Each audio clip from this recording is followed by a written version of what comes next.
Oh. Oh. Wait. Why is it nighttime? There we go. Oh wait, I didn't change the topic. I forgot how to stream again, guys. I forgot how to stream. Hello.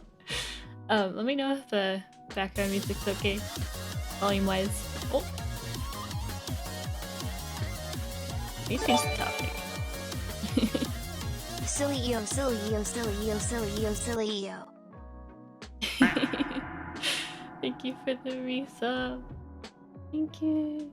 Thank you, Oscar. Thank you, Ocelos. Thank you. Welcome back, guys. I want to like chat a little bit before I get into doing stuff today. Happy New Year! Oh my god, I thought I was gonna stream. I thought I was gonna stream earlier, like right after New Year's, and then I didn't. I've been working on stuff, but there's like a private project that like I must get done. So I've been focus mode, and time has just been passing.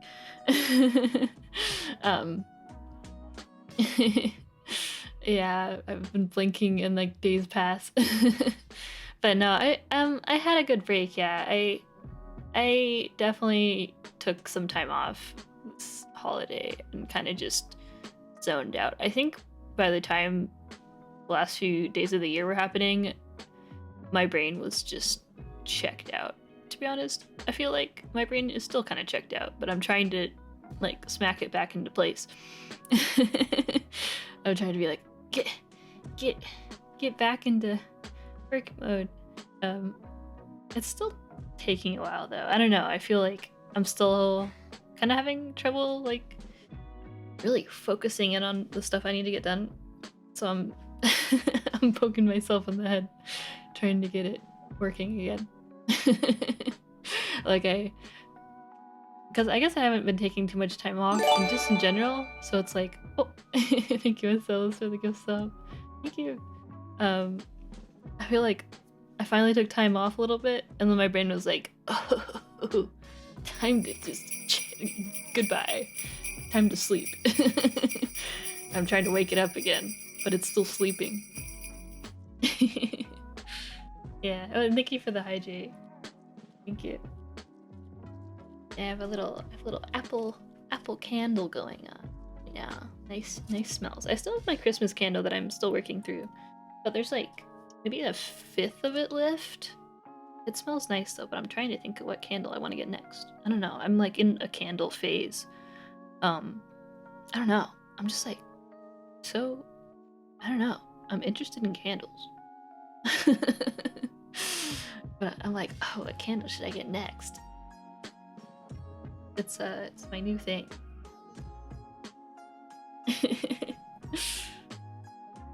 Yeah, hello guys. What are your plans today? Yeah, so I think today I'm gonna be working a little bit more on Yenko. I haven't really been doing too much on her model since last time I streamed, just a little bit of stuff.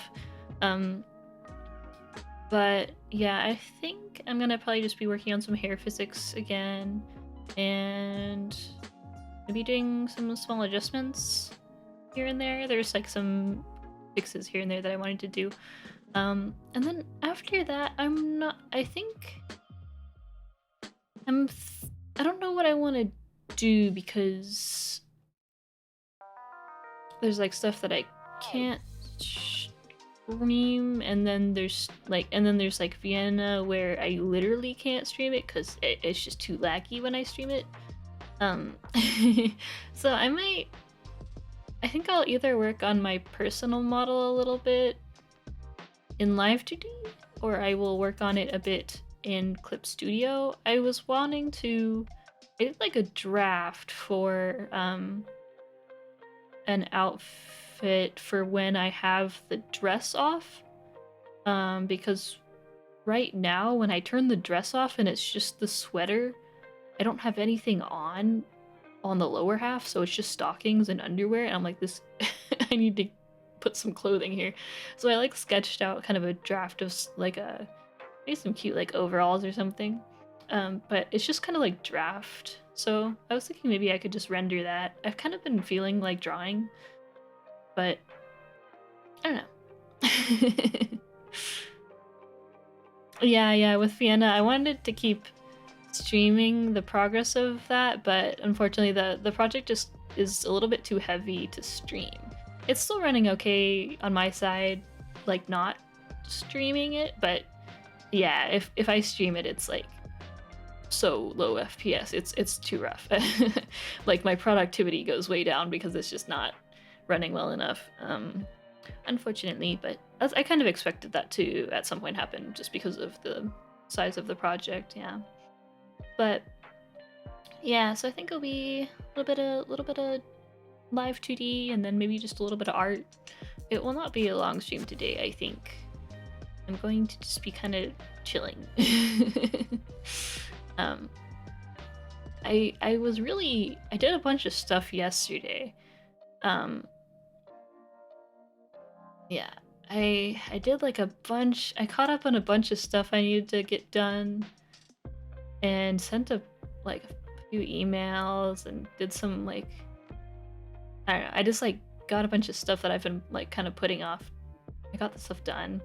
And I checked in with some people who I was like I needed to check up on in terms of like progress of some stuff, and yeah, I feel like I got stuff. Oh, is that a bot? Goodbye. Goodbye to the vault. But yeah, I feel like I got a lot of stuff done yesterday, so I'm kind of today I'm like maybe I get stuff done, but it's okay if it's not a ton. I don't know. I need to still like after stream I need to work more on the other private project, but I wanted to do a little bit of different stuff today and stream a little bit since I hadn't streamed since the start of the year. I feel like I've blinked and so much time passed, but I need to like still set up some appointments that I was gonna set up at the very start of the year, and I blinked and now it's like the 11th. Jesus Christ. I feel like so much has been happening, and I don't know, like I guess I mean things are always happening, but I feel like online there's been just the start of this year has been a lot. There's been a lot going on. I've been like paying a lot of attention to the updates for the earthquake that happened in Japan on the 1st, and I've been keeping up to date with that stuff, and it's like, oh man. and then all this, I don't know, there's just so much stuff. Everything is happening so much all the time. Brain explosion. No. What was it? Oh, I also I posted about it in the Discord, but I also added some new badges. So I think it was last stream. A few of you guys were like talking about that we haven't had new badges in a very long time for the subscription of past 1 year, I think. So I got a few more. I added a few more. So now there's like a rose-like one, like a kitty, and then there's a cotton one, and then there's a gold kitty, and then after that you can get a rainbow kitty. But I don't even have that one because that one's like, I think that one's like 3.5 years or something, or 3 years, something like that. So a few more customization options for people who've been subscribed for a very long time. But yeah, eventually we will have the rainbow kitty.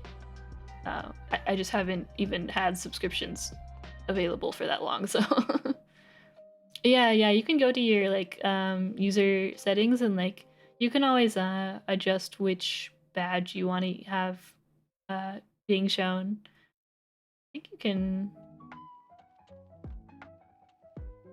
Yeah.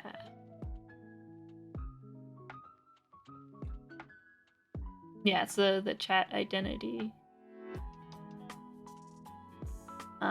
But yeah, you should have all the options for your stuff. I can't remember if you can you choose like old like if you are subbed a certain amount of time, can you choose like the lower sub badges, or are those, can you only use the actual sub badge for like your current milestone? I don't know. I don't know. Only the current one? Damn. That'd be nice so that you guys could at least like have the option of choosing like some of the older ones if you don't like the higher ones. I don't know. Oh well. Alas. One day. One day maybe. Copium. I don't know. I don't know about any new features like that now with the recent Twitch layoffs. Oh, the bit badges are like that. Okay, I see. I was not to talk about the layoffs too much, but I was in another, I was like looking at someone's chat the other day, or not the other day, like earlier today, and I was like, oh, that person's, oh, they don't have their staff badge anymore. Oh. Like it was someone I used to always see in someone's chat who had a staff badge, and now they don't have that badge. I was like, oh. I wonder if... Yeah. Stuff's been rough out there, man. Stuff's been rough. Yeah, I wonder if Panky survived. Panky's hung out in our out and off, and they were staff, but I don't know. Hopefully they're okay. Hopefully. I don't know. Stuff's rough. Oh, another update. Another update was on the VOD channel. I also announced that on Discord, but yesterday I spent a portion of the day trying to get not all, but like most of the VODs on up onto my VOD channel. I haven't finished not editing, but like adding the timestamps for all of the ones for like Yenko's progress, but all of the Vienna ones should be up there. Except for there's... Okay, so I need I need to remember to not do this in the future. I played one of my covers, and for some reason it didn't get recognized properly, and it made the VOD be banned worldwide on YouTube. But in other cases when I've played it, it only got banned in Russia, and I was like, well, it is what it is. But for some reason it got banned worldwide, and it was like, I was like, oh, well, I'll just mute it, which worked for one of the videos. But the other VOD, which was the day that I took time off, and I just like played Shiny Colors and stuff, and then I played some other stuff, or did some other stuff. That VOD, I couldn't use the YouTube's like mute feature because the VOD was too long. I didn't know that they don't let you use that feature if the video's too long, because the VOD was like 7 hours, 7.5 hours, and I just wanted to mute like 30 seconds of it. But they're like, nope, you can't use this feature if your video's too long. So I don't know. Might take me a while to get that VOD viewable, because that's such a large file for me to have to actually download. So that's annoying. So I just need to remember to not play that cover on stream, because I haven't had issues with anything else, but for some reason just that song had, I don't know why, it must have gotten recognized as something else. Because the weird thing is, the cover that I have on my own YouTube channel with like Teto, that one is fine, and that's the full song being covered.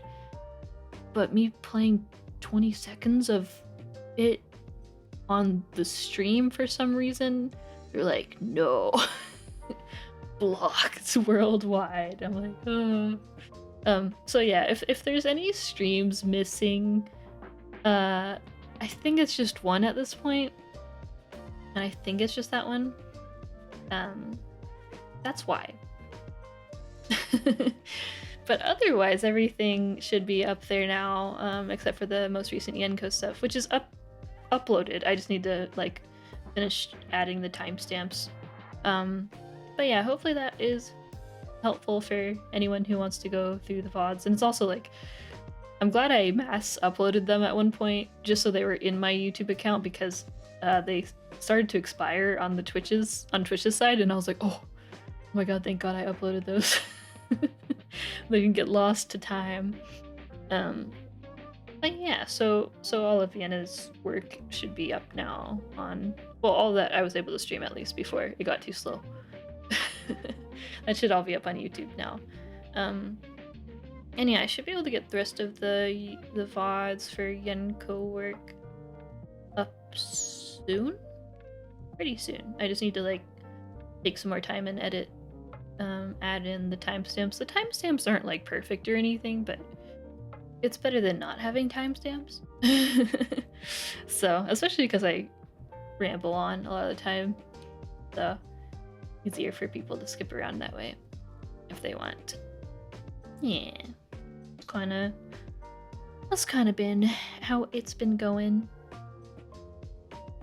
Yeah, I kind of at some point want to go through my older VODs and maybe add some timestamps. Maybe just the ones that have a lot of views. There's like one of my older VODs, the one that I did the face rigging for Mila, that one has like a lot of views for some reason or another.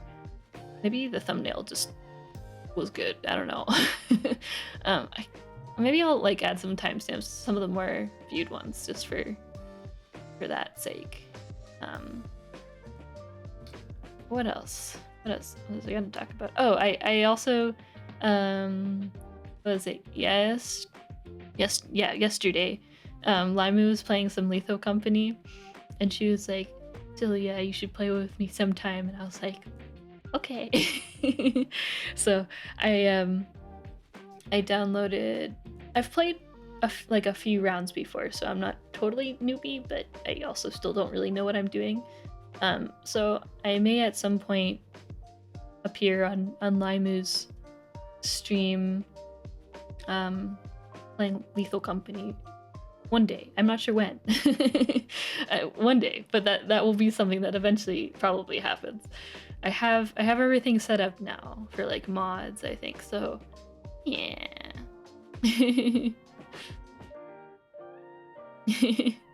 Not gonna show your POV? I don't know. I feel like, I don't know, I could, but I don't know. I feel like I haven't really streamed other than Ponga, which isn't, it's multiplayer, but I haven't really streamed a multiplayer game like that, so I'm not sure. I'd have to like make sure I get the audio stuff set up properly. I don't have, I don't know. I think that's the only thing I'm not sure about, is like how you'd have to have the audio stuff set up, like, and like talking to chat and talking in game. I'm not sure like how to navigate that really. I just haven't really done it much before. I don't know. I could maybe, but I'm not sure. I'm not sure. Maybe. I just would have to like make sure I test it out first. There's a possibility. Yeah, my gamer arc. Remember when I streamed all of Skies of Arcadia? That was like 40 hours of gameplay. And then I would and remember when I was like, what if I play another JRPG? And then I realized that that was such a big time commitment on the stream. I still want to do it one day, but it's like kind of copium because I've been so busy. Oh yeah, I forgot. Yeah, when I played Stray and I beat that in one sitting. Oh my god. Yeah, I will say after that stream, I kind of wanted to eventually revisit my like encoding stuff. Maybe boost the bitrate more because I remember that stream was very crunchy bitrate wise, like quality wise. The visual was like rough when I looked at the VOD. I was like, oh, that's crunchy. I mean, I guess the game was kind of like dark visually, so I'm sure that did not help, but I guess with art stuff I don't have to worry about the bitrate nearly as much because there's I don't know, outside of like physics things aren't moving all over the place too much. Hello there. Oh, thank you for the resub. Thank you, Suzu. Yeah, hello. Yeah, Stray was really good. I really liked Stray. I just really liked it. It was way scarier than I expected though. I had no idea it was like I didn't realize it was gonna get like that creepy. I don't know. Also, the stealth was so rough. There's parts of that game I did not enjoy as much, but I enjoyed most of it. But I just kind of hate stealth in like any video game, so it wasn't the game's fault. It was a me problem. I hate you. Yeah. I guess people just focus on collab stuff. Yeah. I guess that's true. I just haven't like done it much, so I'm just like so inexperienced. But maybe I'll do a collab or two sometime this year. I don't know. We will see.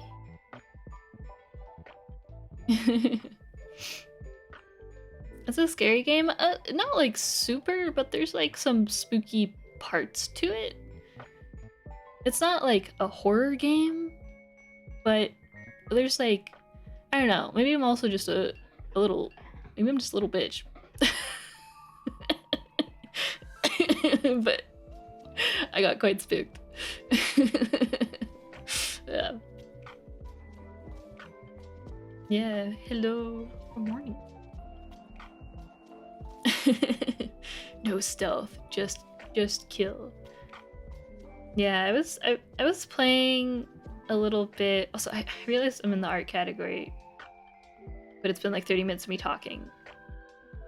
But I guess it's fine. I'll do art soon. For sure. Yeah, I was playing.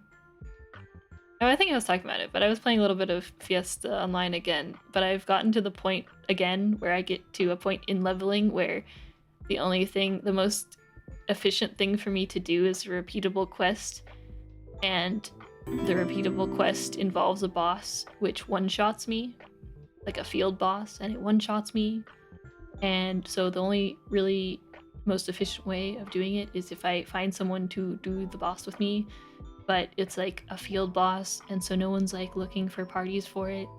So I just logged off and I haven't been playing again, even though it was nice to have just a turn brain off kill mobs game for a bit, but it is what it is. But it was fun. It was fun while it lasted.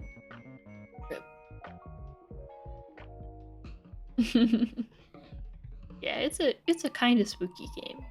Depends on your thought on it, I guess. Depends how you feel about the game. Yeah, it's just there's some creepy parts of it. Yeah, this is like a study with Miku albums. They're like lo-fi Folklore music. I am art. So I can it's the art category forever.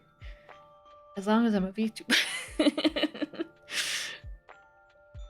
As long as I'm just always VTubing.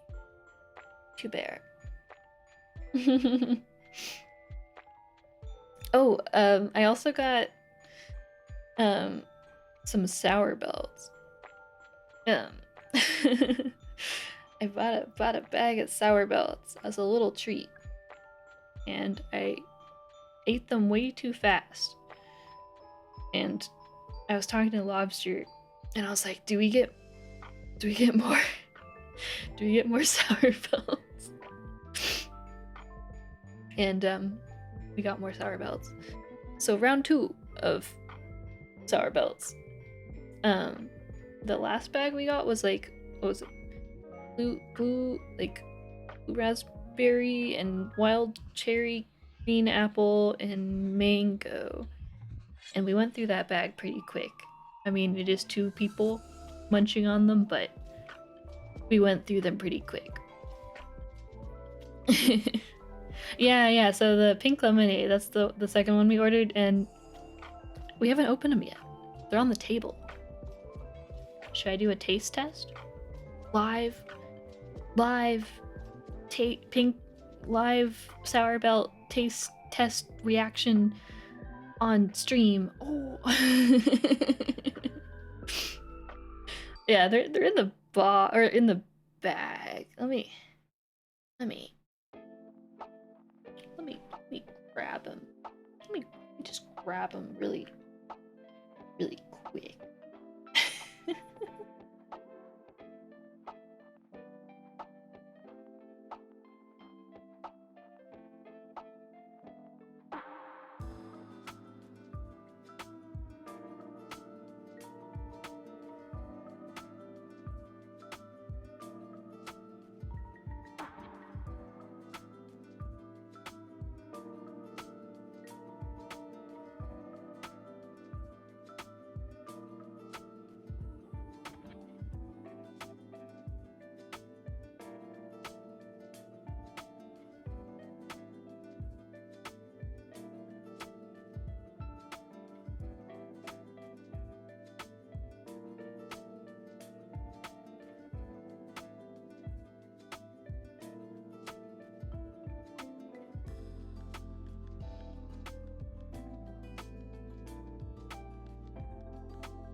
Okay.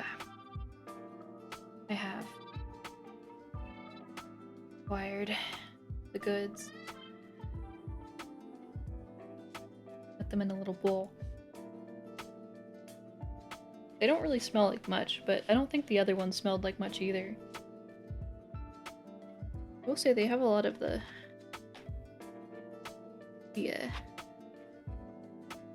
sour stuff on them. Okay, I will try. These are the pink lemonade sour belts.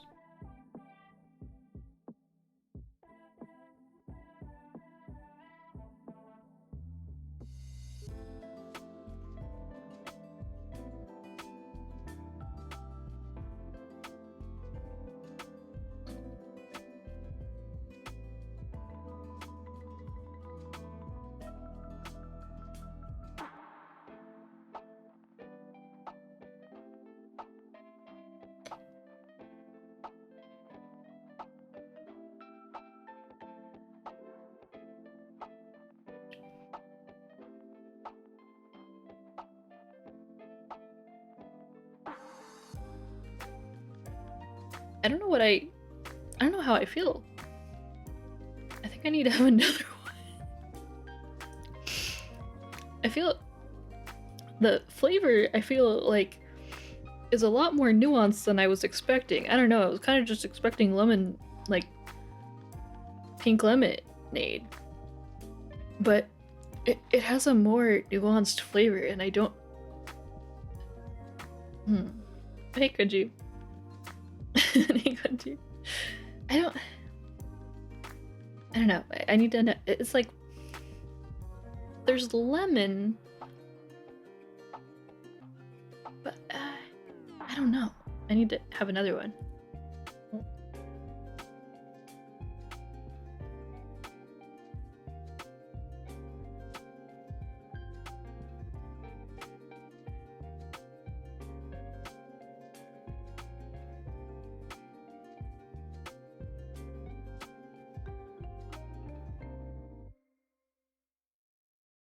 I don't know how I feel.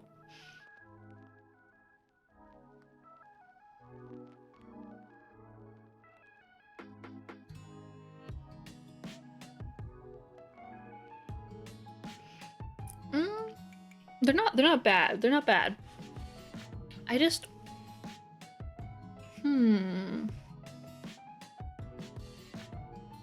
No, it's sour. And it is citrusy. I'm trying to formulate my thoughts. Yeah. So I got before the bag I got was the wild cherry, blackberry, green apple, and mango. I really liked the mango. Mango is quite tasty, but I also like mango. Really anything. Everything was kind of good. These are good. I mean, I'll definitely go through the whole bag, but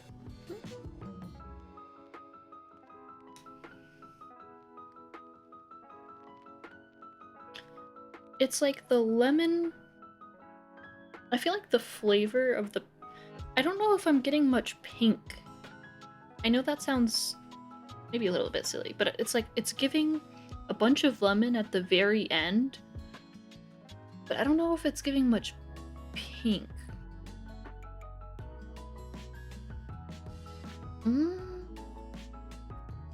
I don't know. It's like... I mean, pink... I mean, I guess it depends on the pink lemonade you get, but pink lemonade's normally like kind of slightly like... Why you guys gotta put me on the spot like this? It's like... It's not like exactly like always raspberry, but there's like some... There's a... I don't know. It's like an extra fruity tanginess. Yeah, it's like berry, but like not like blackberry. It's like it's like raspberry, but not like as raspberry is. Yeah.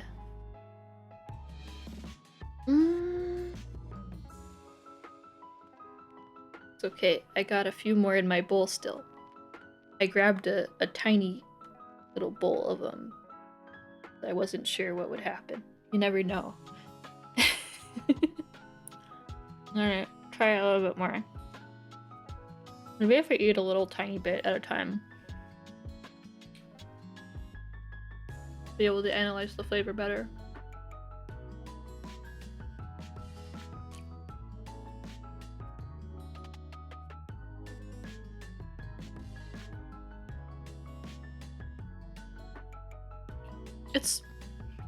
It's really weird because I feel like the initial, there's like, it's like a wave of flavor. The very beginning, you get an initial punch of like flavor and sour, and then the middle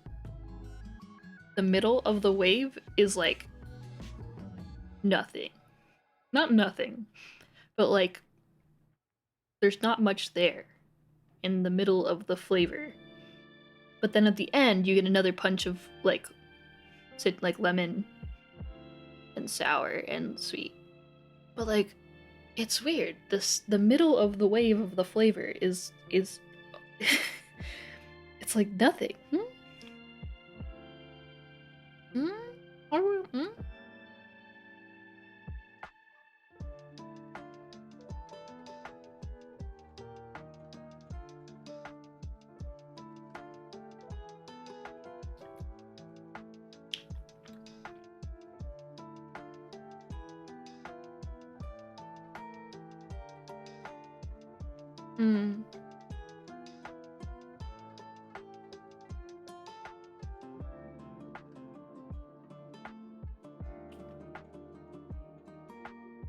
Yeah.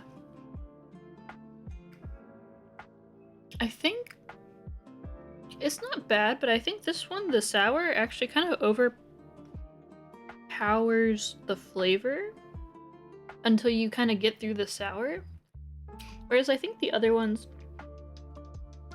had a more like balanced flavor and sour. Like the flavor was strong enough that it kind of was equal level with the sour.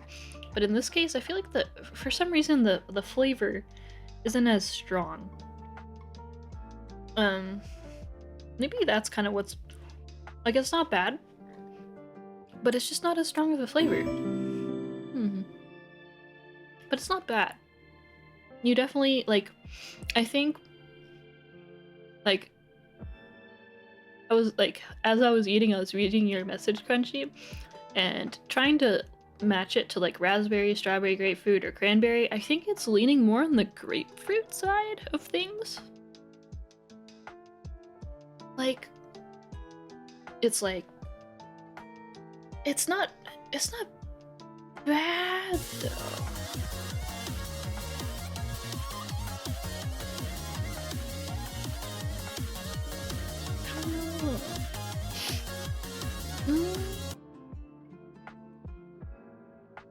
It's maybe more, it's like like in terms of like the flavor, it's like number 1 sour, number 2 lemon, number 3 maybe some grapefruit, and then maybe 4 some like raspberry. I don't think I taste any strawberry. It definitely has more,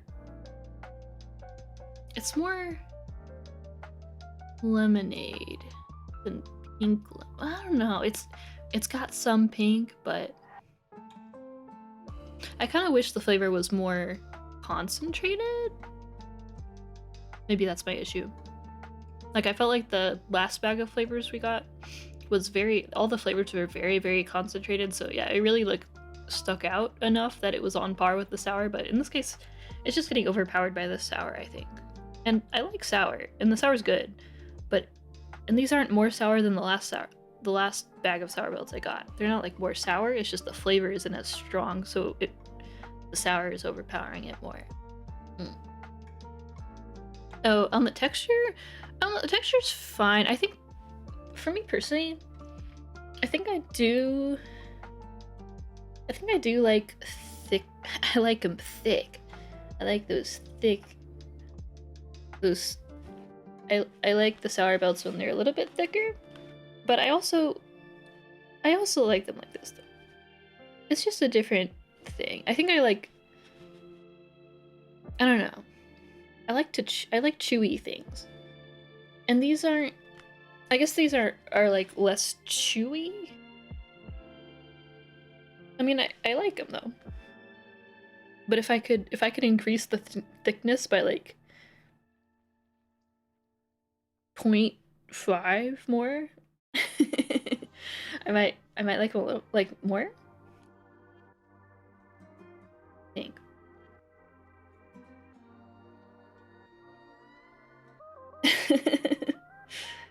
Lyric sensitive, yeah.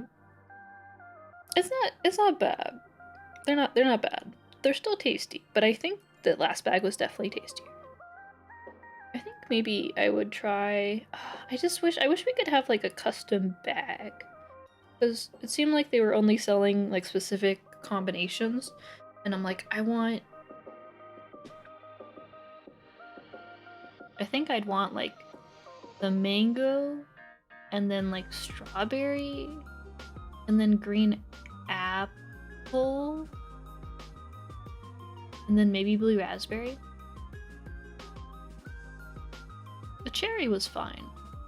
It was fine. It was good. I don't think I was... I don't know. I'm still processing my thoughts on these. They're not as addicting, I will say. The last bag of sour belts, when we got them, I was like, I'll just have a little bowl. And I would do that a few times. Whereas with these, I think I'm not like, they're still good, but I'm not as into them where I'm like, time for my first bowl. Time for my second bowl. Ooh, maybe I'll have a third bowl. Yeah, yeah. That's the thing. Since it is just one flavor, there's the lack of variety, I think, makes it... Maybe that's why the flavor doesn't stand out as much, because normally I'd be like swapping between the different flavors because it's a bowl of like a bunch of different ones. Maybe. I wouldn't be against getting it. maybe I'll put a different bag on my throat or something. I feel like we gotta go through these first though, before I contemplate getting any more, because they could be cheaper. I don't know, maybe we just go through them too quickly though. If we ate them slowly, then it probably wouldn't be too bad. But we were gobbling those things up. Yeah, hello, yeah, I'm back. I'm back, it's the new year. I'm not sure... I have to double check with some stuff. I have a bunch of exciting projects happening like next month? Late next month, but I need to double check if those are streamable or not. I need to double check that.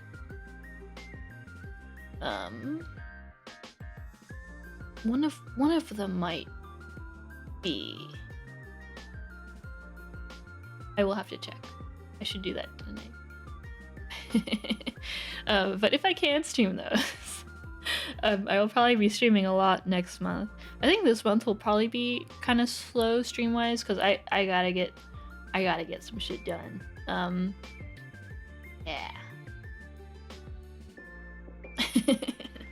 Yeah. So I might not be too active this month, but next month, hopefully, I'll be going crazy. Not really, but I would like to play some Pong again sometime too. But yeah, January, I wasn't sure how busy it would be, but it has turned into being kind of busy because there's a lot of stuff I need to kind of like wrap up, I guess. I guess leftover stuff from last year that I need to finish up and get all wrapped up before I can have kind of a clean plate. I always like hope that I can kind of start the new year with like no leftover projects from last year, but the last few years or I guess the last 2 years that hasn't really been possible just because of how stuff has been going, like IRL and stuff, and with how some projects like timings end up. So yeah, unfortunately this year I was not able to start with a clean plate. Nothing on the plate, but that's okay. Yeah, lots of interesting projects lined up though. I'm not sure when I will be opening publicly again, but nope. we will see. We will see. I have to kind of check in with how things go. There's a lot of projects that are, like, the art is being worked on, so depending on when that gets done or doesn't get done, I may or may not like open a slot here and there, but I don't know. I feel like I'm currently juggling a lot of things, but soon I will not be juggling as many things. But that's also just how it goes, I think. that's how going through a queue works. It's just some things got kind of messy. I'm getting through it though. Oh. But let me see. I can switch over to Live2D in just a second. I've been rambling for a while. Let me just change something really quickly. I changed Yenko's raw stuff back to normal color because I wanted to send a test file. But I need to change it back to the altered version so that I don't potentially get bonked by like YouTube or something or Twitch because the thumbnail looks sus. Let me do that really quick before I switch anything over. I don't think I keyed anything on these, so yeah. Let's grab these. Yeah, unfortunately it's like my prices have kind of been a little bit higher up there. I think it's also I've been taking so much more time to work on not work on stuff, but like it's been taking me longer to do things nowadays. I think because I'm just putting in a different amount of like detail that I used to. So I'm like, oh, I can't even really lower the prices even if I wanted to, because it ends up being pretty tight. But it is sad that like it kind of ends up pricing out people. But it is what it is, I suppose.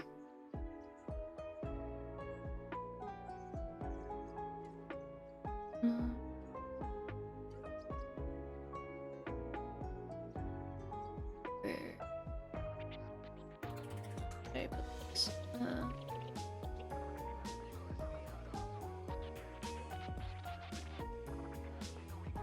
Yeah.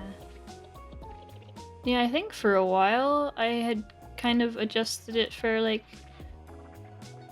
demand. I mean, I guess it's still kind of there, but at this point, because I've been taking more and more time on projects, I'm like starting to sweat. I'm like, do I? It's just scary to raise prices.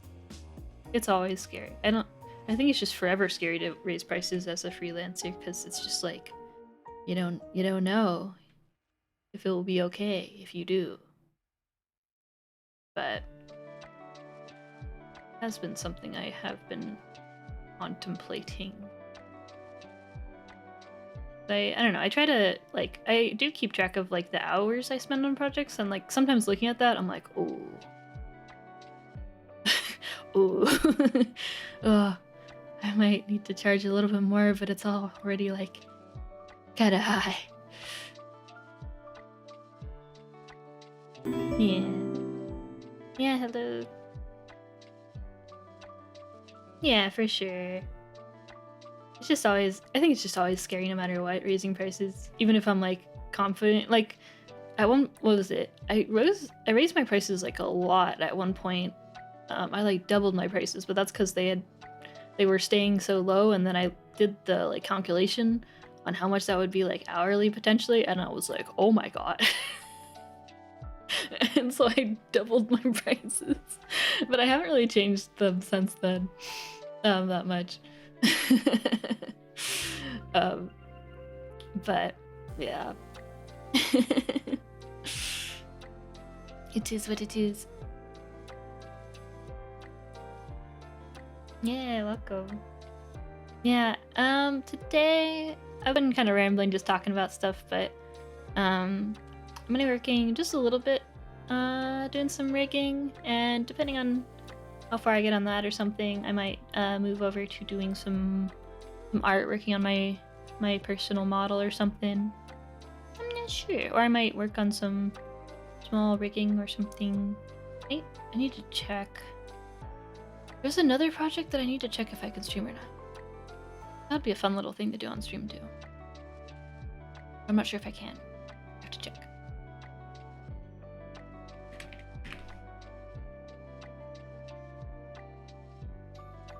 This can be not a blend shade, that's fine.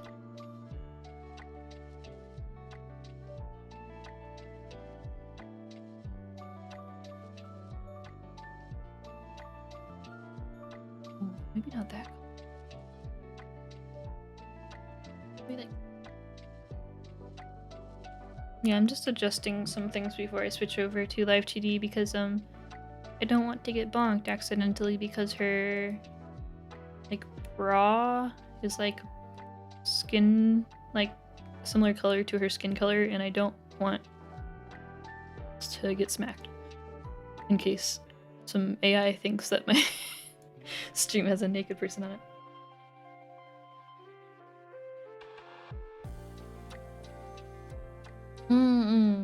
Yeah, it's definitely good to do some sort of time tracking. I personally use Activity Watch to track time on stuff.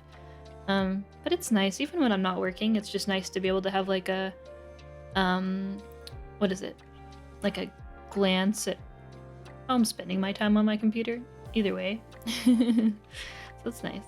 Sometimes I'm like, oh my god, how much did I binge that game? And then I'm like, oh my god. Doesn't feel like I played that many hours, but I sure did.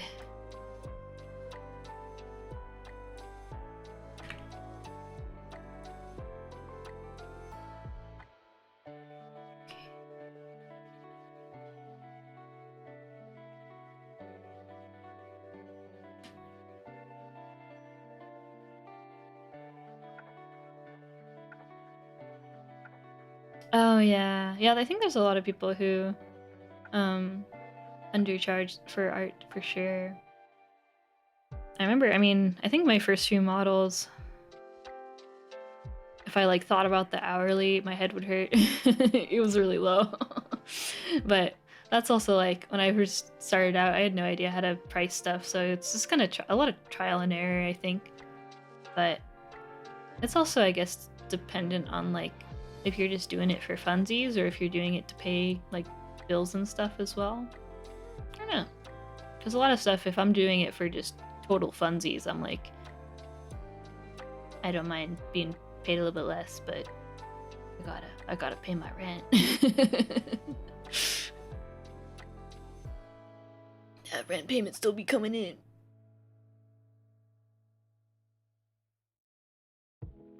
Yeah, hello. Did you make the 3D asset that you use as a ref for your kids' head angles? Oh, if you're talking about like Live2D, yeah. So for that, I commissioned, or what was it? There's like a 3D head that one of my friends had gotten commissioned, and then I paid a license fee to also be able to use it, and then I sculpted it to be more to my liking because I'm not comfortable enough with 3D to like make a head from total scratch too confidently, I guess.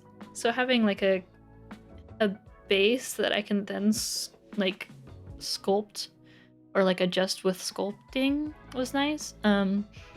So yeah, I did that for Live2D's, but I actually ended up oh, and thank you for the stretch as well. I'll get up in a sec. I did actually, even though I used that 3D sculpt that I adjusted for Live2D's head, I ended up redoing the head angles afterwards because it ended up not working as well as I thought it would. It was more an issue of how I had the 3D head and how I had the eyes placed on the 3D head. They were like too far back, so it caused some issues. And it was also the issue of like it wasn't representing the art style as much as I wanted it to. Like the 3D model and like the sketch I did for Live2D initially was cute, but it was more my art style and not as much like how Yenko's art style looked for those head angles, so I ended up redoing them, not using a 3D head. But I did use it the first round. But yeah, her face looked a little bit like off, so I ended up scratching that and redoing the head angles.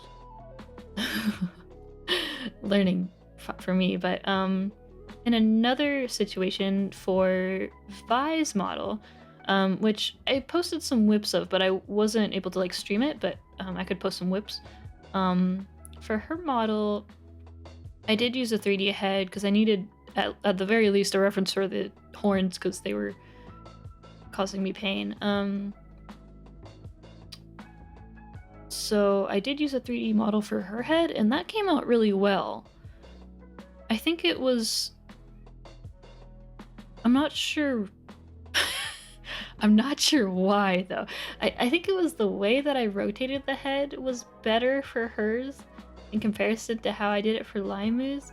Because in 3D, there's, you know, many different ways that you could rotate the head for the head angle references. And I think I maybe just did it in a way for Limu's where, like, I was rotating the head in a way where the position, it was like the camera, I don't know how to describe it.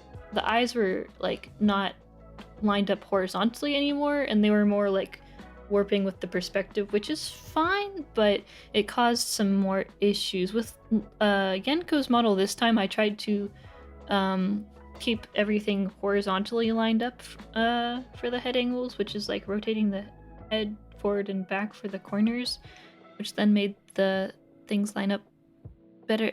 It's hard to describe, but there's pros and cons to using the 3D model as a ref, but the issue is no matter what, I think you don't want to rely perfectly on the 3D model because it won't...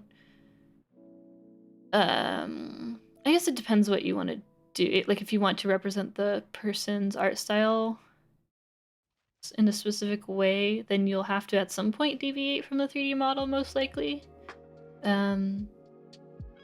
And there's also some things that you can just have more freedom in Live2D than 3D. Like a lot of time, I'd have to adjust the nose position and like the cheek shape more, no matter what. Yeah. Oh yeah, I think nowadays, like because Clip made the like 3D stuff better. Let me get up while I do this. Because Clip made the 3D stuff better, I think that's actually like a good option nowadays. But I was just doing this before they had that update, so the default Clip head, I couldn't really line that up with the proportions of like the character's face too well, but now I think that's a much better option, more like approachable. It's still not like perfect, because with the sculpt you can like really line things up as much as you need to. I do think like drawn head angles can definitely be good, but the thing you have to be careful with the drawn head angles is... Oh! Kohi! Thank you for the raid, Kohi, welcome. We're talking about 3D and head angles and stuff and references. Yeah, welcome. Let me do shout out. I haven't even swapped a Live2D yet. I've just been talking. Yeah, welcome. I hope you had a good stream. Are you doing some rigging? No.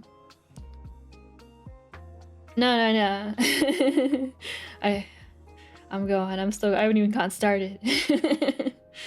Nice. I'll have to check later. But yeah, if you're doing drawn head angle references, I would say you just have to be really careful about making sure things are lining up horizontally when you're doing, especially the X angle. I think the Y angles are important too, but I think the most important one is like getting the X angle reference down. Yeah. I would say like, so for, what I normally do is I'll like make a horizontal line, like I'll have the face like straight on, and then I will make horizontal guidelines for where like the top of the eye is and like the bottom of the eye is and where the tip of the nose is and where the mouth is and where the chin is. And then for the X angle, if you're drawing that as a reference, you use those guidelines to make sure that everything is lined up in a consistent way with the front-facing angle. If you do that, then things won't get as potentially wonky, and will look like more consistent when you're doing the head turn in Live2D. There's many different ways to like do head angles though. Some people add a lot of perspective to theirs. It just depends on what you want, but yeah, I think drawn head angle references are very good to have, but you just have to make sure that you're doing that, because I have gotten like head angle references before. Bless their heart, but but sometimes like if you're just drawing them blindly, I guess, like without doing any type of like being careful to line things up, then it won't really be too good of a head angle reference, apart from just like the vibe, because you won't really be able to line things up perfectly with it, because things are like getting bigger or smaller or moving up or down too much or something. I don't know. It's kind of tricky. Oh yeah, hey Cuckoo, thank you. I'm not gonna be working too much. I'm kind of mostly vibing. Mostly vibing. Just a little work. Oh yeah, thank you.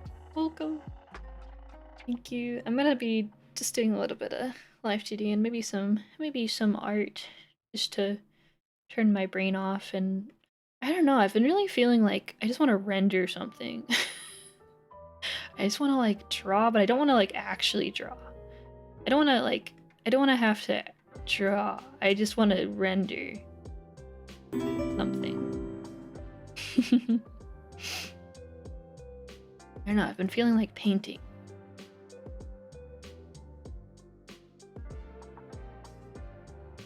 I need a coloring book. Honestly, yeah. Legit. I miss when I was a kid and I would like just fuck around with coloring books. I need that in my life again. I don't know. Do they make coloring books for like current day anime? I don't even know if that's a silly question to ask. Maybe that's like a duh question. I don't know.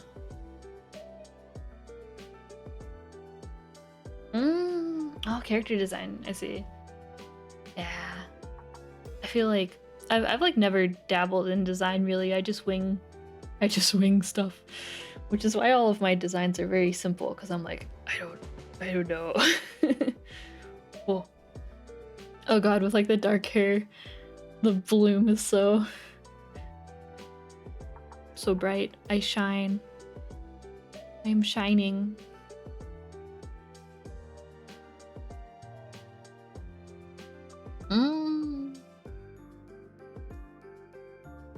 I have to look into it.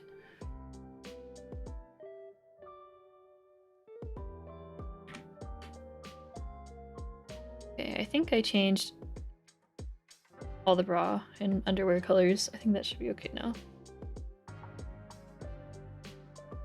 Yeah, I will say, like, I do like, I mean, I'm biased because I am not really good with drawing, or like, I guess handling like more complicated designs. Like I can do it, but it's not in my comfort zone. So whenever I see like someone with a super simple VTuber design, I'm like, oh my god, yes. Thank god.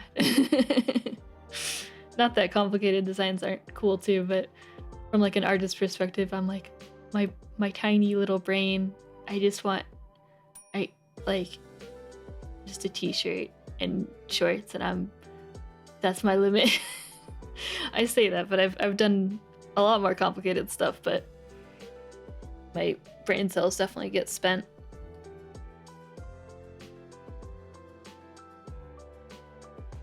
Okay. I think finally I will actually change the screen to something else.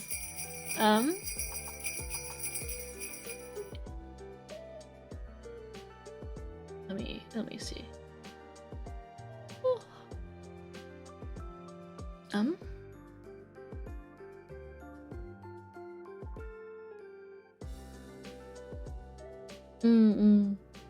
Yeah, with complex designs, you really gotta like, I don't know.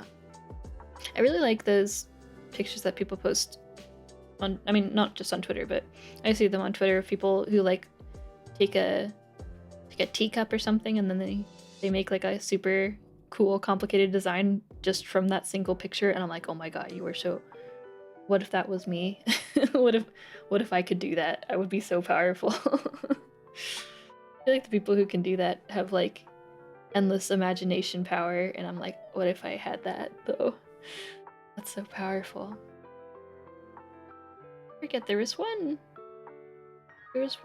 like Korean artist I think who did that especially that I really liked. I can't remember their name though.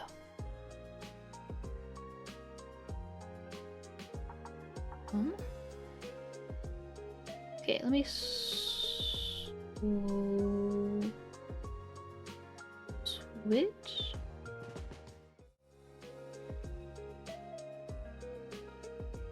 Let me make myself not fucking huge. So actually, let me. I need to turn down the bloom. It's like a lot. This. Need to turn down this fucking threshold.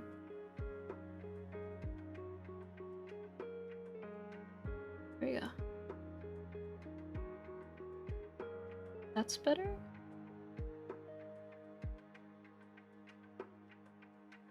Yeah. Be a little bit better. Okay, that's better.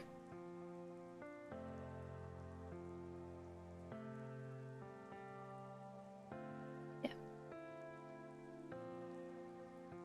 I was shining a little bit too bright.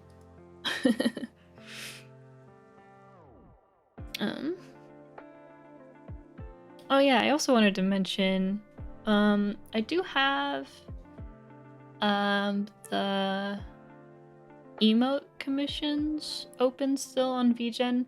It's just for the hype, or like the party or like hype emote still, but, those are still set to waitlist, and I haven't, I have like a few in the waitlist, but I haven't been able to get to them yet. Probably not till next month, but, they are open if anyone is interested still. I've been trying to think about another one I could do for like emotes. I don't know though. I went through like some of the animated ones I had done for myself, but they were set up in a way that was really not ideal for doing like easy template ones. So I might do like a new one. I'm just trying to think of a good one. think of some cute emote. I want to do like another animated emote for myself anyway, so I don't know. I need to think about some ideas. But I guess as a recap, for last time I showed work on this model, this is kind of where we are at currently. She's moving. But I still need to do like the Y physics for the hair and do some adjustment stuff. And I still need to do the physics for the side hair as well. So I think I'll probably do that today. I think that's like a small but achievable goal. And there's some other like adjustments I need to do a bit more on. Okay. Just looking cute. Yeah. Yeah, thank you. One day I will publicly open again. I think at least for now though, I think realistically I'll probably only really be able to open like once a year for like a small amount of public slots. I think because I've just gotten to the point where I have a good amount of like returning clients who are getting stuff. So I'm kind of been booked with just that stuff. Which is good, but it's also nice to kind of sometimes try out something new or work with a new art style or something like that. the last batch of like public commissions I took were really like refreshing because they were very, very different art styles from what I normally work with. It was a nice change of pace. Kind of refreshed my brain.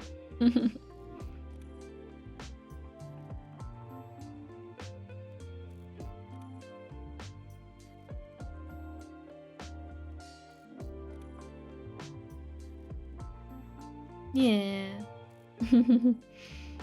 Yeah, it was, I guess in a way, what was it, like the first year or like year and a half that I was doing Live2D, I remember opening applications was like very stressful. I mean, it still is, but like, I think it was scary that like I was gonna end up disappointing so many people because I was only taking a few and I was getting like a lot of commissions or applications, I guess, and I was like, well, I can only take like a few of these. Someone's car alarm is going off.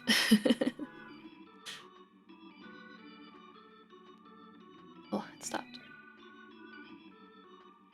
But in a way, I guess because my prices have like gone up, I think that's also made it so it's not, I'm at least not disappointing as many people when I close my applications, at least. I think that's probably, even though it does limit it more, at least maybe it's not as rough for people. I don't know how I want to do the physics for this because I have like the XY, but kind of tricky.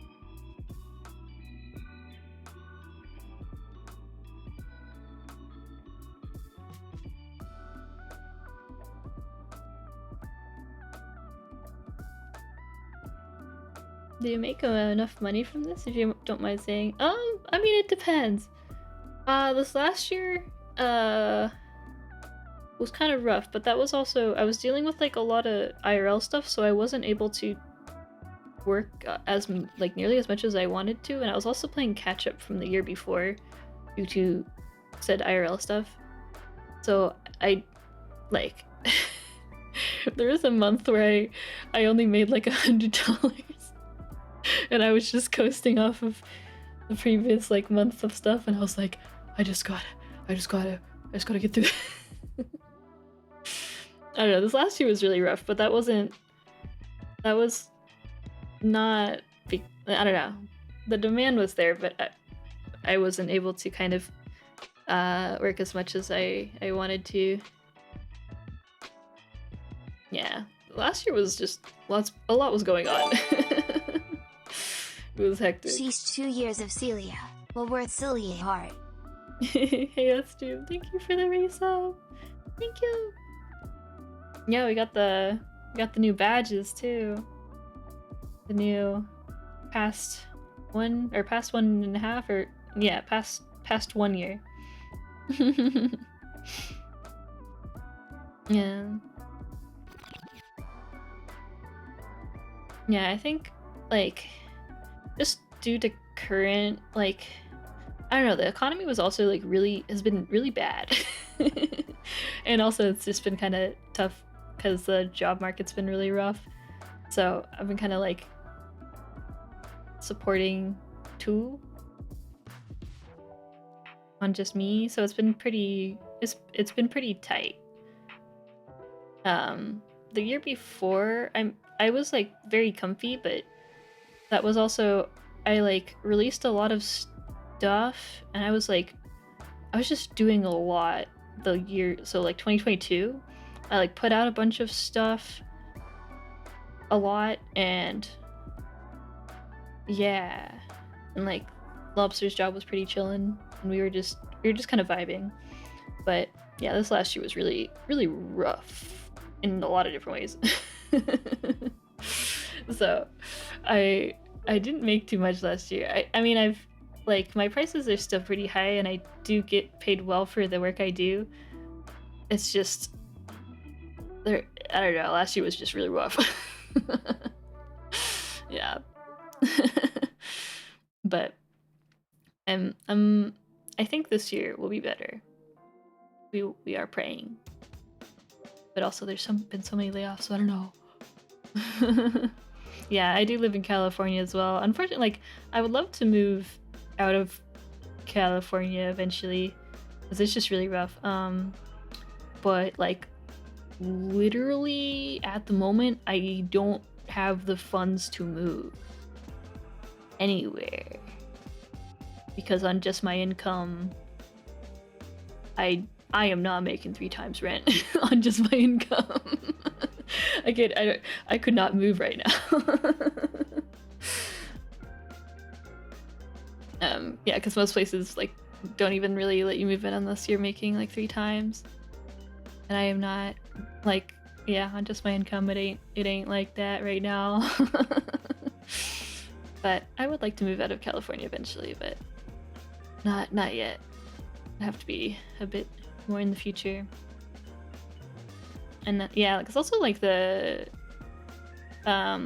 what is it? The like energy costs are also pretty high.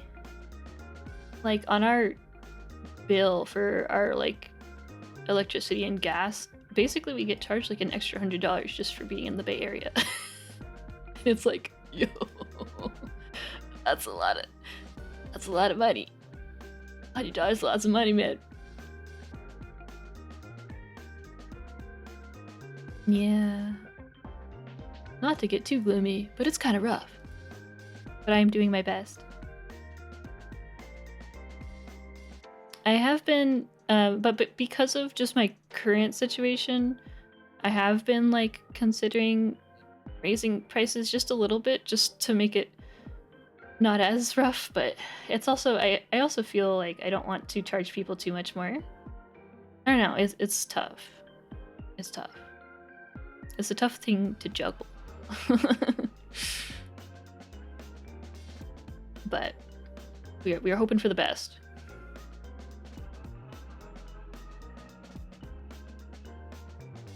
Yeah.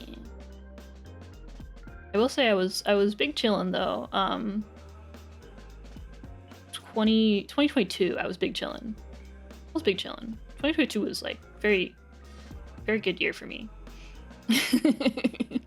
and then kind of the end of 2022 happened, and everything just kind of snowballed, and I don't know, 2023 was me just existing. But yeah, like everything went up too, so apart from like just the normal struggle, like everything also went up, and I'm like, oh, I was already dying, bro. Oh, thank you, Cribs. Thank you for the 5 gift subs. I still don't know what deformer I want to use for this. I've just been looking at it.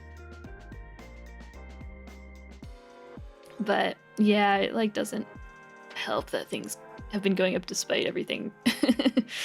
So it's okay. This year, Copium, this year will be... Don't worry, guys. This year will be the year. We got this. We got this.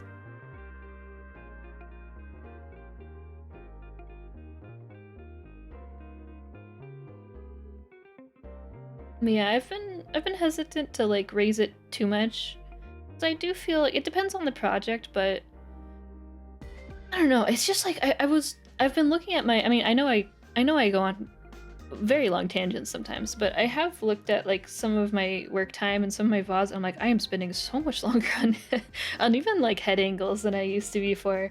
Like looking at my old VODs, like I used to, like sometimes I would do head angles in like an hour or two, and now I'm like, I think it's like 5 hours minimum for sure for just like the head, like not the hair or anything, just the head. And sometimes it's even like angle X by itself is 5 hours, and then angle Y is another few. Like, it's like the amount of time it's been taking has exponentially increased.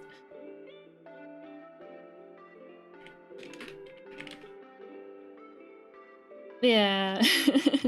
Thank you. Yeah, I have definitely gotten like a lot better.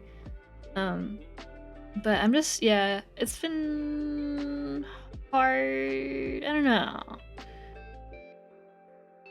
Prices are always a really hard thing, I think.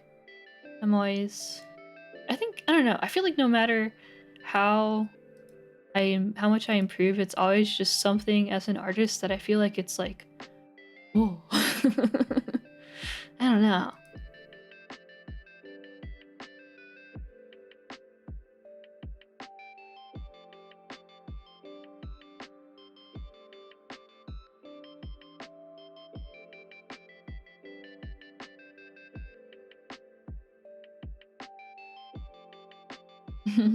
Yeah, it's definitely been like, I feel like the first year I was doing Live2D, it was like kind of constant, what is it?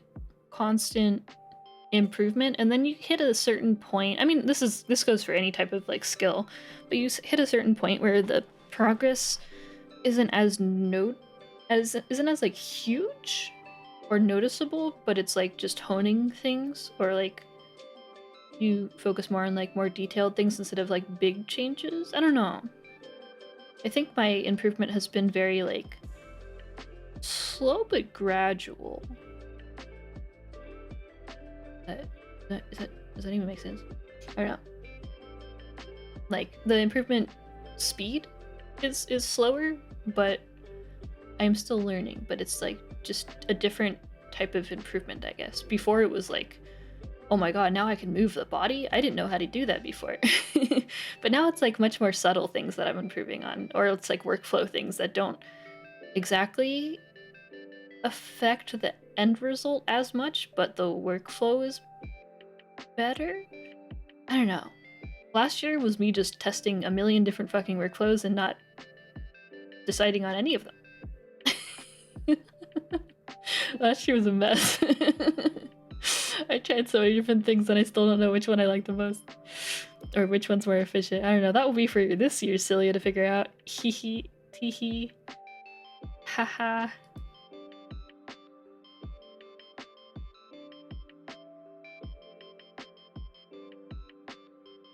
I guess I will do...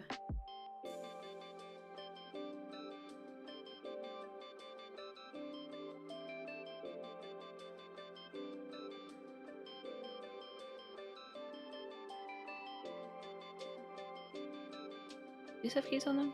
Oh my god, they didn't. Okay, I think. Oh, this one does.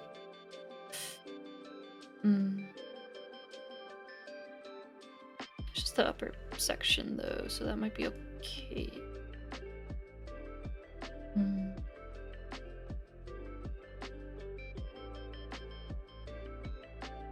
Okay to ask, do you struggle with having too many VTuber ideas as an artist? It's been a struggle with me. Just recently made a design I became super attached to, but I love my original. I think for me, I haven't messed too much with like designs themselves, but I think I've been struggling with like overcomplicating things. The past like year, I think as my skills have improved, I've gotten more. It's been easier for me to overcomplicate things that should be much simpler. And I'm like, oh, I could do this, and I could do this, and I could separate it this way, and I could have extra. It might make this easier, and in the end, it's just way more of a pain in the ass, and like the result isn't much different than if I had done it more simple. That's something I've been struggling with for, I think, the last 2 years. I think the first year of Live2D, I just didn't know enough, so it was fine, and I wasn't overthinking anything because I was like, I don't know anything, haha. But now I know things, and now I can't go back, and now I'm like, oh no, I know too much. Not, that sounds like I'm bragging, it's not like that, it's like, I have enough knowledge that I'm able to overthink things that really don't need to be overthought that much. I don't know. Like, you can easily overcomplicate like the simplest fucking parts. Like for this hair, I could have been like, oh, I can have a clipped texture and have it so that I move the texture and then it gives this single tiny strand the extra shading when it turns to the right, and then when it turns to the left it will have different. But it's like, it's fine, it's a single fucking strand, it's fine, I don't need to do that, it's okay, but I could. But you see my internal struggle here. It's so easy to expand the scope of the project endlessly with Live2D. I think the more you know, the more dangerous that gets. and you have to be really careful because it can just end up being, it can bite you in the ass. I think that's what happened with me with maybe with Lucy's model. I like overcomplicated some of the body movement stuff, and I think that made things more annoying than they should have been. Like, if I hadn't done that, it would have been easier to do things. I don't know.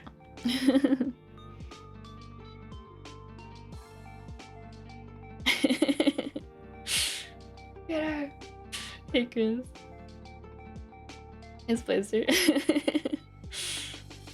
Yeah, my file setup is definitely like got improved. But yeah, it's like you said, like no one will really, it just matters to me, and it doesn't really matter outside of that. I mean, it's good that it matters to me though, but it doesn't feel like as much of an improvement because it's something that isn't really seen.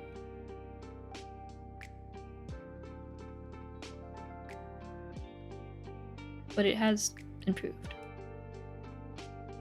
But I also feel like I still haven't found a workflow that I can like 100% depend on, but I don't know if I ever will. I don't know. Will that day ever come? We just don't know. We just don't know.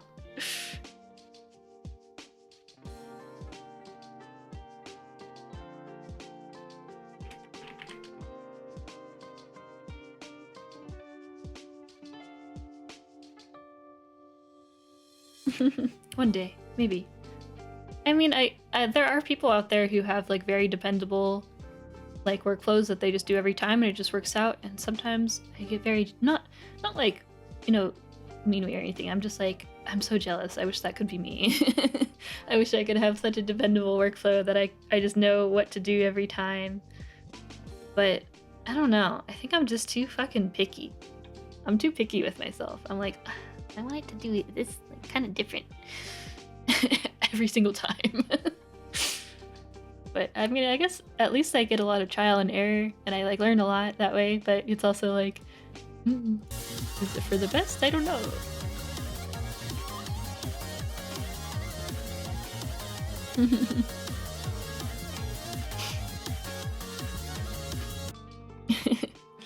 And yeah, I have like, I'm really happy that the example files have helped a lot of people.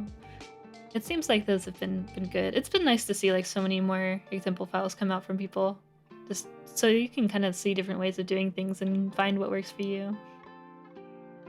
I have been working just a tiny bit on like a new example file. It's nothing like crazy or anything, but it's another like hair one for like hair physics and stuff. I thought I would do something.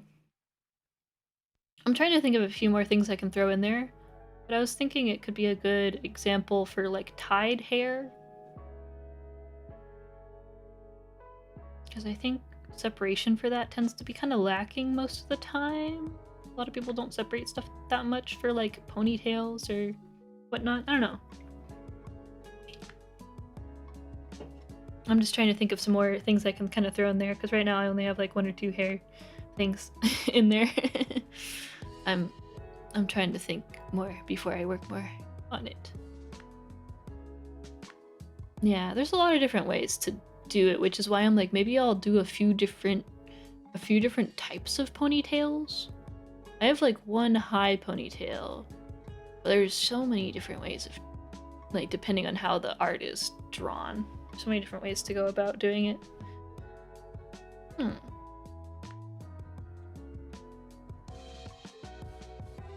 But yeah, like doing the same workflow, it wouldn't be as fun probably, because you don't get to experiment as much, but it's also nice to have something like dependable. I feel like I've not found something for myself yet that's like dependable that much for workflow, or that I'm like happy enough with, I suppose.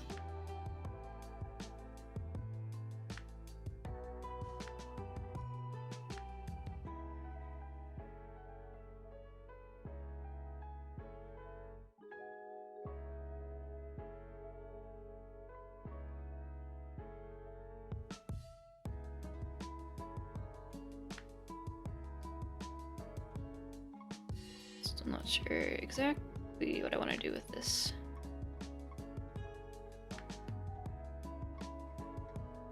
Maybe I'll do it here and then.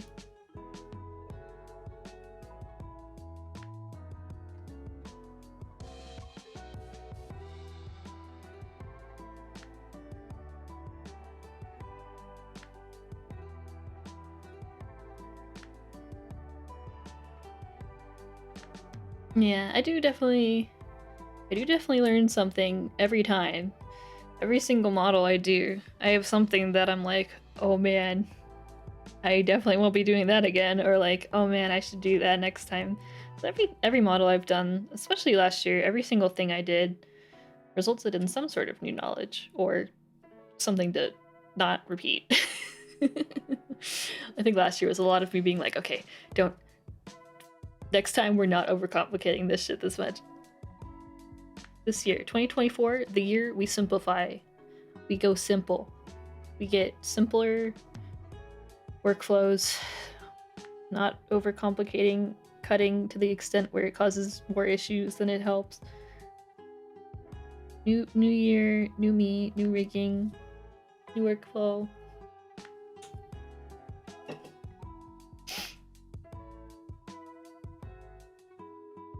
What's something you learned to not overcomplicate? Oh man. Where to start? Yeah, probably body stuff. I tried adding, like, for some of the models, I tried adding a bunch of like different like extra hip parameters or extra body parameters, and in the end, I didn't feel like it actually helped the end, like how it looked in the end, and it caused so much more complications in terms of like lining things up and making sure the corners worked. And I was like, if it doesn't even look that different, what's the point? What's the point? I think I liked how I did the hip stuff for Yenko this time around. I think it was much more straightforward and like simple. But like for Lucy, for example, I overcomplicated hers where I had like a lower body X and an upper body X, and then I had like an extra, like a hip Z separate from like the body Z. I don't know. I thought separating the upper and lower body, because I had seen other people do it, I thought it would like let me do a much like, I mean, it's a nice movement, but I think I could have achieved it without doing that. I don't know. I didn't feel like having the lower body trail afterwards ended up having such a huge impact. I feel like I could have done it in just a different way. I don't know. I also did it on a blend shape, which was a choice. But it's also, that was before 5.0. So now that I have 5.0, even though it's not ideal, hopefully things are a little bit different. Because I was able to bake down some of like the parameter keys in 5.0, which you couldn't do before, but now you can. You can bake down the blend shape keys. You just have to make sure to key stuff on the things underneath that you want it to bake onto. Otherwise, it won't bake the keys. But if you do at least put keys in there, then it will bake them down. And that's been making the workflow easier. Like for Yenko, I could do the hip Z stuff very easily, because I could just bake it down onto the legs and then just fix stuff after I took the legs out of the hip deformers, which were on blend shapes. I don't know. I feel like I'm talking crazy. I don't know. I'm just rambling so much today. For better or for worse. I don't know. Today, I don't know. I feel like I'm rambling so much today compared to other days. My brain's just all over the place. But you know, some days we're just kind of quirky like that.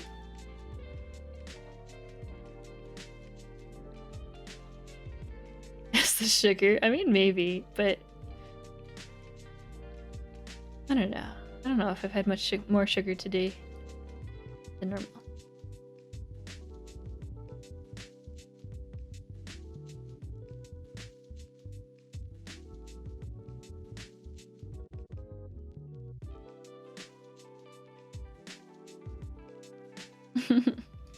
Endless tangents. That's what you guys are here for, right? I will just endlessly talk into your ear.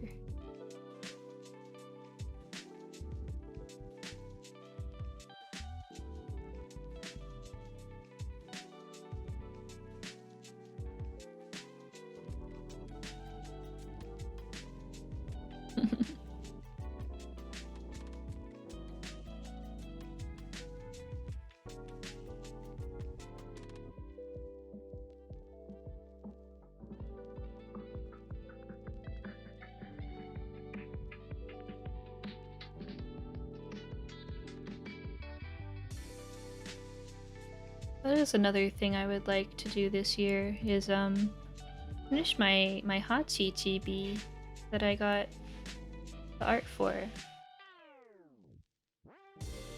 I like made progress on it, but I kind of stopped working on it because I got too busy. But I would like to finish that this year. It's so cute, so bouncy, so jiggly.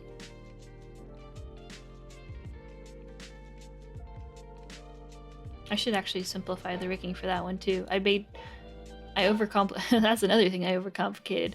I kind of did this with Limus too. It was okay with Limu mostly, but for my like Hachi TV, I ended up doing like five parameters for just the bangs for like the rotation, and I'm like, I don't know. I don't think do I really need 5? I mean, I'm doing 4 here, but the chibi is so simple. Did I really need 5 parameters for the hair? You know, it's like, did I really need to do that? Because then it made it so I had to do 5 for everything, and I'm like, I'm so tired, and I stopped. You know? Oh, yeah. It would be nice to use 5. I have to, like, check it again. Does Vitamins have, because, like, the new V-Bridger update, you know, added, the step and the smoothing and the delay and stuff. Does Vitamins have that? Because now that V-Bridger has that, I'm like, ooh. Thoughts in my brain? Gasp.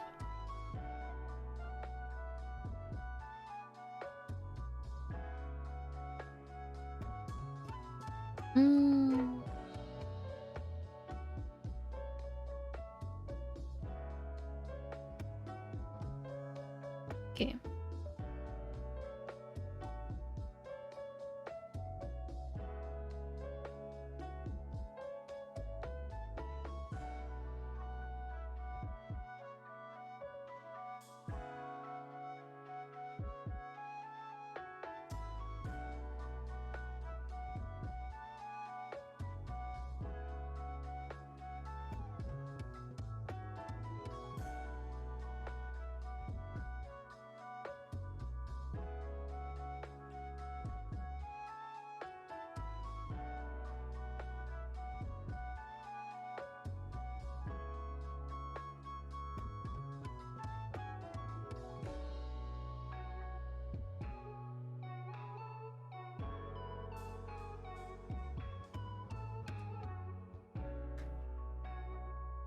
Okay, thank you.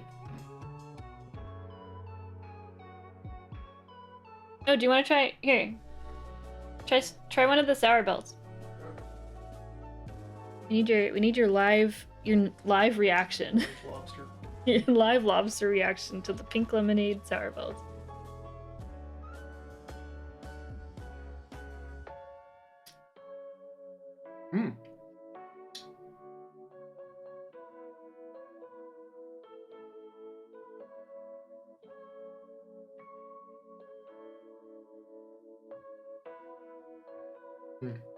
I really like that. It's Yeah? like really sour, but it still has like a ton of lemon flavor. Like you taste a lemon Yeah. in there. It doesn't taste all artificial. Yeah. There's like... I'm not getting much pink though. I know, but I kind of like it because it's not much pink. But it's a pink lemonade flavor. That's how pink lemonade But you gotta get the pink. Lemony, sour, flavor is full lemon. Yeah. But it's like there's enough of it that is like an original like lemon. Yeah. It's not that strong. Yeah. It's good. Yeah, I like it. I just wish there was more pink.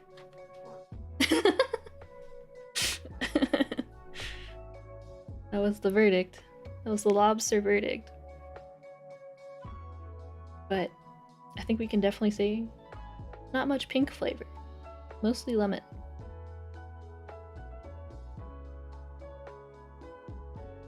Oh yeah, hello. Welcome.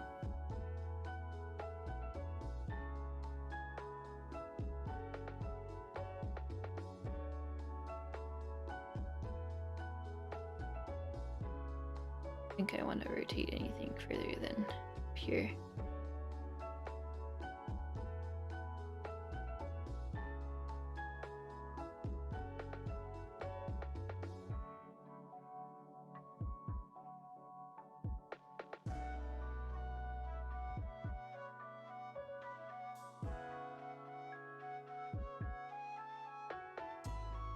We will see how that goes. I need to see how this actually looks with the XY though.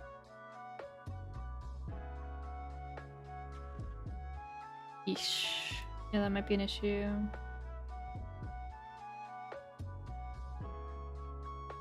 Might show the bald head. What if I...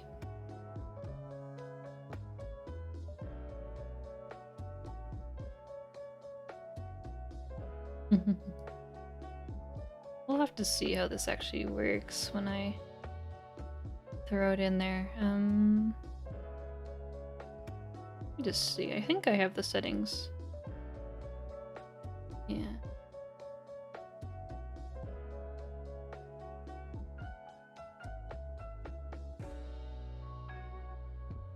Oh, that needs to be...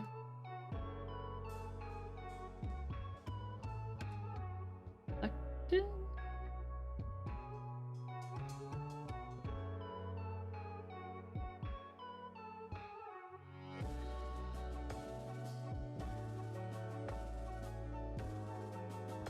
No, that's fine. This one? No, this one probably doesn't have to be.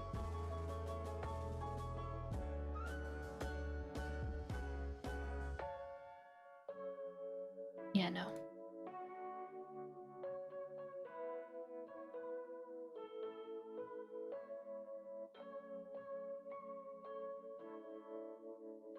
I don't know. We'll have to see if it's an issue.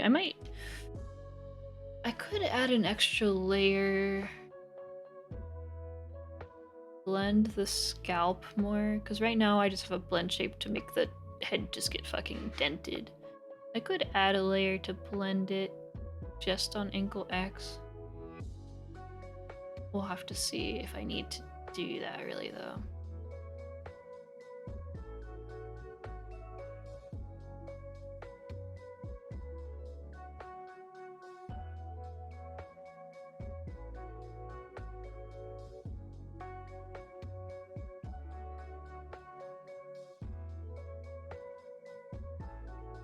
Alright, now I just have to do that for the rest of the hair.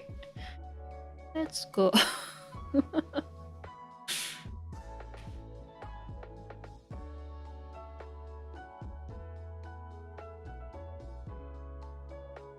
Yeah, no worries.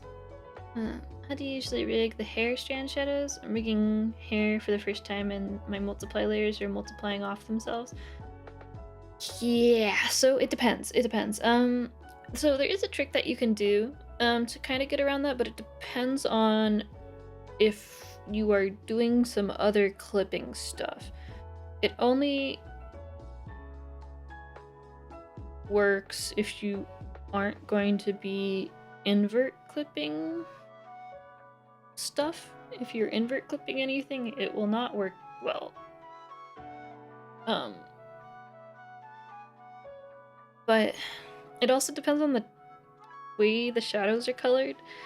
Like shadows like this are a little bit... this is actually just one layer. I'm still debating if I want to separate it up more. And how I will do that if I do. But yeah, hair shadows like this where it has like the rim, like subsurface scattering, it becomes more difficult. But if it's kind of just flat shadow. It where is it? It's, I think there's a link on FAF's thing. VTuber resources. I got you. There's a way to do it for like the hair or like for the face, but you could reuse the same concept for the hair. I got you. 1 second.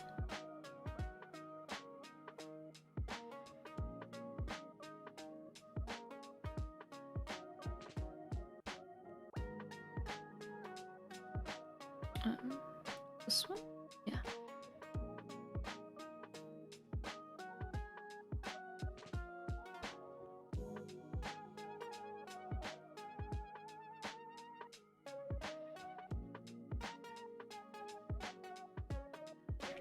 Yeah, there's this as like one example.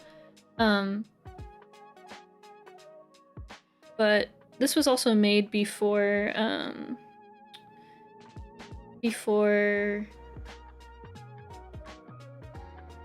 what is it?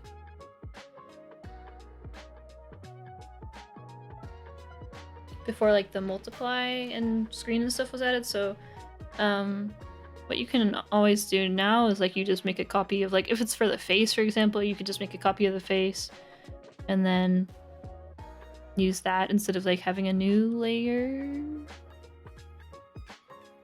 So then it will only show up where the face is.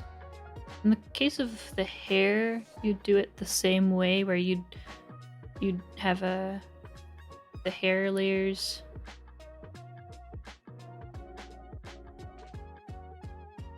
like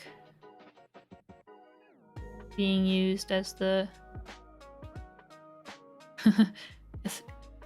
my brain is like short-circuiting, but hopefully it's easy to understand. My brain is not working all the day to explain stuff.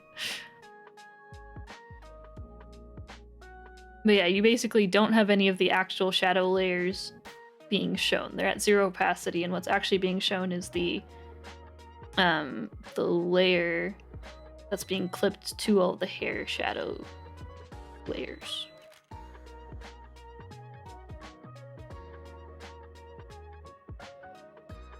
Yeah. Oh, for inverse clipping? I end up using inverse clipping quite a lot, I think. I do it, yeah, for like eyes, as well as like for mouth stuff, especially. I normally, I think for quite a while now, I have been like invert clipping the inside of the mouth stuff to the outer like lips. So like this is like the upper lip. It's kind of messy, but like this is the lower lip, but this is at 0 opacity. You never see this. But I'm using these as invert clipping masks to the inside of the mouth. So the mouth only shows up, or the inside parts only show up when they're not being covered, instead of like clipping the inside mouth stuff to the inside like throat layer or something. It's just a different way of doing stuff, but sometimes it can be it's good for like certain scenarios. It's a Live2D stuff is so nuanced. I feel like half the time I'm explaining stuff I'm like, do I sound insane right now? Yeah, it's really helpful if you have like you basically kind of, well, you don't need to, but it makes things a lot easier if you have a model that has like a gradient on the face, for example. You'll run into that issue that if you have like lip skin, you might run into that issue of like the lip skin's on top of the gradient, and you're like, oh my god, I perish. Cillia wave hello comfy can you god in the chillins chat. Ooh, chicken. Thank you. Thank you for the resub grid. Thank you. Yeah, I do want to play some Pongi again. Lobster brought me some ramen. Got some spicy hot. Not spicy, just hot ramen. But yeah, for gradients, it works really well for that, because if you have the upper and lower lip skin, like, you know, it doesn't have to be skin, I guess. It can just be like a big square or something that you use as an invert mask, that you like usually copy the. Oh, here, let me change this to eating, because I am eating while I chat. You like copy the vertices of the upper lip, and you would paste that onto the upper lip like skin or upper lip mask, and then you glue those to the upper lips line. And then you have the upper lip like skin or mask or whatever set to 0 opacity, so you don't see it, and that then lets you move around like the upper lip, and it will move the upper lip mask and whatnot as needed because it's glued. And that lets everything, all the inside of the mouth is invert clipped to the outside upper and lower lip skin or mask layers, so they won't show up where those are, and that lets the gradient for the face show through. Yeah. Invert masks are nice, it's just I really wish we could both invert and also normal clip stuff, because that's the biggest thing I run into constantly. That's like, I think right now that's literally the biggest thing I would ask Live2D for, is like, for the love of God, let me invert something and also clip it to something. It's so rough. It's like, invert so much stuff and I clip so much stuff. But I also needed to clip or invert to something else. I hate it so much. I need that fixed, like, now.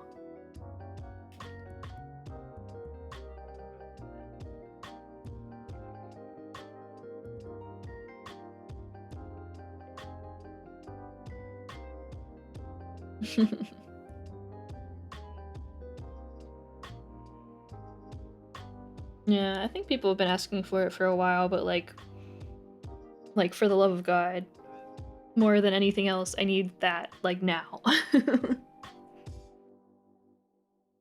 Like, yeah, the AI hair physics or whatever, it will be nice, but can I for the love of God clip and invert mask something at the same time? I'm begging. Oh yeah, so I am using the new version, but I'm using the, well, currently I'm using the beta, and I have the UI scaling off. So I have it disabled. And for the most part it is okay, but the physics window is still rough, but that will depend on your CPU from what I can understand so far. I have like a CPU spike issue, and it seems so far to mostly be affecting people with like AMD or like Ryzen CPUs. So that is still an issue I encounter with 5.0. But using the beta and having the UI scaling off, it's mostly usable now. Since the beta. Before the beta, I guess the new version, as long as it's 0.03, I think it's out of beta now and it's just official release. As long as it's 0.03 and I have UI scaling off, it's usable, but the physics window is still not ideal.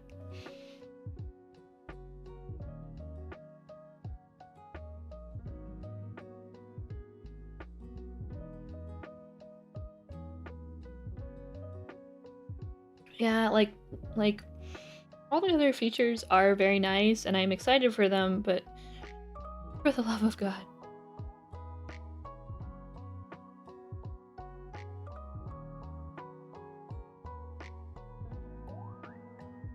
So many things would be immediately fixed if I could do both.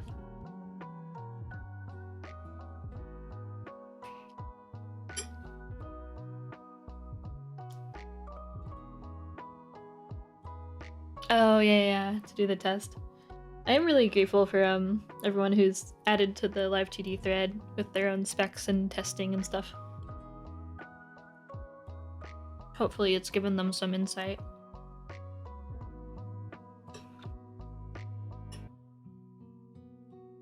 They haven't replied, but I'm just praying and assuming that that's because they're working on it. Copium? I don't know.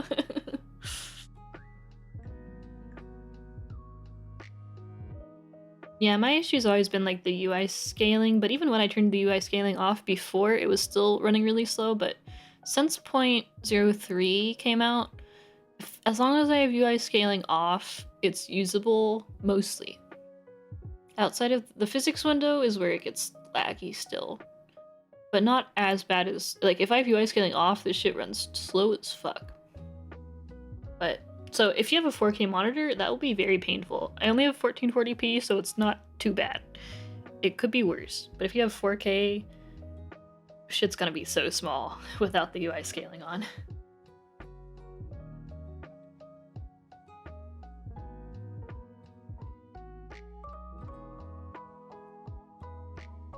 And you can do the window scaling to kind of circumvent that, but then you have to deal with blurry text.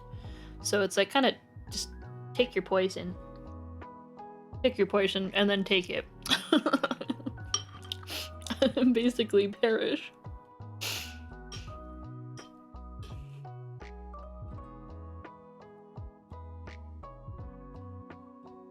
How long have you been eating? Not long. Lobster brought me some ramen.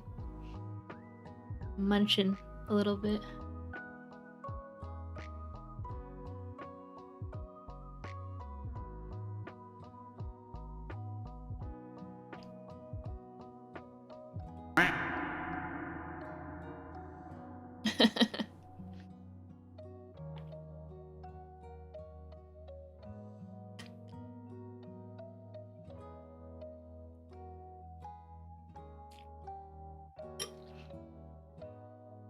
There it goes.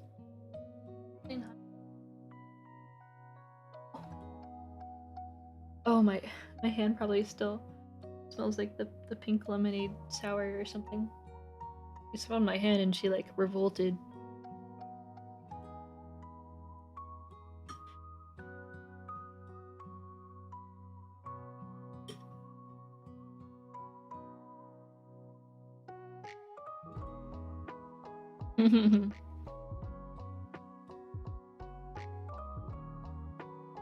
Oh yeah, hello.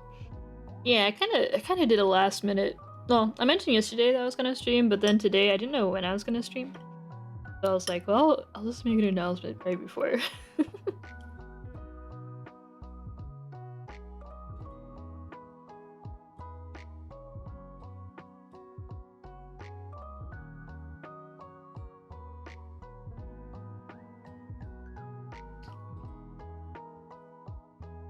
I would say maybe this year will be the year I do schedules, but no.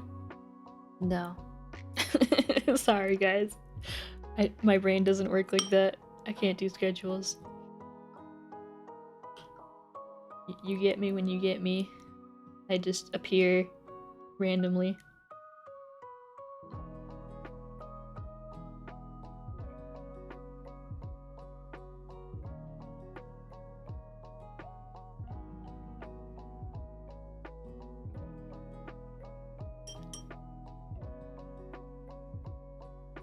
Oh yeah, thank you.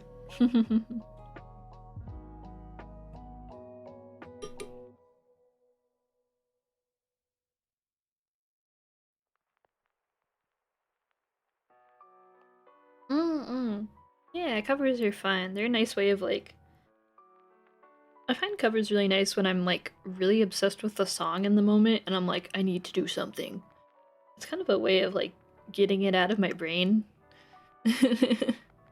When I'm like just stuck looping something. That's kind of how it works, honestly, for me. I get into a song, I loop it for like 2 weeks straight, and I get so obsessed with it that I'm like, I just gotta make a cover and plop that out, and then I'm free. Because by the time I'm done, I'm probably not as into the song anymore. Or not. Sometimes I'm still just...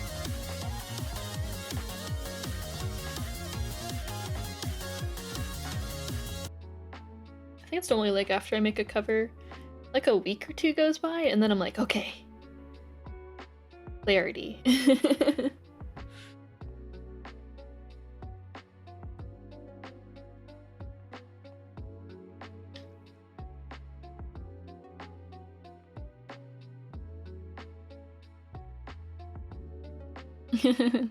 Yeah, yeah, it's like it's just like, I think that's just how it's been for me actually for most of my cover making career. I think all the covers I've put out have been the result of me like suddenly getting into a song and then I'm like, oh my god, I love this song. Oh my god, what if I make a cover? Then I can just keep listening to it, you know? I think it also lets you get like really into the song on like a deeper level.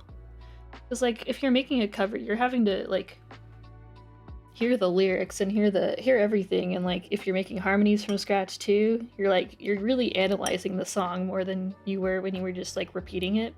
So it's a nice way to kind of get closer to a song that you really like, I guess, if I think about it.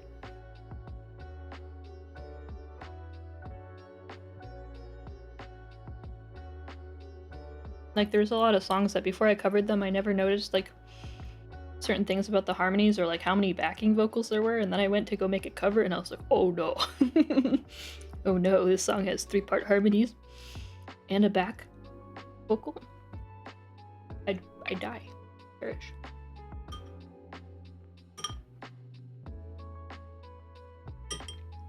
Yeah, it's really that post cover clarity. It legit is like that.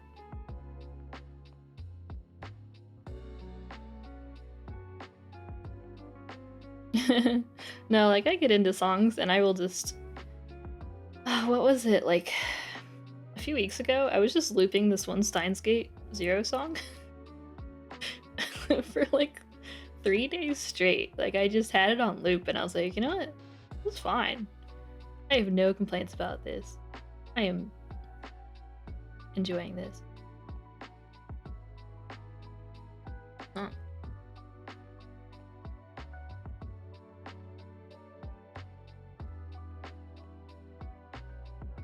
For how many hours of the day? I think like 6 or 8. I don't know. It's really easy for me to just zone out and then I don't notice that the music has changed. Or has it changed? You guys remember my Destiny Child stream that I did? I didn't realize it was looping the same song for like 2 hours. I think I just like, my brain forgets that it's, I don't know, my brain is just like, this is fine. This is fine. I wonder if it's like the result of like me living or growing up with like my parents like played music at home. And like a lot of times I just wake up to like my mom or my stepdad just repeating the same line over and over and over again to get it right. And I'm like, I've been in bed for 2 hours and I've heard the same lyric. I'm going to go insane. Maybe that was like a test. Maybe that trained me.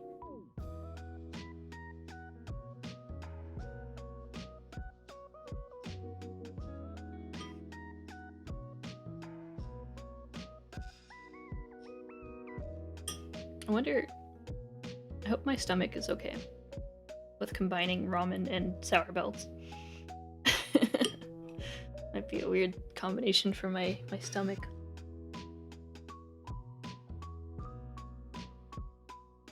Yeah, I think I need to stop eating for a sec.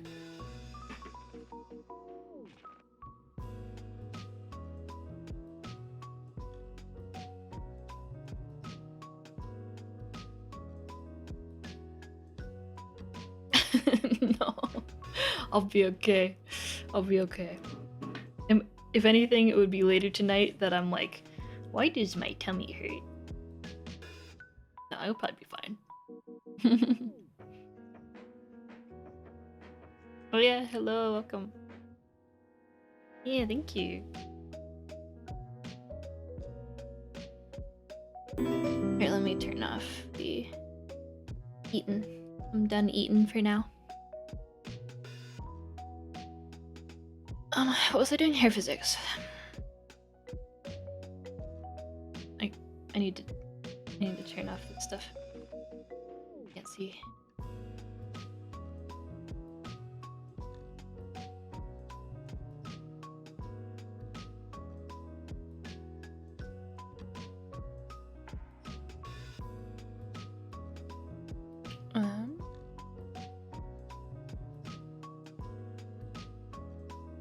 Yeah, it should be fine.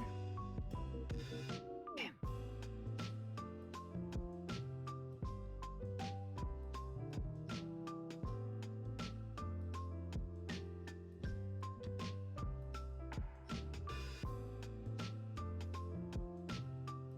Yeah.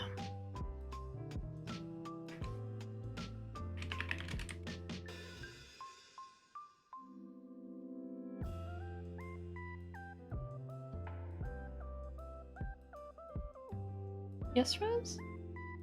What's that squeak?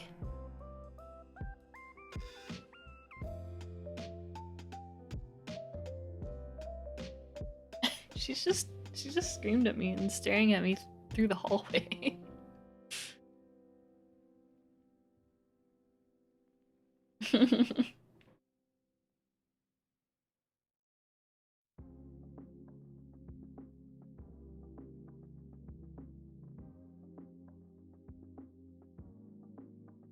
You know.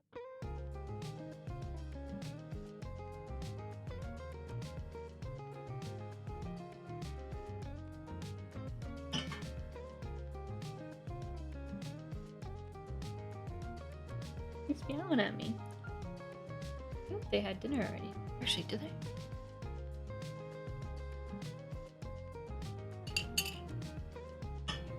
Should check if Lobster fed them.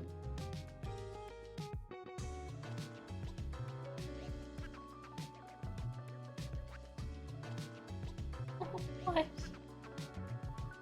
Never squeak when I put you next to the microphone. Only squeak when you were away from the microphone. Where are you trying to go? What? She saw the candle and she's like, oh, I run. I see fire.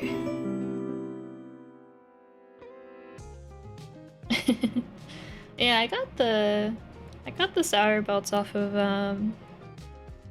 Amazon. It was £1 of sour belts, not the currency.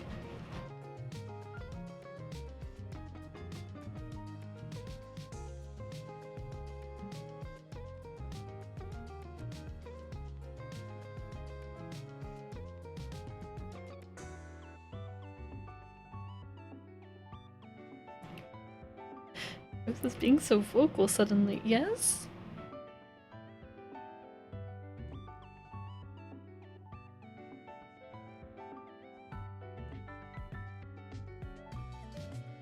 Oh, she's looking zoomy. I wonder if I can get a picture.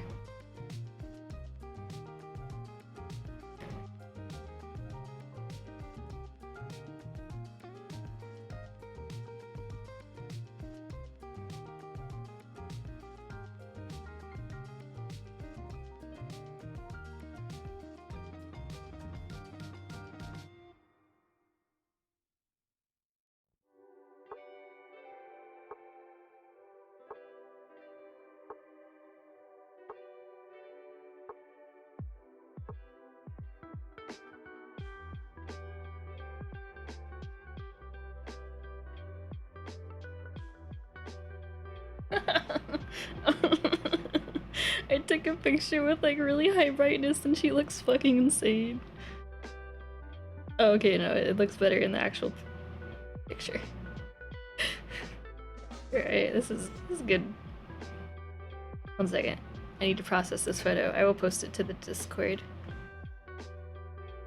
Oh my gosh, she looks so zoomy.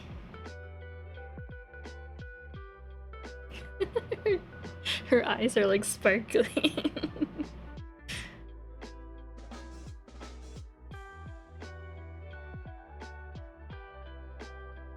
If anyone wants the secret, not secret, cat pics,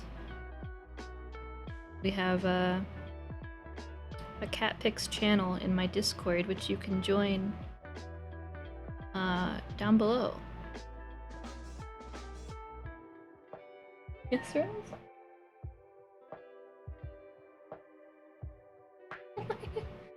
What?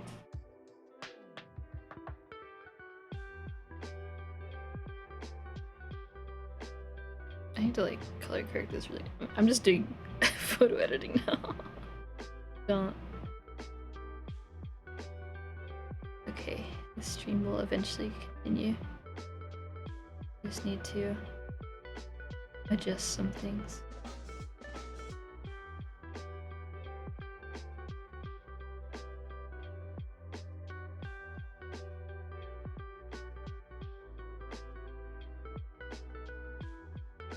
Delete.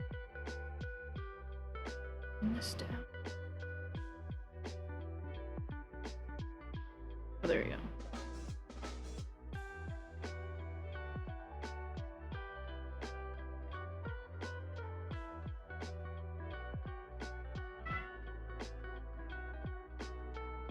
Did the mic pick that up? She's screaming at me.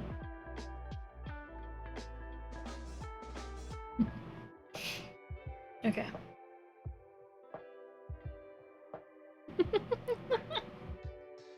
She looks so... She looks so... silly. Okay. I'm posting this to the Discord, to the cat pics channel.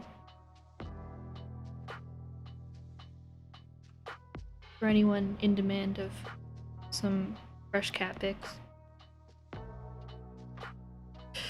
I have like the lighting looks so wild too because I have my like adjustable lights on, so one of them's like red and the other one's blue, and it's making her look very purple.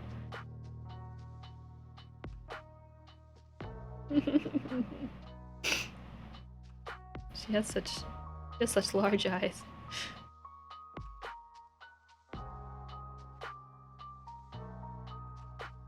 Okay.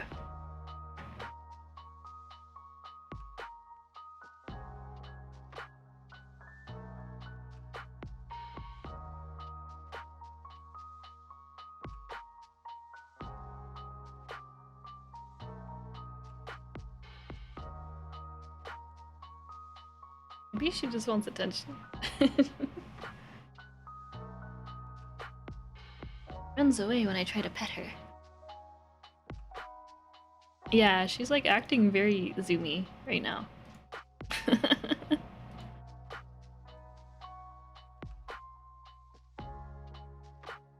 Very zoomy.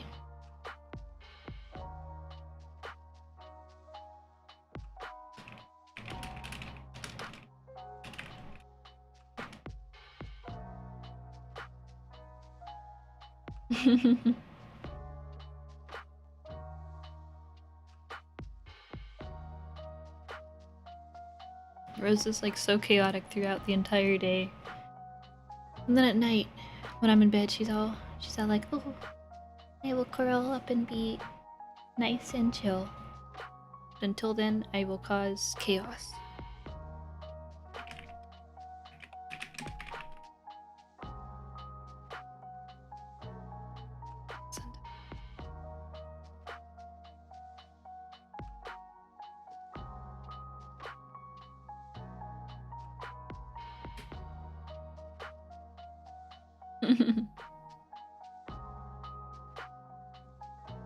Yeah, we adopted, what was it? Rose and Cotton when they were like 3.5 months old, and we kind of had pretty consistent sleep schedule. So they don't ever like wake us up early. They just get a little bit like, what's going on when we like wake up late, like kind of like pretty late.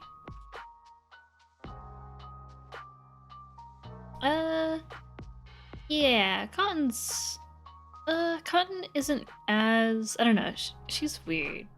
She's not like cuddly. I mean, Rose isn't really cuddly either, but Rose likes to be near me, like near both of us at like all times.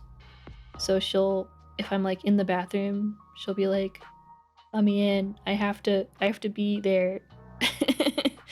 Or like, I don't know, she likes to be in the same like vicinity, whereas Cotton is just kind of doing her own thing. She doesn't like really cuddle or like If I'm on the couch sometimes, Rose will like sleep next to me or sleep on my lap, very occasionally, mostly beside me.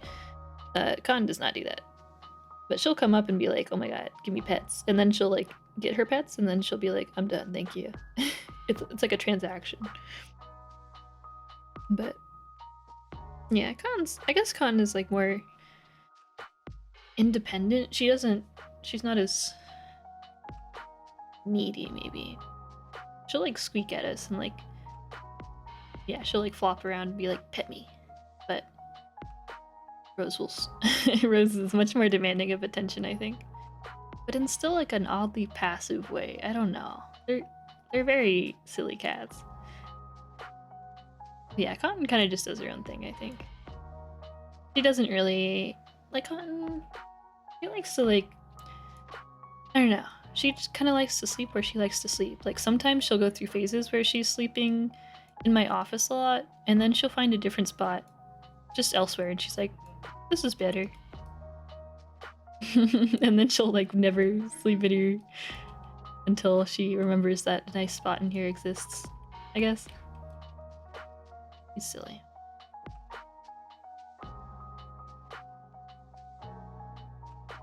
Well, as we speak, Rose is poking something to get my attention.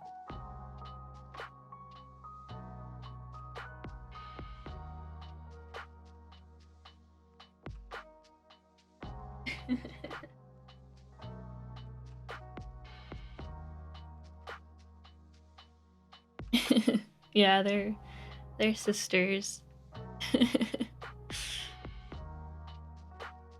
They definitely have very unique personalities from each other. When we first adopted them, of course it like takes time to kind of get the vibe, but I think by a year or like a year and a half, I think a year and a half, they were like their personalities were very clear.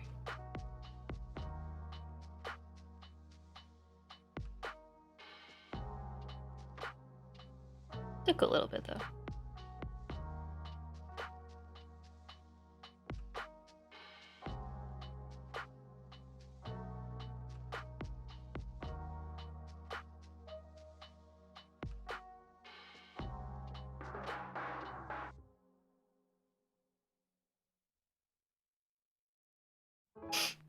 Okay, and then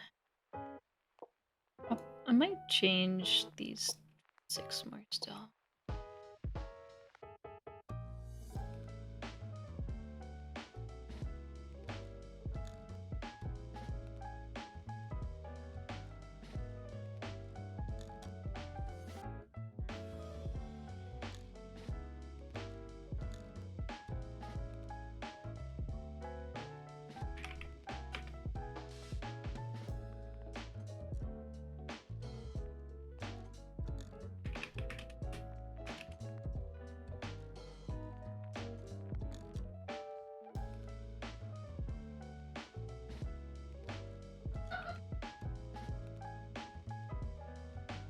Oh, hey Alpha.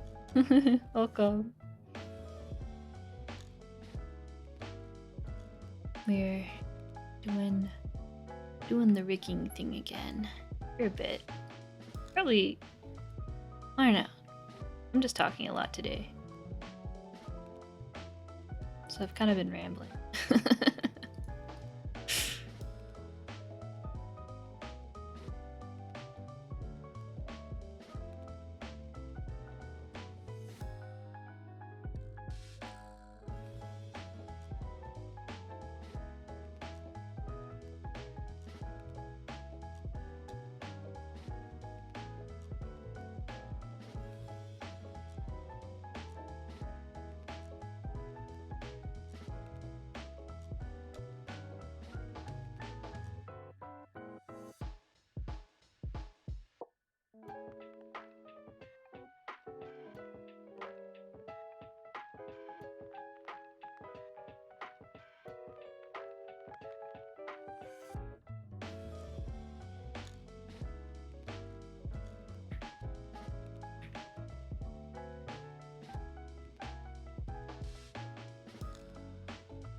Storm bug.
Let's see how this goes.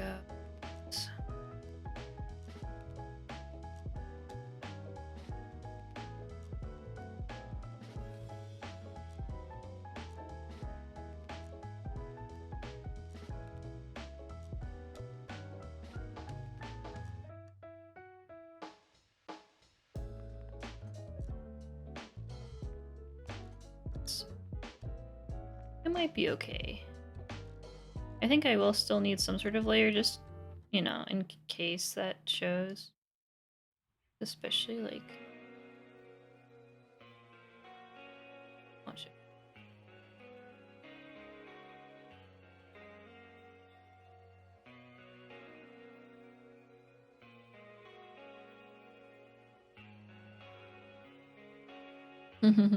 Yeah, these albums have good song choice.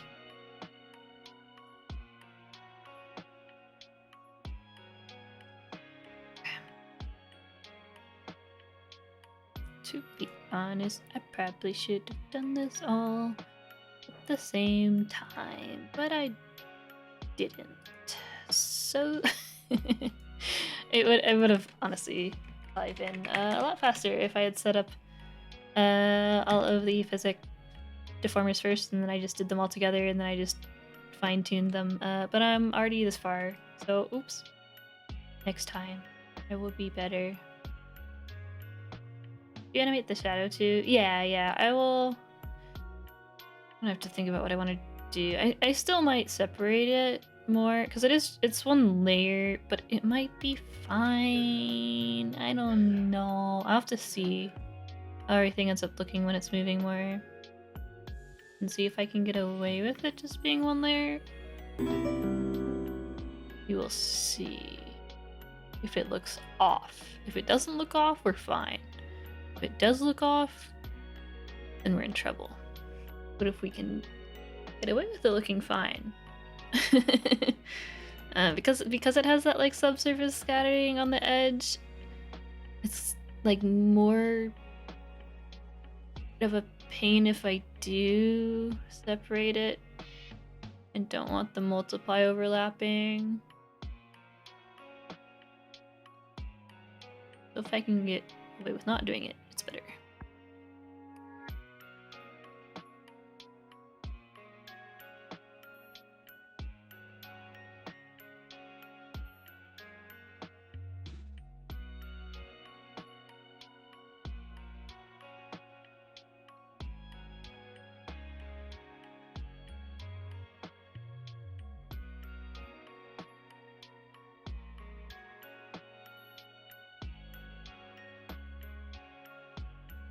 Speaking at me again.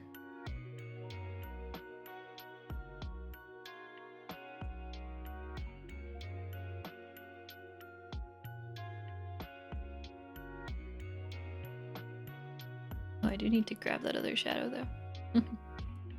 Okay though. That is this one, yeah.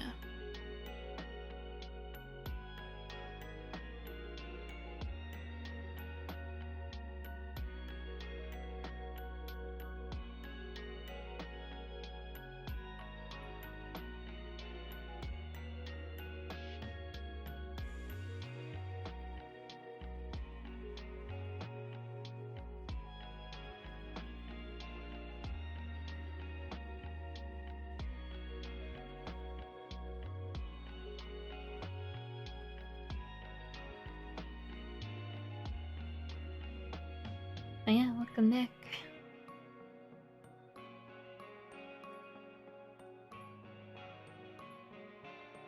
Ooh. This might be a problem.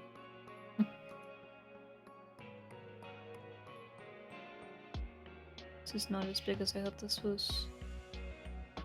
Mm. Hmm.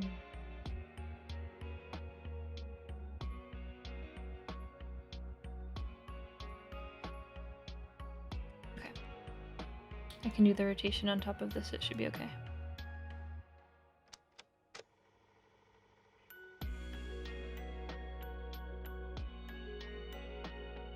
Oh, for the shadow? I will be... Yeah, I will be animating it too, or making it move for sure. Just to... I have to see how everything moves first and then how the shadow moves, because I want to avoid separating it if possible. Like separating it more. We'll see what I can get away with. I don't know.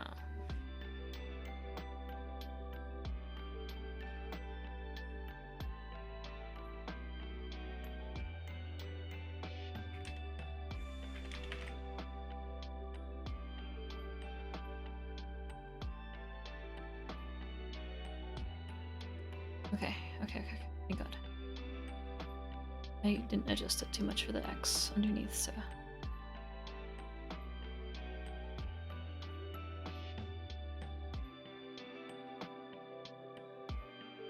Hopefully this doesn't cause issues with that too.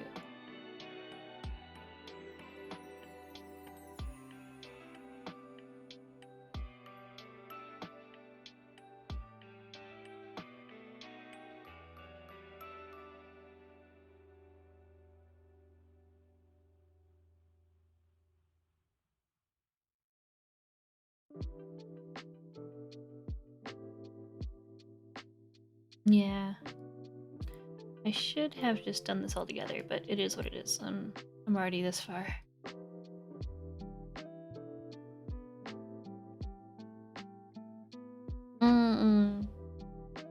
Yeah. I think, like, making your own can be really satisfying, because you can make it exactly how you want it to be. Limited to your, like, your skill, of course, but it can be fun. I think also... I suggest everyone, like, learn Live2D. It's fun. There's a lot to learn, but it's like, I don't know, I feel like it's fun to learn more and like be able to expand what you're able to do. At least, like, I think for the first year it's just like nothing but like, whoa, wow, whoa. Just a lot of like eureka moments.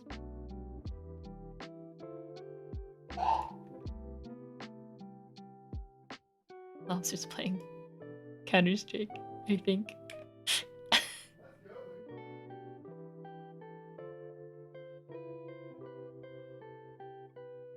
I don't know if his scream got picked up. Oh yeah, it's leftover from Christmas.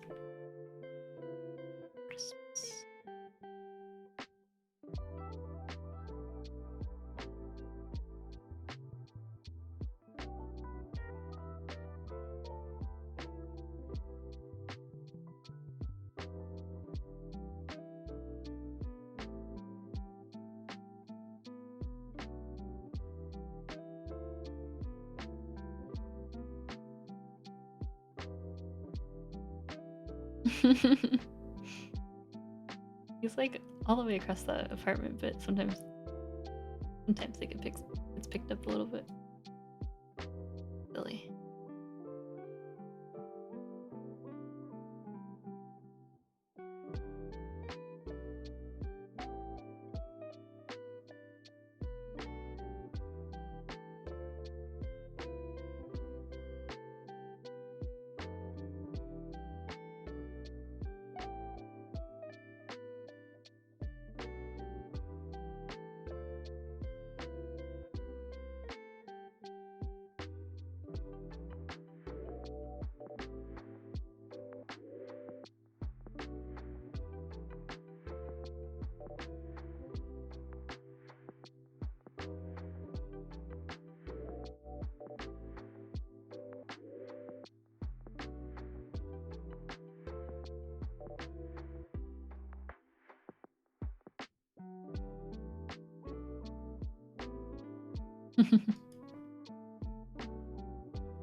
Okay, so now I guess is the point where I'm kind of working backwards here, so it's a little bit weird. Normally I do everything first and then add the variation after. I kind of went backwards, but now I'm doing the variation again. I don't know, it's weird.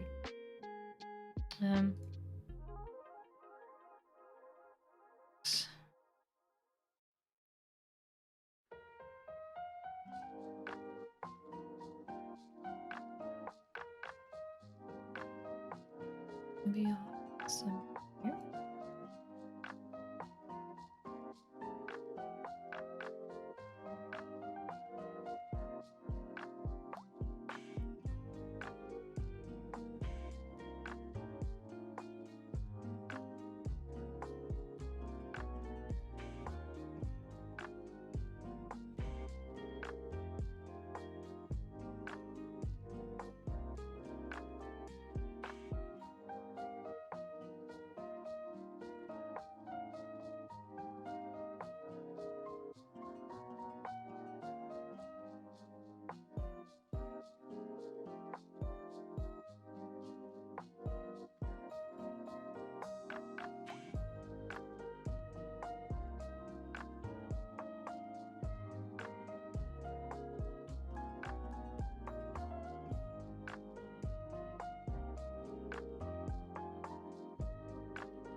I could also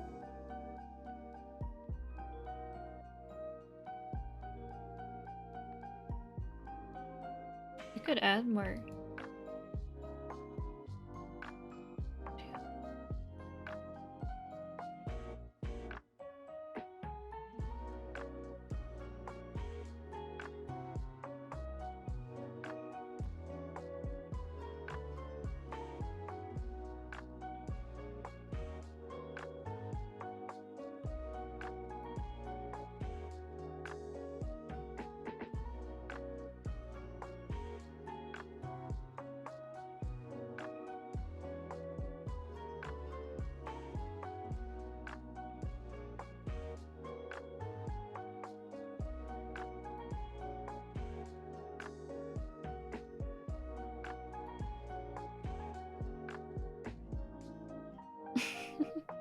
Good.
We'll see.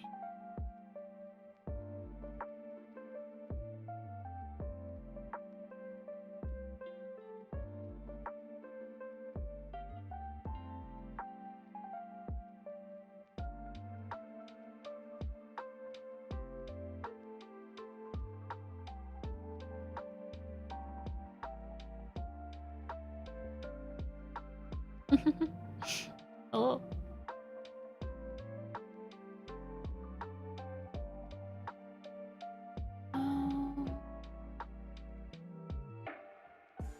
Maybe I'll add more variation on this one. Or this one.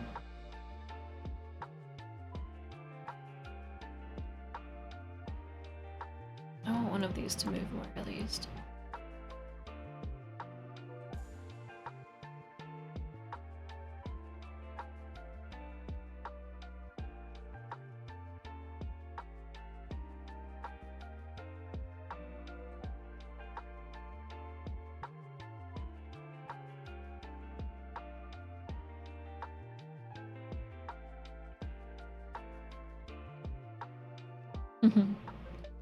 Yeah, the hair physics.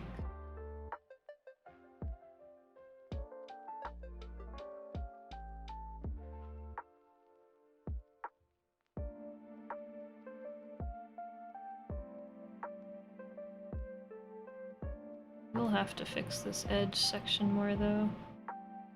So I forgot that that would actually be seen.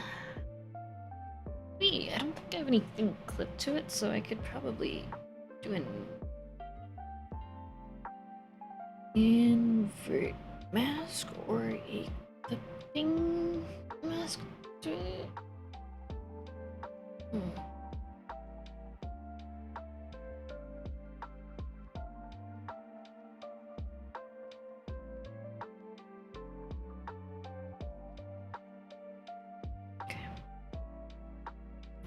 Okay, this shadow.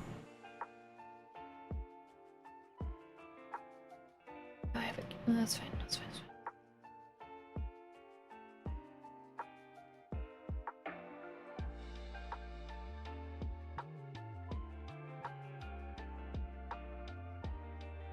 That's fine. Yeah, her hair is really cute.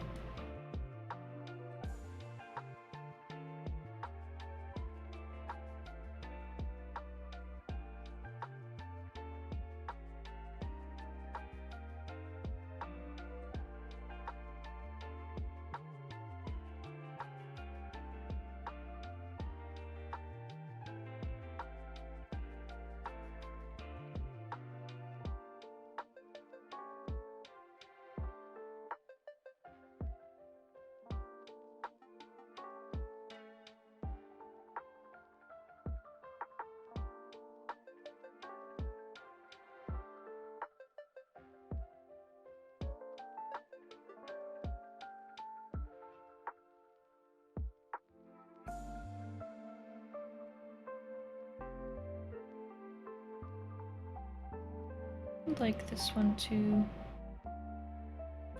curl more though.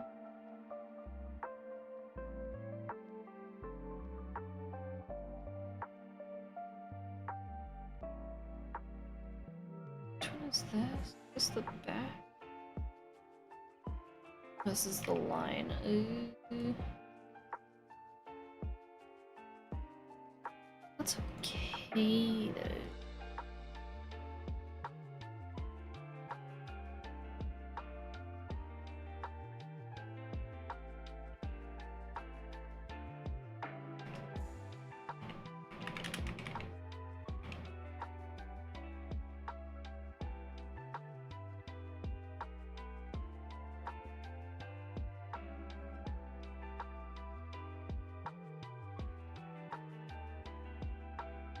Yeah, the lo-fi is very chill. I'm forgetting or simply ignoring my layers. Renaming layer 2 so many. Oh no. I feel that. I think especially with VTuber models, I think it helps to go to name as you go, otherwise it just gets so overwhelming.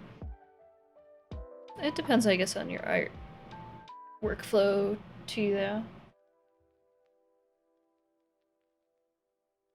I think for like like when I'm doing just like normal art, I don't really care about naming layers too much. But I also more like, I guess in the last like year or two have been doing more painterly, so I'm not using like a ton of layers anyway. It's mostly just like adjustment layers on top of things.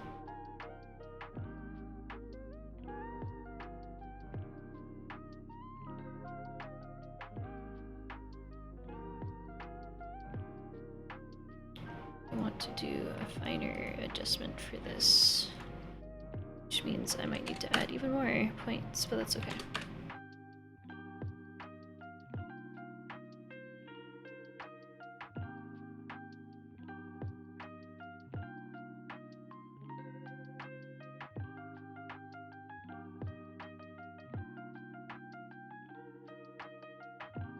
This is the bottom of the hierarchy, so it can get a little wild.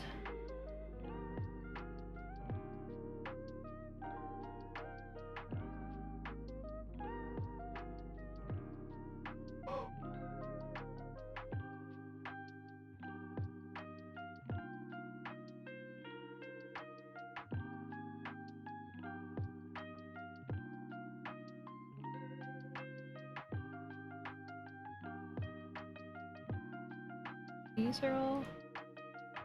yeah.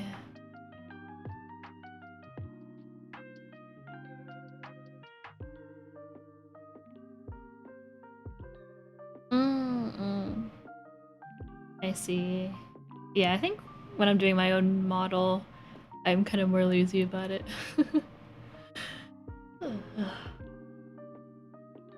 Yeah, I have a Huion as well. I have like I don't have like, well, I guess it has keys on it, but I have like a keyboard tray, so my keyboard is underneath my desk, and I have my Huion like tablet on my desk, so I can still, so I don't have to move my keyboard around. It can just be there. It's very comfy. Highly recommend that type of setup. Yeah, it depends on like your desk, but I just got like a cheap keyboard tray off of Amazon for like 20 bucks. It just, you have to make sure that your desk has like the right enough amount of like clearance to use. Like I have like a clamp, like it just like clamps on to my desk. But yeah, it depends on the size of your desk as well. My keyboard tray is big enough for my keyboard and my mouse, so I have both of them on my keyboard tray. So my mouse and my keyboard are just completely separate from the top of my desk. It makes it so I have a lot of desk space, which is really nice to have my tablet and my microphone and like food on my desk without it getting in the way of anything. Really nice. Oh yeah, hello. Happy New Year. Oh yeah, thank you. Yeah, it's a lot of trial and error, no matter what. Rigging efficiently is I think it's an endless battle, to be honest. I still don't know if I, like, rig efficiently. I don't know. Yeah. I think, if you do want to, like, kind of get a vibe for other workflows, though, like, checking out people's example models can really help with that, I think. There's a lot of different, like, example models out nowadays for, like, the body, or, like, the head, or hair, or mouth, or a lot of different things.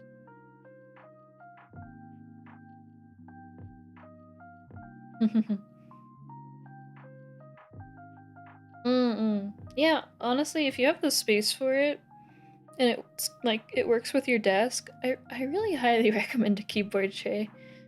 I honestly,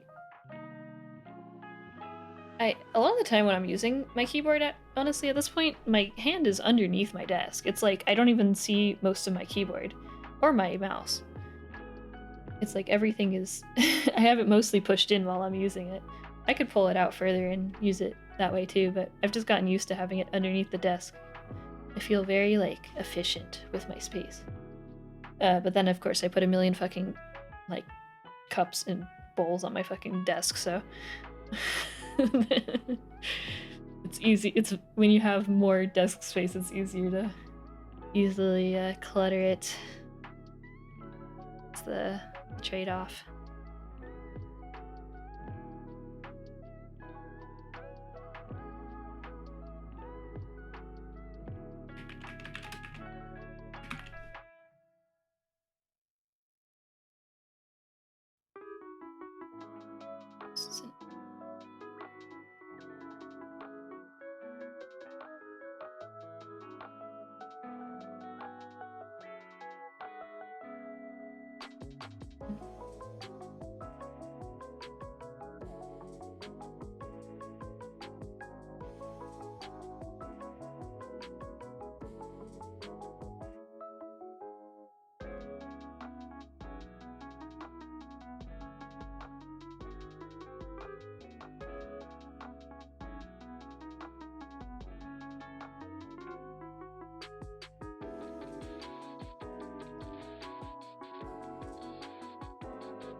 Just showing your process? Oh yeah, no problem. Yeah, thank you. I'm always happy to share my progress. It's still a lot of trial and error, so it's hard to know how much of it is useful, but it's another point of reference, at least. That's how I learned a lot of stuff when I was first learning, is just like following along with people's VODs and stuff. It really helped me fill in the gaps of like tutorial videos. Not that there was that much at the time, but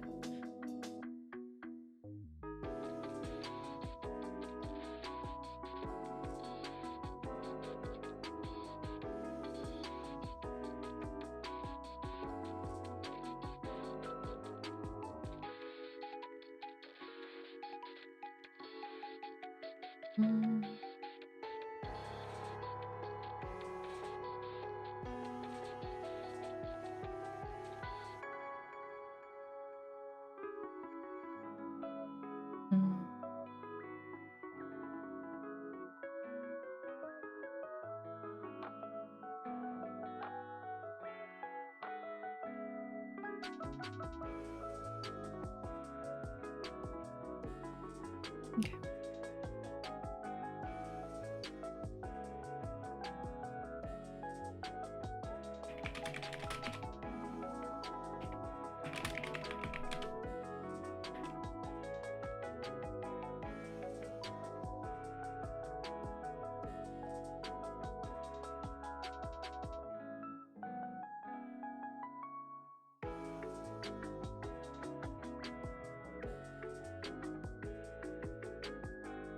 It's always a restriction that is not fun. You have like hair that's like already kind of tilted, I guess, towards one side. Tilting it the other direction is not fun. It's not a fun time. It's kind of suffering and pain.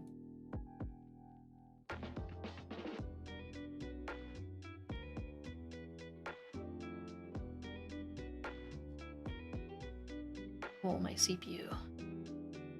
It's chugging.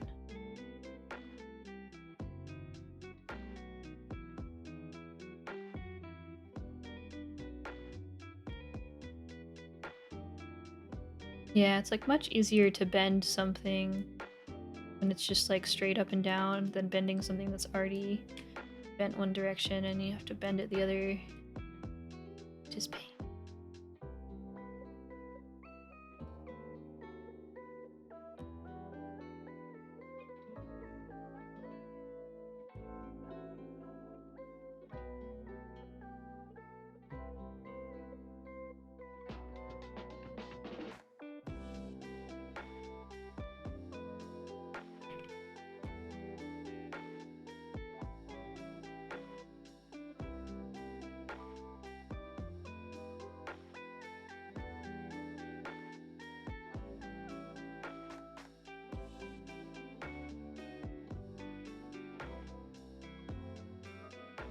Yeah.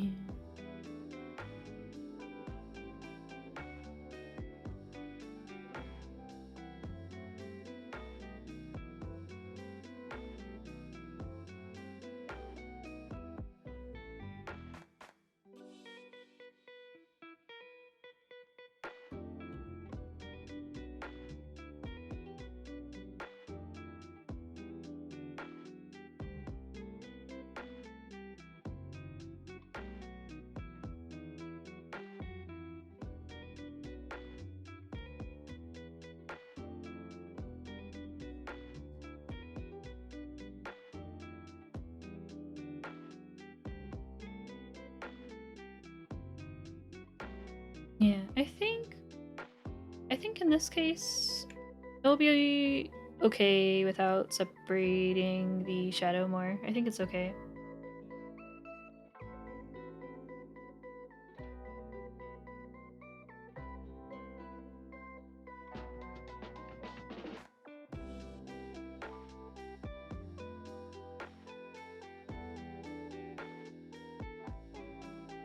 Need to celebrate.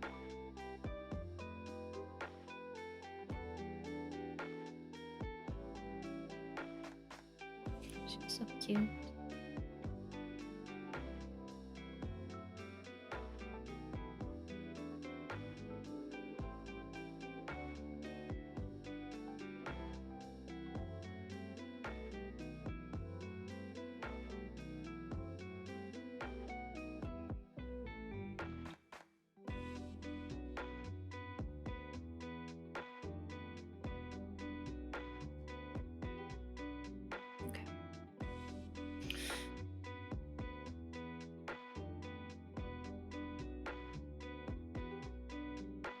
The face shadow.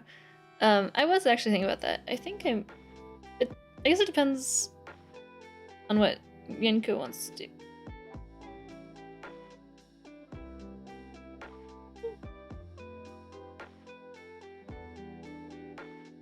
In this case, I'm not doing any crazy like invert clipping stuff like I had to do for Live2D, so I don't have to worry about the shadows there. For Live2D, I had to because it was an issue because I had to invert clip the hair stuff, so I couldn't. There was some reason that I couldn't do it for Live2D. Or it wasn't the face shadow; it was the hair shadow. That's what it was. One of the hair shadows I ended up having to not use because it was not gonna work with how stuff was set up.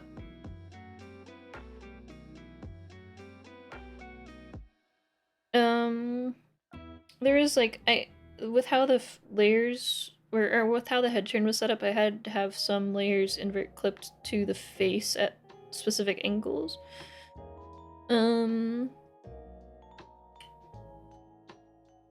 So because I needed to have it invert clipped, I couldn't clip the hair shadow to the lower hair because that hair needed to be being invert clipped to the face at certain angles, and if I did that, then the hair shadow that was clipped to the lower hair would show up where the lower hair is showing, whether like just no matter what the invert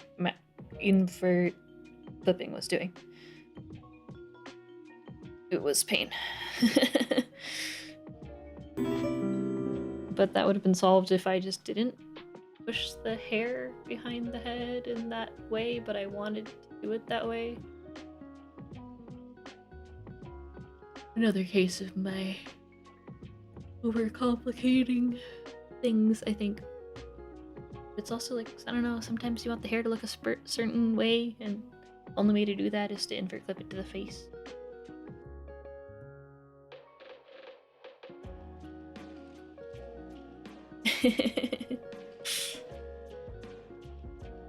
The overcomplicating. That's where all the time comes in. Not really. Well, I guess it depends at what point you categorize it as overcomplication.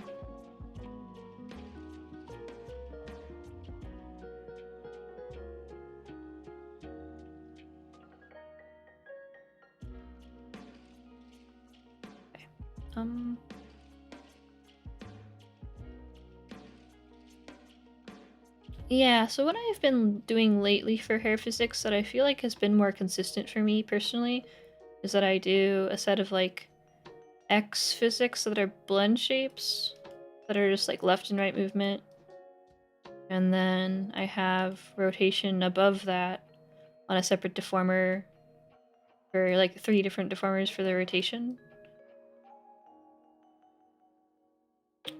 And that's so far, as in like the last model I've done has been working? Question mark. Probably. And looking okay.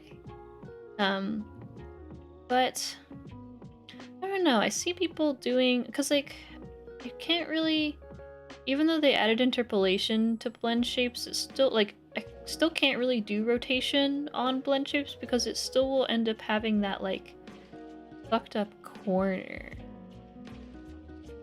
because it just multiplies the rotation. So it's kind of nasty. Yeah, sure.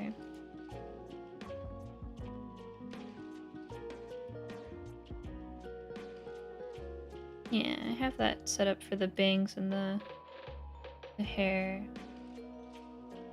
So I have, what I do is I have like 2 different physics sets. So I have one for just the physic X, and then for the physic X rotate, I have it be like 5 more duration.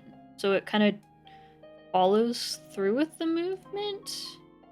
And I also have it starting 1 pendulum later. I don't know. I feel like I'm on some crazy shit, but I started doing this like last model I worked on, and I was like, what if I did this more?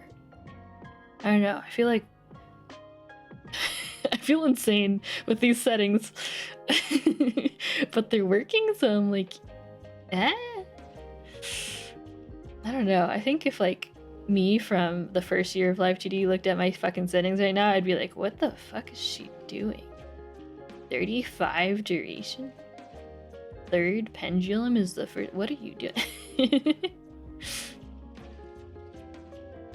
I feel like it would be fucking insane.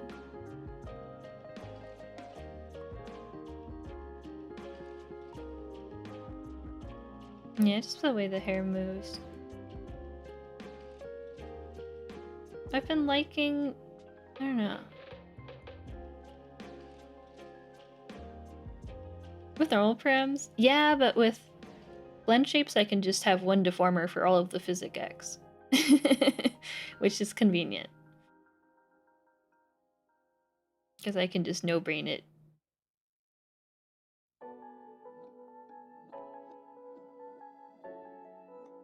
But I still have to separate the rotation deformers 1 by 1 though. I have to have like 3 separate ones for that, because if I do it on blend shapes it gets fucked. But yeah, for the X, as long as like blend shapes aren't really an issue, as long as you're just going left and right. What the blend shapes start getting fucked up when you are combining like different directional movement, I guess, or like diagonal movement.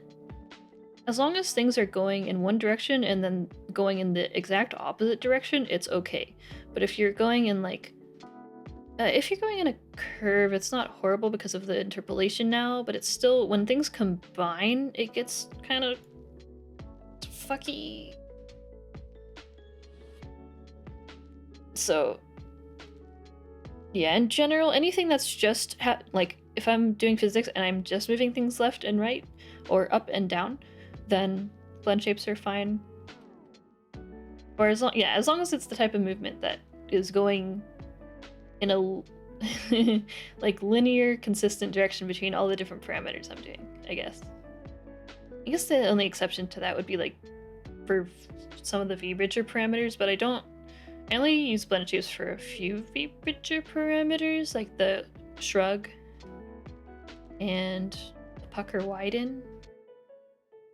But like press, slip, and funnel are still just normal parameters. And yeah, don't worry, this VOD will be uploaded as well. I am, yesterday I spent portion of the day, publishing, I think all of the Vienna VODs that I had. Obviously it doesn't go to the end of her rigging because I'm still finishing that up and it got too laggy to stream the rest of it. But all those VODs are up on YouTube now, except for I think one, because I'm having to wrangle some copyright stuff. Stupid stuff.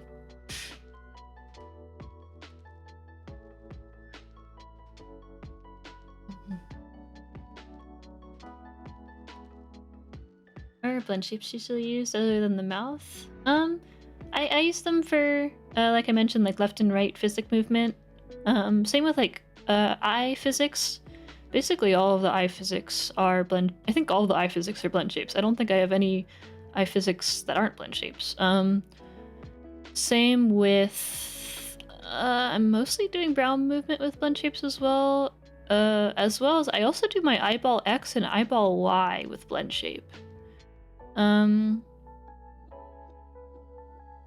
Because I like to adjust how much the eye, it makes it easy. I can just adjust how much the eyeball Y moves when the eye closes and stuff, so it doesn't go up and down as much as the eye closes. Which I like to do. It also lets me just combine blend shapes with normal parameters all in one deformer, and that makes some things work a bit better. Do you think this whole model will make it to YouTube? Yeah, I think so. Yenko's model it is not gonna be nearly as heavy as like Vienna's. Yeah.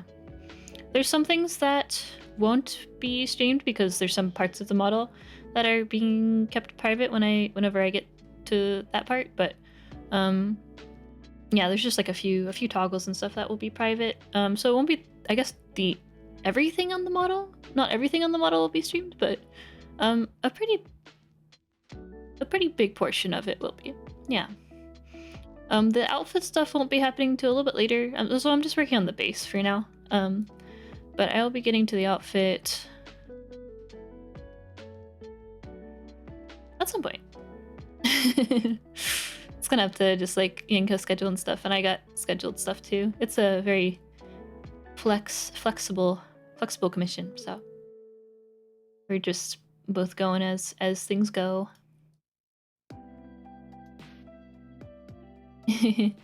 Yeah, I don't know if I'll ever release like a full model for study, but I am like currently in the process of like working on a new hair one just for like tied hair more specifically, but I mean these types of physics settings that I just like mentioned will be in there and whatnot, so they can be used for like presets and things. I've just been trying to think of more examples for hair. I have a few ideas. I was thinking of maybe doing like a braid, because that caused me so much pain when I was working on Limu's braid. It took me so much pain to finally get it to a point that I was happy with, so I might do that just for the sake of having something easy for me to copy again. I don't know. What are some hair styles that you guys struggle with rigging? I don't know. I'm mainly doing the ponytail one for the sake of like explaining separation, because I think a lot of people don't separate the like base of the hair in a way. Like I wish people would separate it a little bit better most of the time for like ponytails, like pulled back hair in general.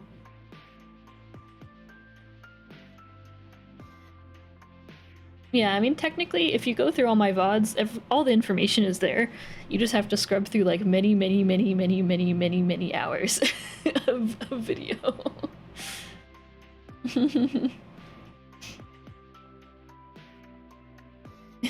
Yeah, I'm always happy to explain stuff. It's kind of like it's kind of easier for me to just go on a tangent about stuff too than like, I don't know.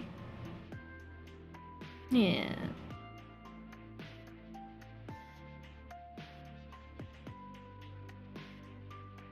I would like to release more stuff, but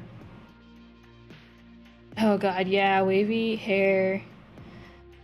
Big chunks going different directions. I don't know. I don't even know if I can like. I don't know. I still struggle every single time with that, so I don't know if I can even provide a good example. Because every single time I get a model that has that, including my own hair, because I'm masochist, I guess. I don't know. I have wavy hair naturally. I guess I've just naturally done this to myself, made myself suffer. But um, yeah, every time I get a model that has that type of hair where it's like one direction and then it's like, just kidding, going the other direction, and I try to do physics, I feel like I have to redo it like fucking like 8 times. And then I eventually am like, I don't know why this worked this time, but it worked for some reason this time. I really wish there was like a better, I don't know. I don't have an ideal workflow for it because a lot of the workflow that's like working here, I don't know if it works as well. I don't know. I'll have to kind of test it more on my own model. Because yeah, it's the issue of like the rotation. It only works if the hair is relatively straight. If the hair is going in a curve, then it's like if you do the rotation, then you'd have to do the rotation the other way, and then you have to. I don't know. Yeah, it really depends on the hair. I've had very nice experiences with hair physics, and then I've had hair physics experiences where I am like literally banging my head on my desk, and I'm like, please just end it. I can't do this anymore. I think I've had some times like that on stream. I think at some point I've definitely just perished while trying to rig hair. I remember there is one, I don't remember specifically which model it was, but there was some model I was streaming and I was working on the hair, and the entire stream was just me being like, alright, I got it this time. And then I finished the physics, I'm like, guys, it looks like dog shit, and I restarted. And I did that like 4 different times on stream. I don't remember which one it was though. I can't remember. I don't think was it Poogie's? No. I can't remember who it was. It definitely happened though. The pain is real. Oh, that's what I was gonna do. I wanted to organize these physics more.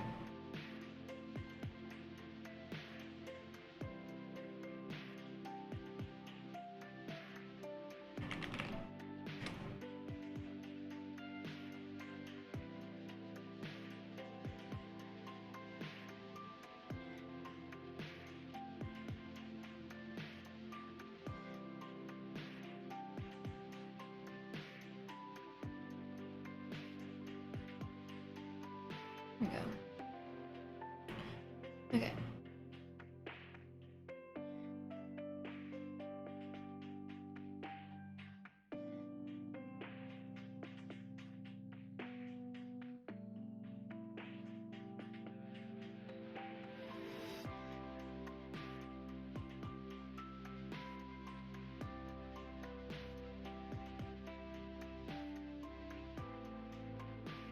Still contemplating what I wanted to do for the highlight.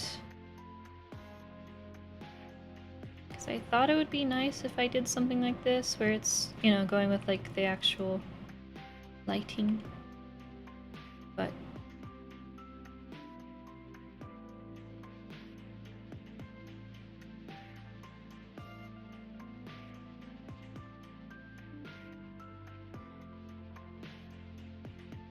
I have to do it on X too.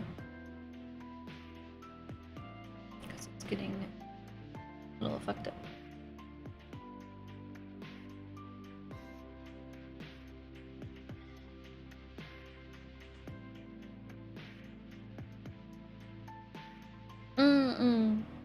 I mean, I don't know. I don't feel like I do it too differently though. Nova and I are like, yeah, I don't know. I learned a lot from Nova as well, so I don't know. I'm not sure how I'm not sure how different it is. I do kind of, I don't know. I think we rig quite similarly. I've been like testing more different, well, I don't know. I have different mouth shapes for each model quite a bit, but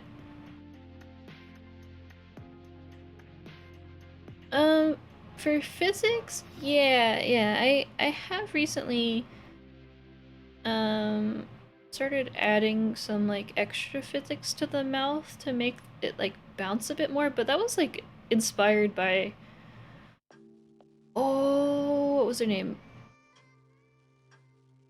I'm trying to remember, make sure I'm remembering the right person. I think it was Mochi? I think Mochi was the one who does the mouth physics I was thinking of.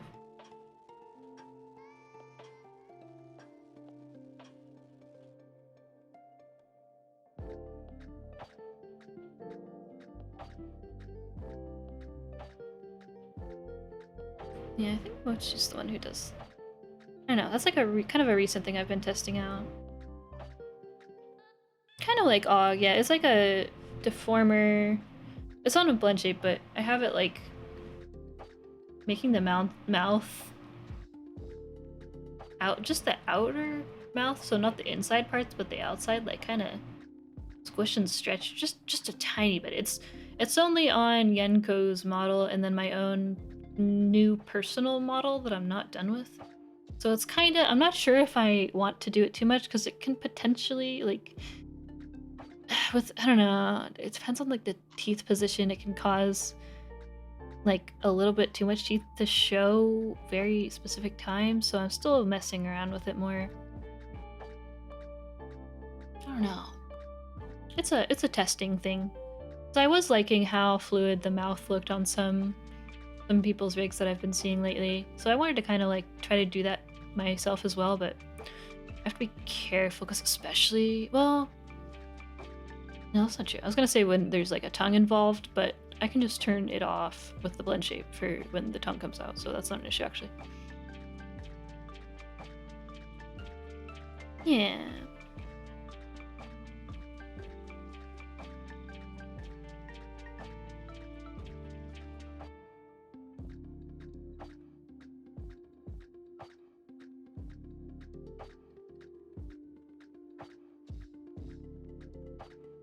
Oh, it was here. I see, I see.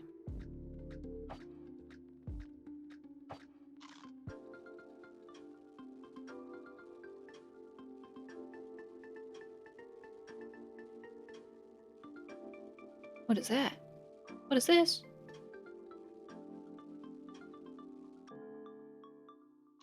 What the fuck is that?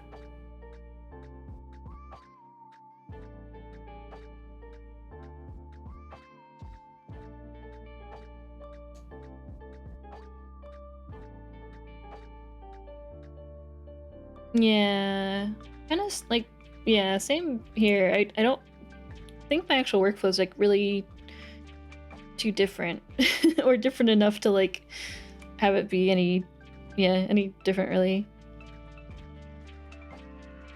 Yeah, maybe, oh, it might be like the highlight from here. Or it could be a, I don't know, what is this? Ooh.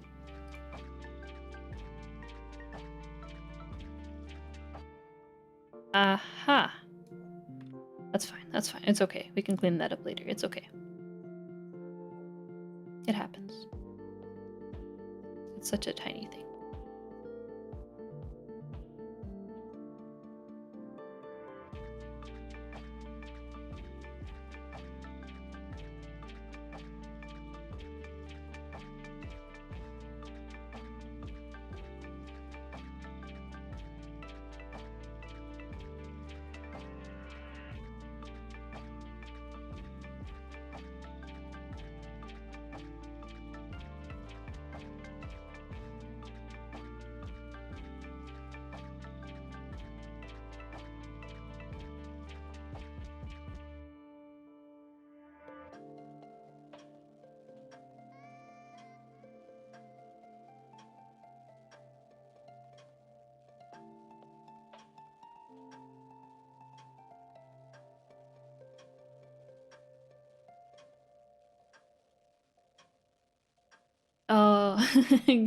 a glue guide.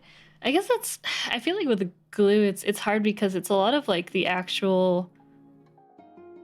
I think with other things, it's easy to just go through like the finished product and scrub through stuff and like understand how it works. With glue, I feel like you have to really like see everything, like the process of gluing each thing to each other and stuff. I need. Where's Crunchy?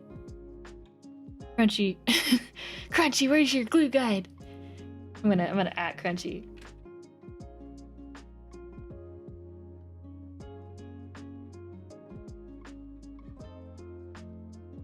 Crunchy, I don't even know if Crunchy's here anymore. Crunchy, Crunchy was.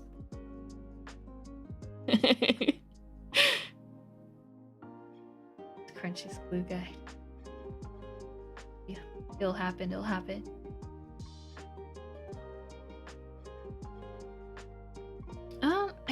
I think Ham has some public files, yeah.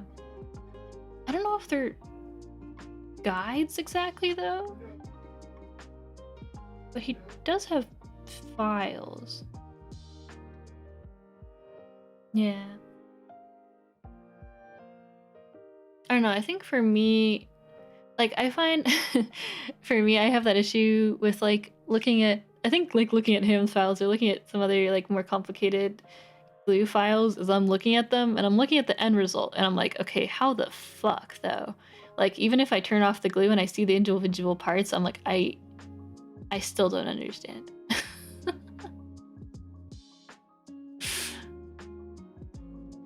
Oh wait, Cho.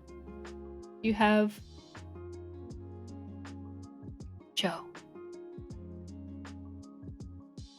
Can you link your tweet of the thing? This is an 18+ stream. It's a very good example of glue, Cho. I'm actually not. It's a great question, actually. I mean,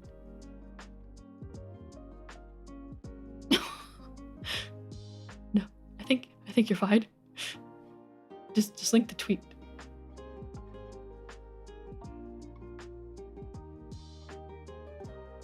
This is an 18+ space. It's a very good example of very good glue usage.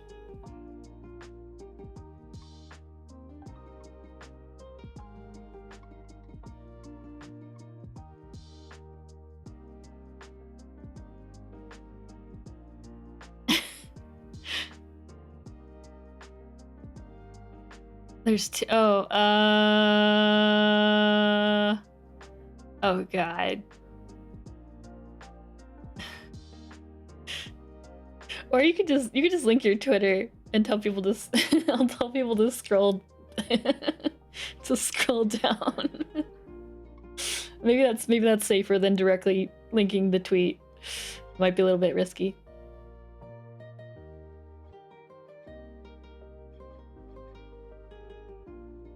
It's a very good example of glue usage. It is an 18+. The contents are 18+. But it is a very good example of what you can do when you expand your brain.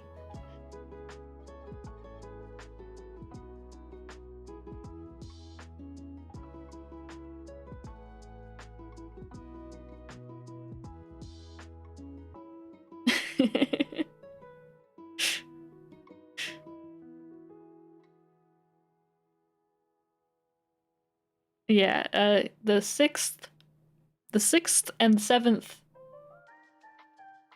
media down.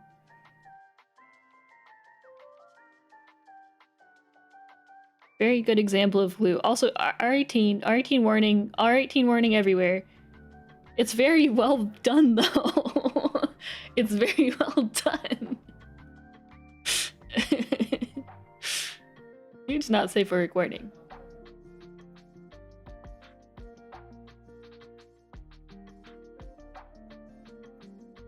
It's really good.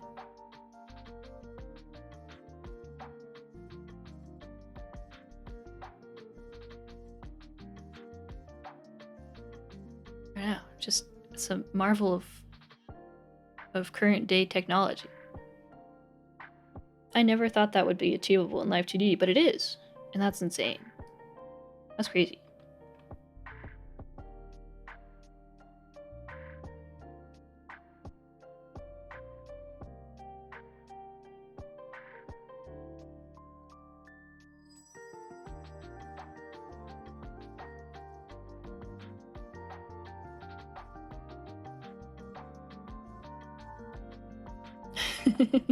Cillia of the ring, what is your wisdom for today?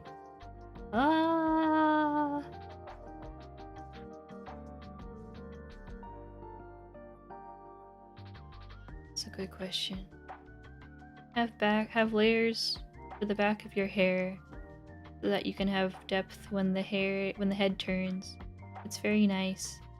It is very quick to draw, and it's nice if it's there, especially if it's provided by the artist already.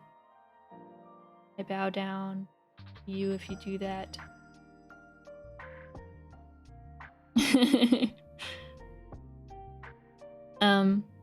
The thing in question that was linked is a Live2D, very well rigged dong.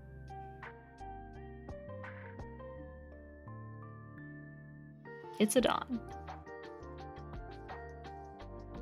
But it's very well done.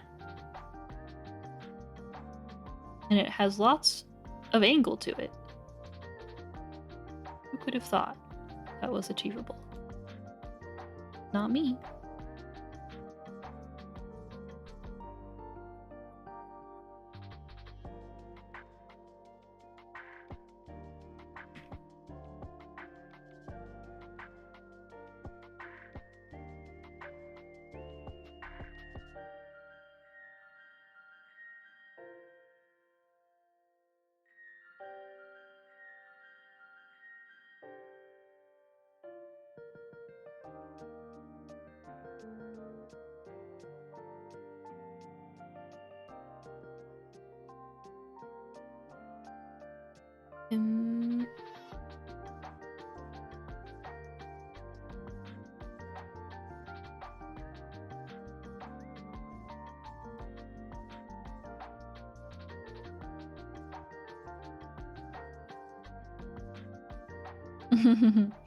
Yeah, to achieve something that can go up and down and left and right to that extent is quite impressive. It requires a lot of technical work. Yeah, I mean...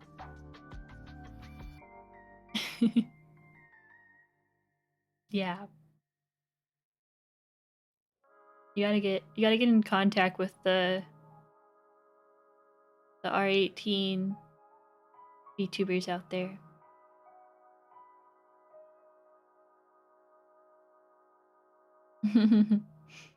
Yeah. For the most part, I've gotten more comfortable with it, but when it comes to more advanced stuff like that, I'm just like, oh. Like, I see Ham and I see you doing that stuff, and I'm like, my brain is combusting. I would like, I don't know.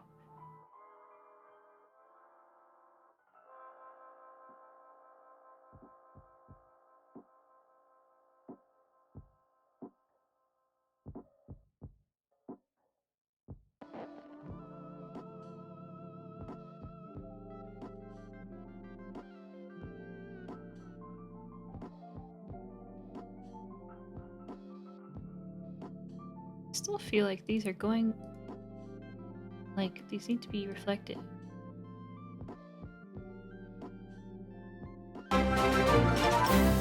Oh! Oh, a raid! Oh, Isa! Drive by murder! Uh-oh! Get down! Welcome! Welcome! Let me do a shout out. We definitely weren't talking about anything weird.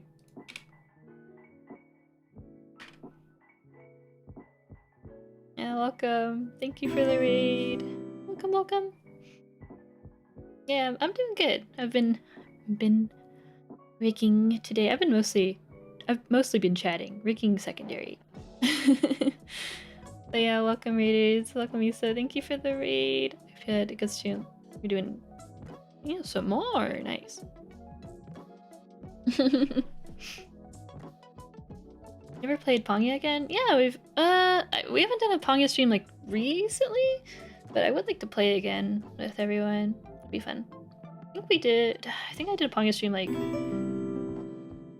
oh no, how long has it been? November? Maybe. But yeah, welcome. I'm just doing some rigging right now. I've been working on the hair physics. I just flipped some of the hair, but I'm just double checking, see if things are working correctly.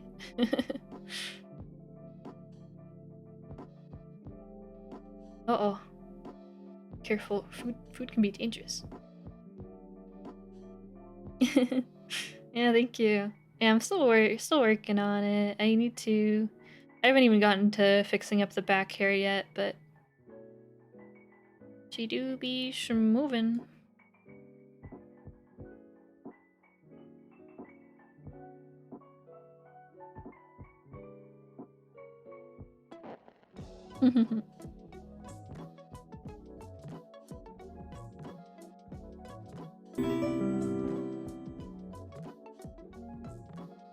How did you flip the hair so fast? I just have a folder with all of the side hair stuff in it, and I just copy that folder, and then I paste the folder, and then I reflect it. And then it is done. Well, not completely. Eventually I flip or I separate the hair physics into left and right, so it's a little bit more the vibe I want, but yeah. I've just been chatting and working on that, and yeah. Yeah, thank you. Yeah.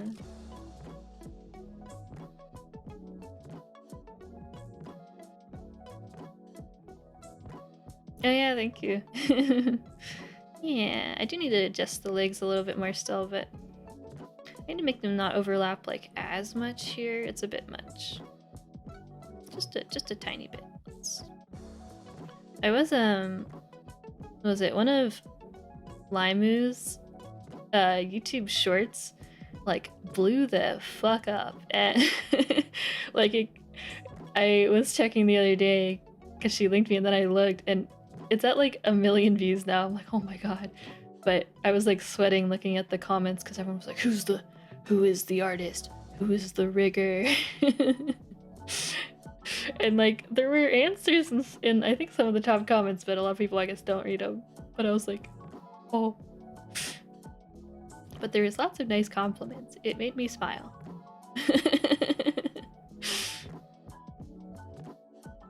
Really about to be booked. I'm already booked. I haven't even opened publicly in a hot minute.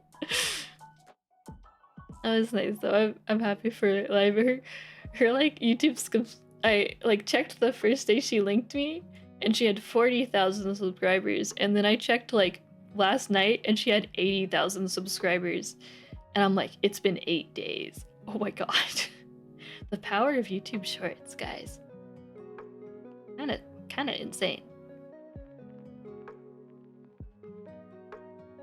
I'm about to find out. I'm booked as hell. And I think like, probably once a year. I think at this point I get as a little treat, maybe I'll have like a public opening of maybe a slot or two or a few slots. But I've been just having a lot of like recurring client work, so I've also kind of been, I guess in the past like year or yeah, like in the last year and a half, I guess, I've kind of been focusing more on I guess like working with clients who I know will like have a kind of plan of like this stuff they want to get in the future, so I know kind of what I'm getting myself into, I guess. So I know if I'll kind of have to potentially factor in like future work with them or not. Yeah.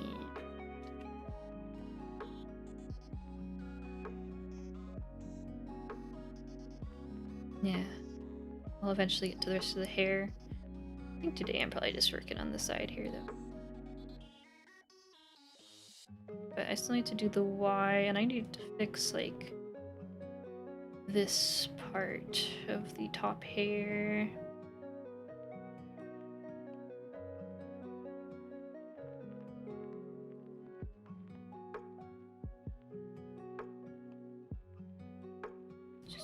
I really like her smile. She's so cute.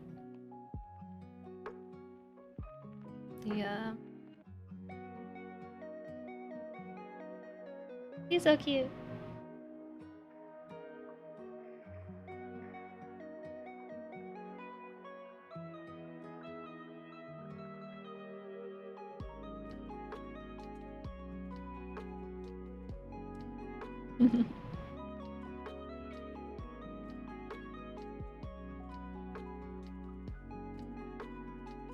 I was noticing though when I was working on, I don't know, I'd love to actually get you guys' thoughts on this. When I was working on Vienna's model, I was trying to take a quick screenshot to show something, and I was realizing that the hair physics were going, there was so much hair physics that I couldn't get a, like every screenshot I took looked completely different. Like it was hard. I was having a hard time getting a good screenshot. I don't know, would you guys consider, is there a point where there's too much hair physics? Like, I think it differs from each, like, person to person in terms of rigging, but I know some people kind of focus on keeping the silhouette, or I guess, like, the design of the hair consistent, other than it, like, moving a lot. I think I end up moving the hair a good amount, so it doesn't, I guess, keep the look of the hair as consistently.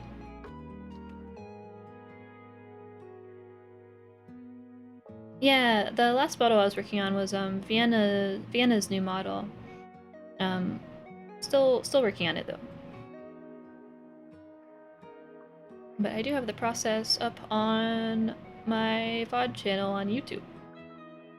I think there's still a few VODs left on my Twitch, but I think most of them are expiring soon.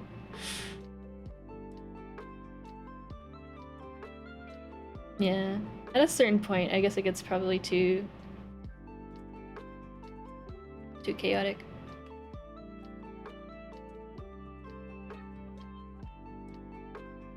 Oh, yeah, it's not done yet.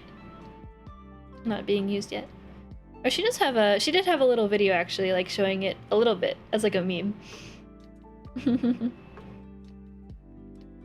you like to work on multiple projects concurrently? Not usually. I prefer to just work on one project at once, but I've kind of had to. I normally focus on one at once. Ideally, I just wouldn't work on one project and then finish that and then move on to the next one, but just for various reasons, I've kind of had to juggle like one or two at the same time for like the past year.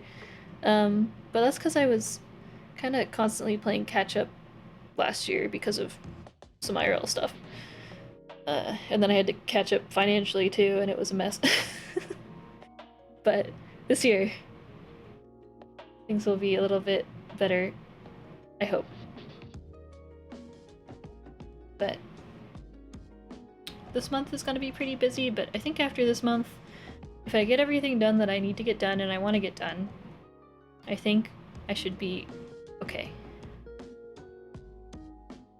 If I don't, it'll still be okay, just a little bit more stressful.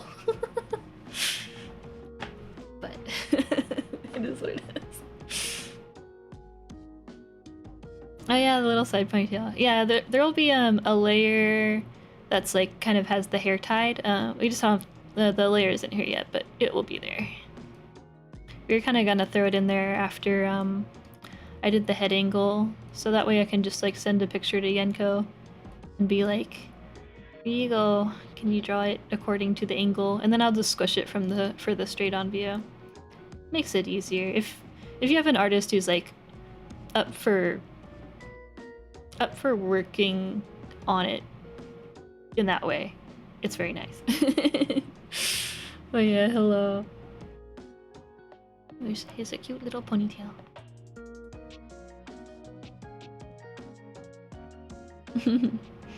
Yeah, it was like 2022. I had my shit like down. 2022, I felt so organized and on top of everything. Not that I'm not organized and relatively on top of everything still, but last year definitely was like I was just juggling so many different factors and so many different things that it was just I was just doing my best, so I'm like, I'm praying everything is okay with everything. But yeah, I got through it. It's okay. We made it to 2024. It's alright. Are you still using 3070 Ti and same CPU? Yeah. I haven't changed my PC specs at all since I upgraded, which was two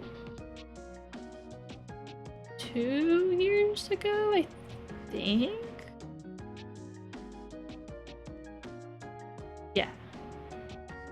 Yeah, 2 years ago, because I wouldn't have had the money last year. Must have been 2 years ago. 2022, the year that was good.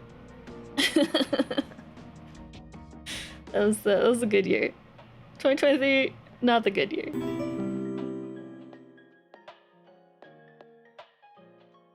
Oh, I can't remember. I got it off of one of Lobster's friends because they were getting a new GPU, so I bought it off of them. I can't remember.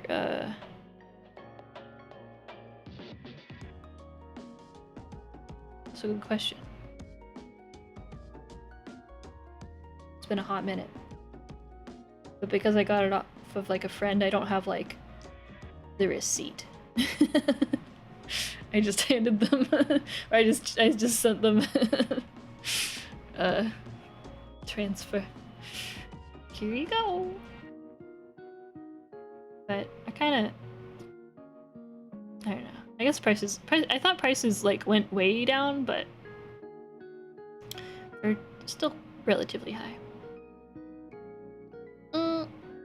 If I got a free upgrade, I would. I do not have I'm currently not in a financial situation where I could really drop that much money on anything right now. Other than my recent dental issues that I had to deal with. Yeah, maybe next year or the year. I don't know. I've never really been in a rush to upgrade though. Oh, another raid.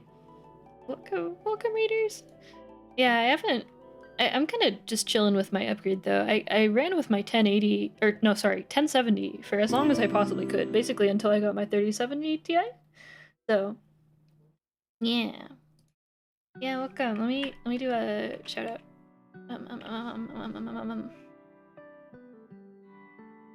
Yeah, hello, welcome. Thank you for the raid. I hope you had a good stream. We're going art. What were you drawing? Or rigging? I've just been working on Yenko. Let me grab the physics window again. I was working on the side here, physics today. And that stuff's moving.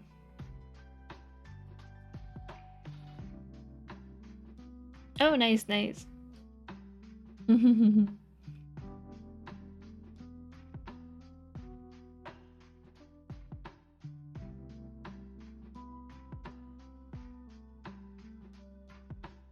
Yeah, welcome. Thank you. Oh yeah, thanks for stopping by. Hope you have a good night. Yeah, I've been working on the side here. I'm not sure what I want to do next though. I've kind of been taking today slow. I think my brain is working slow today. I don't know what I want to do.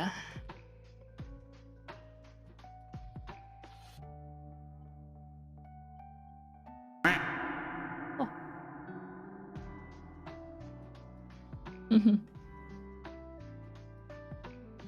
Yeah, I'm kind of the type of person, I guess, who will, as long as possible, stay with their current like hardware until it's like, I don't know. I was still kind of chilling with my 1070, to be honest. I think I only really upgraded actually because of streaming, because I was like, oh well, if I want to stream a game, it's gonna be kind of rough. So I was like, I'll just get a better GPU if I want to stream games. I haven't really been playing a ton of games lately though, so it hasn't really been getting. I haven't really played a game that's made me feel like I'm getting mileage out of it, because all I play are like old ass games, like playing fucking Ponga on my 3070 Ti. It's not doing it justice. I haven't really been playing anything recent.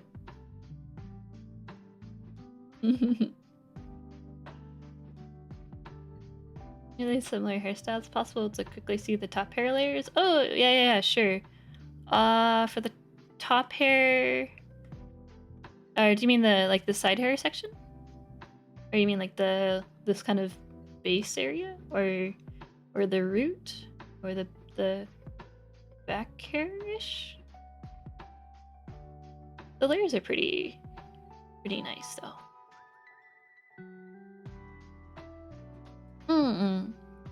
The side layers. Let me turn off the things here. It's going slow because I need to restart Live2D, but oh, here, let me hide. So there's like the small ones. We have the highlights separated, which is nice. This is like this, but I think it's maybe I'm more ideal to have this cut off here and then have the under part be a separate layer. It worked out for this model though, but yeah, it's kind of better if the under part is separate, I think. And then more highlight, and then like shadow. This is one of the layers. Oh, these are all the same layer because I used these are all the same layer, but I'm using them for things. And then the upper line here is separated because I wanted to mask it out when the head turns, so that the bangs blend better with the other hair. And then there's this layer for the back. And oh, this is the same layer. I'm doing the same thing again. And then there's a layer behind here, which is for going like behind the face, give the hair depth. And then this could be more separated, but in the case of this hair, it kind of just works out. But it also depends on the style, because this has like subsurface scattering kind of on the edge, so it's a little bit harder to do some other techniques that would make the multiply layer work out better. But you could also, if you wanted even more detail, you could like separate this layer and make it so that like this is like an extra underside, so that when the head turns, like this shows even more. It just depends how detailed you want to get with it. I guess it also depends if the person who's rigging it is going to be getting that nitty-gritty with it. Depends on the person.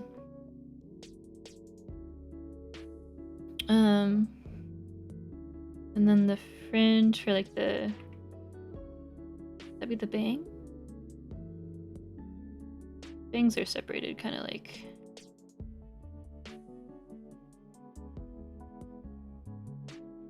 like each individual section. The highlights are separated too.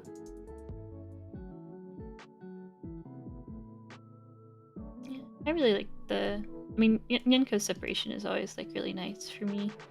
I think it just has good like compatibility with how I rig, I guess. She's also just super chill with doing adjustments and stuff.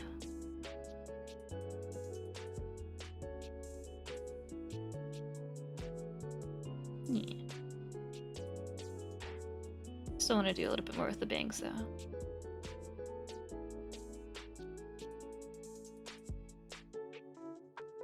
And then, was it these? Or just like this?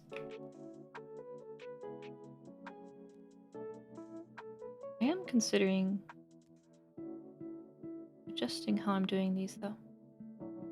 Because I currently have them getting very squished, which is mostly okay, but I might end up doing like an invert mask or something instead. So it blends a little bit better, especially on this side when the physics move.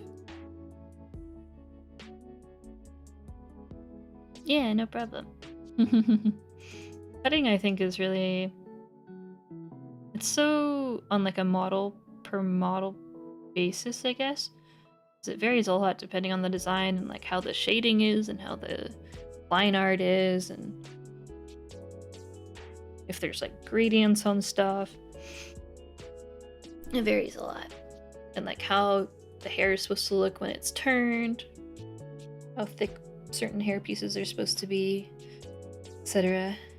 Can vary so much.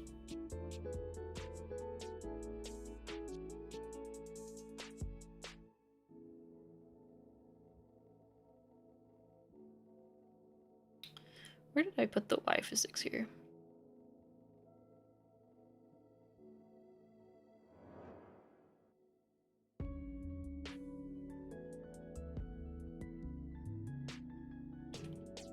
On the X physic.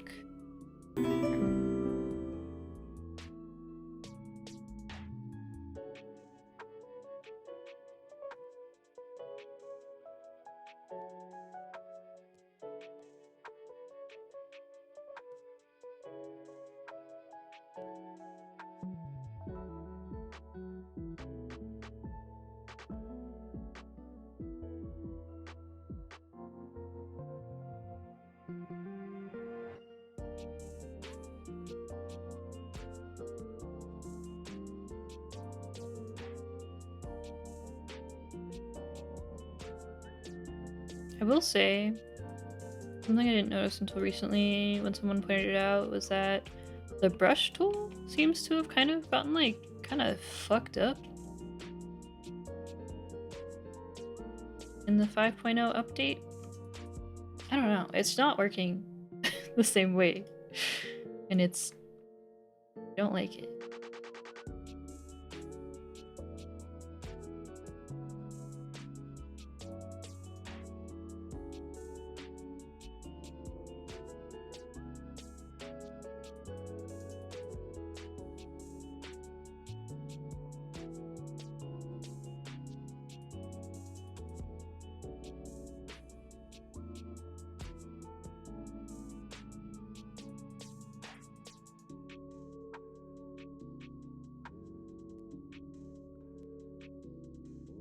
Like I swear it didn't used to have this much weight to it, and I didn't change the settings though.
Thank you for the hydrate and the stitch. Let me drink some water.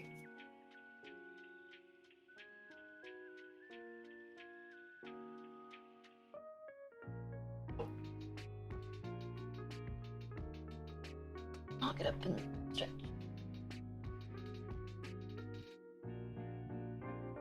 Wish my kitties were here. They're in the other room, I think.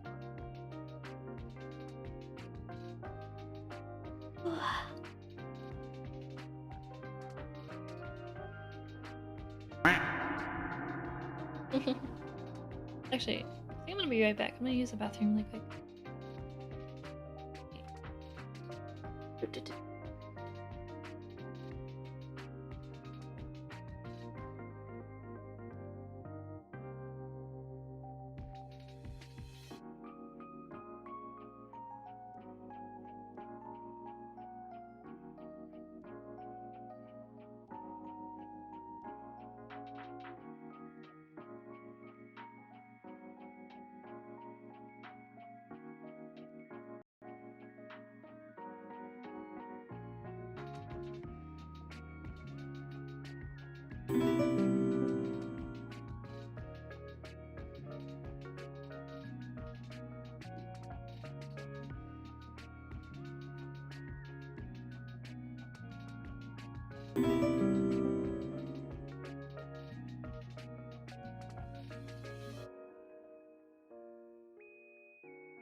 Okay, I'm back.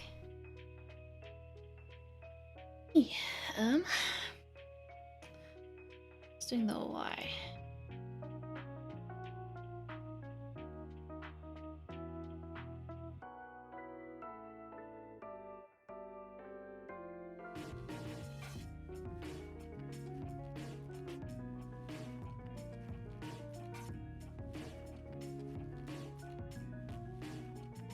I don't know if I like the Y.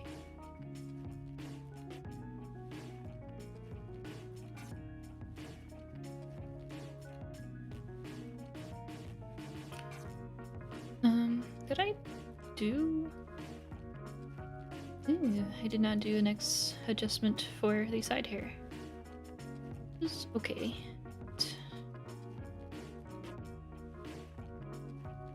I think it will look cuter if I do.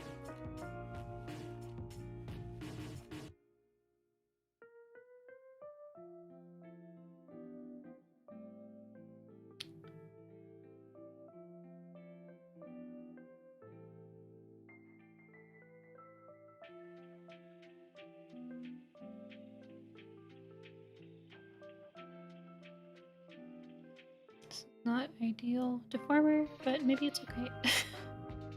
I'll find out. I do want to like just adjust it a little bit though. It would be cute.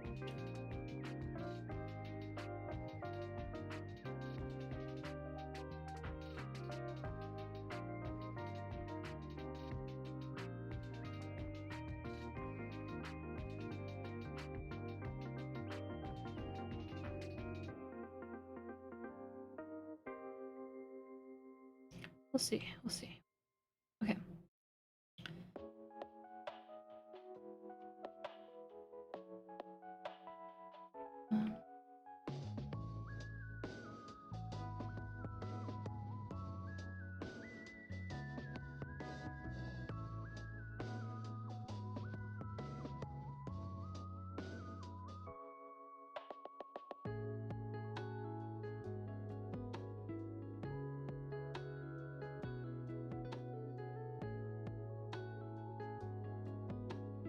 I'll flip it again.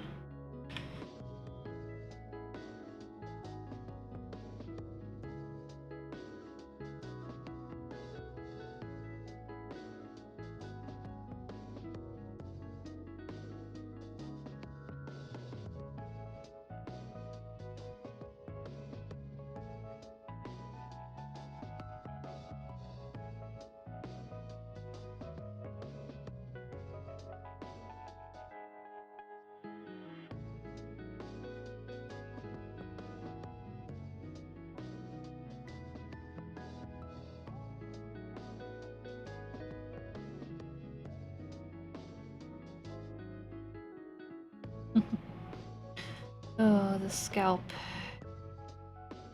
It's okay. I think it will be good to have a layer anyway to blend it. I think it would look better.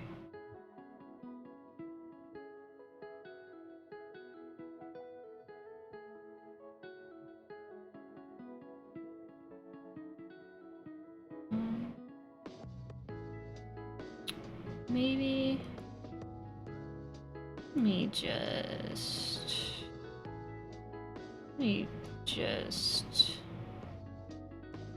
do this real quick. Let's just pose everything so it's fucked. Like really fucked up.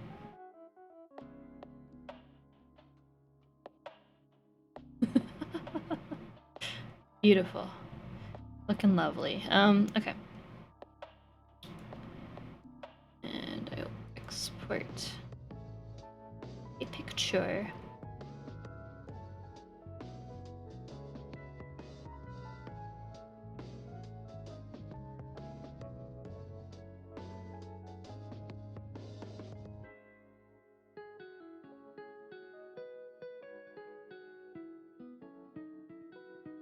I'm gonna close Live2D for a second.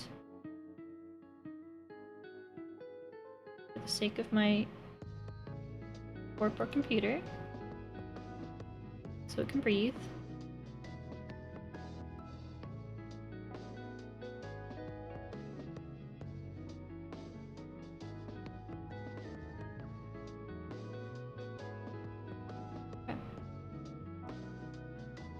She looks beautiful.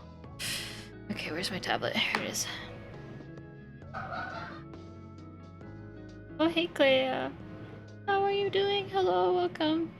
I am, ignore that she looks fucking insane right now. I'm making a quick little layer. I'm just making a quick little layer here. Just a little layer.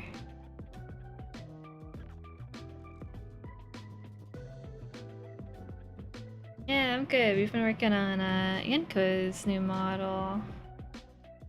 It's been nice. I've been also just kind of chatting.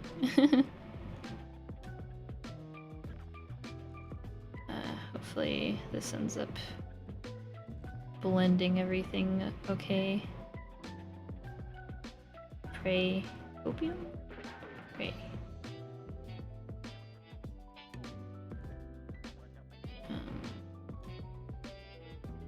Yeah, it should be fine. What's the favorite part of this model so far? Ooh. I think maybe I have been really liking the mouth shapes. The mouth is very fun to use. The Beaver J I think turned out really cute. I still need to like fine tune it a bit, but yeah. I am liking how the hair is coming out though. It just needs more polish, but I'm getting there. I'm slowly getting there.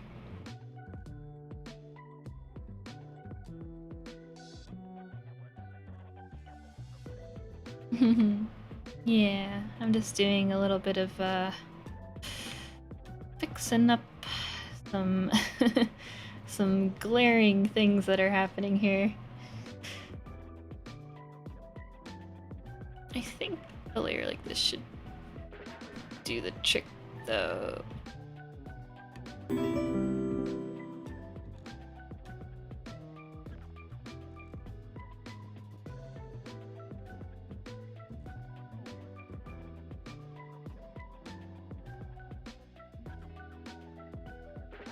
Like, I think that should make it.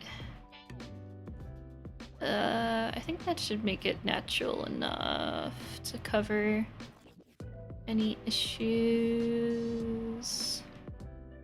Hopefully. The power of simply opening Clip Studio when needed. Sometimes you just gotta make a quick little layer. It's okay.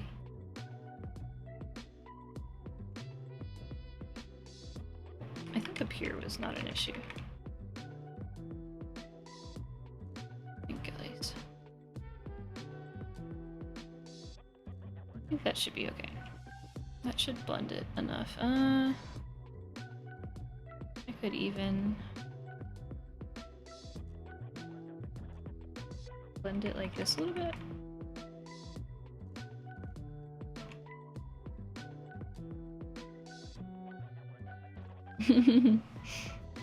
Yeah, it does give you extra power, for sure. But yeah, basically, like if you encounter stuff like this, in my opinion, the easiest thing to do, even if you're not really an artist, if it's like a small layer that isn't going to be seen much, I think you can still get away with making something pretty simple. You just like pose the model where the issue is. You draw the layer, and then you pose the model, or you bring the part back in while the model is posed at the angle, and then you just plop it in there, and then you just fix it for the like other like center X and other direction or whatever, and then it's ideally fixed. Ideally, hopefully. That should fix the issue, so that even if the scalp shows, it's like not an issue. Hopefully. We'll see. Okay. And now I just got to plop this bad boy. Let's crop it like that. That should be fine. Okay.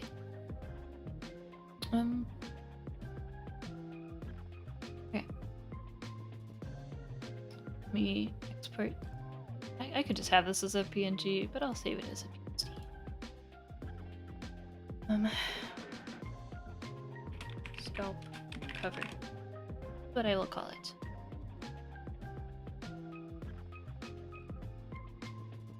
Okay.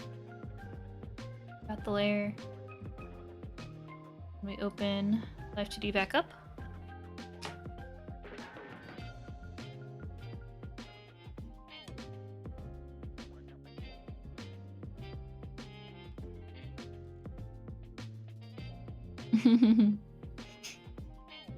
Yeah, always good to.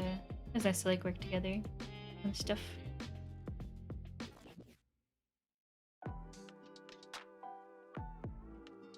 Open this back up.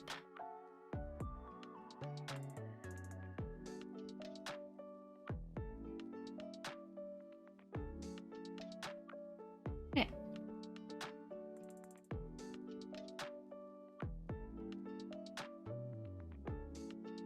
Closed. And then the top cover. That shit in there. I didn't even fucking name the layer. Whatever. It's fine. It's fine. It's fine. It's fine. Okay.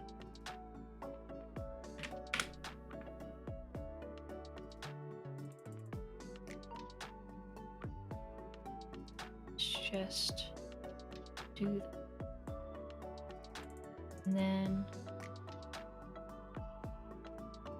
gotta grab the. Oh, I locked the face. That's why.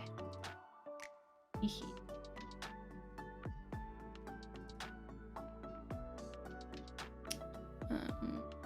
Scalp cover.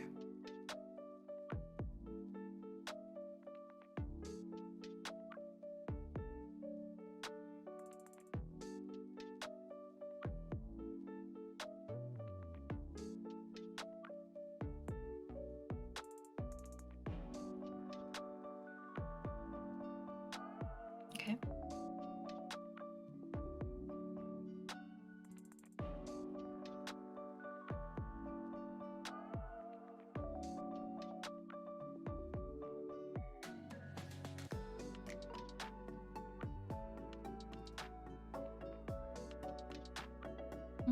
How do I want to do this?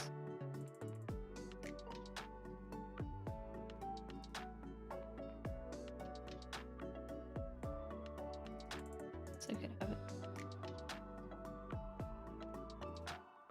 Yes.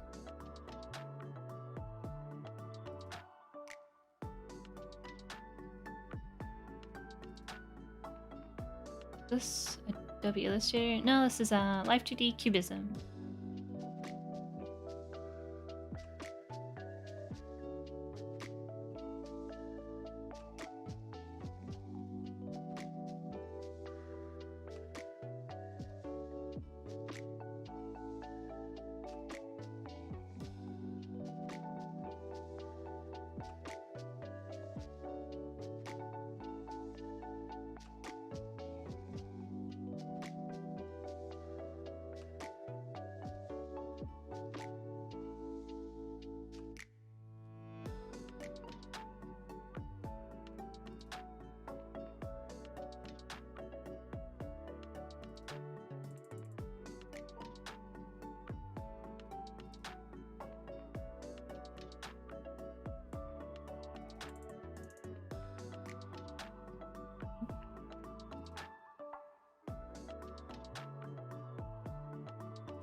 Yeah, she is just a little egg. Just a little egg. I don't normally like order it like this, but it might work.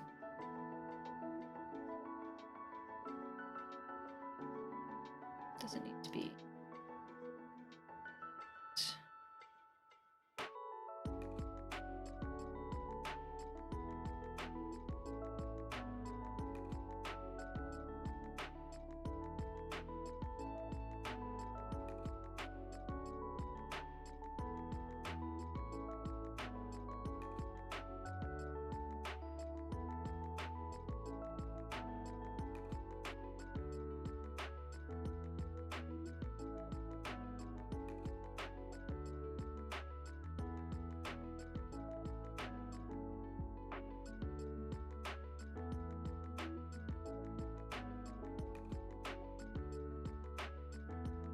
I guess. Do I even really need to do draw order thing? I just have it fade out. It depends how good I want to be about this.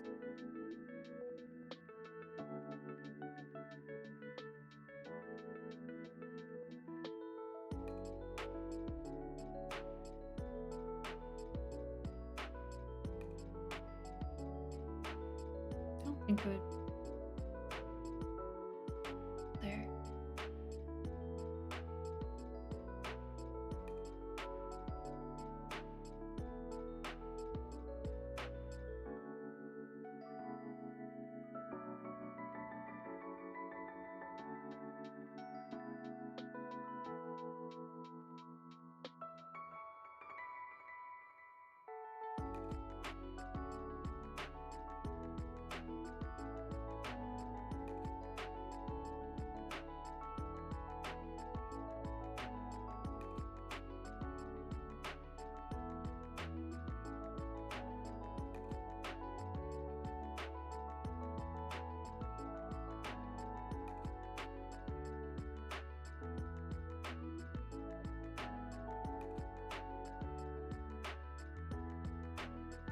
a little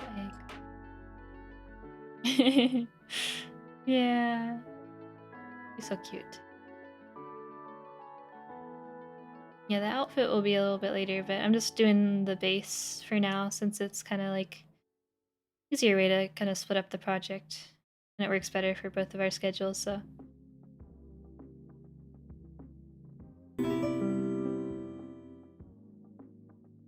Oh, I do need to have it. Ooh. I think that did solve my issue though. Of like the ball just flopping out of there. I just need to be careful about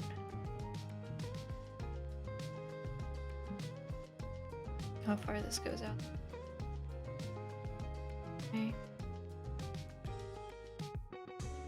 This needs to cover here, so.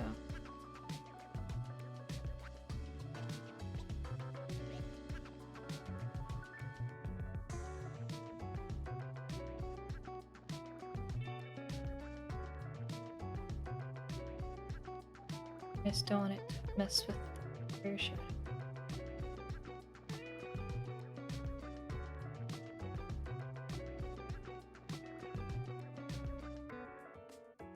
I could have a copy? Ooh, if I have a copy of the hair shadow on top of it though, it'll cause issues also. Maybe it's okay?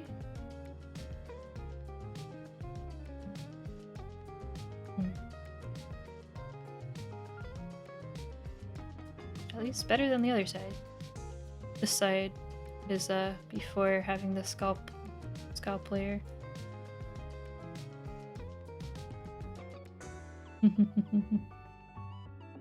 This other side is with the scalp layer.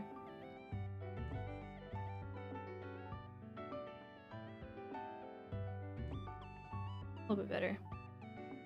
That is obviously just there.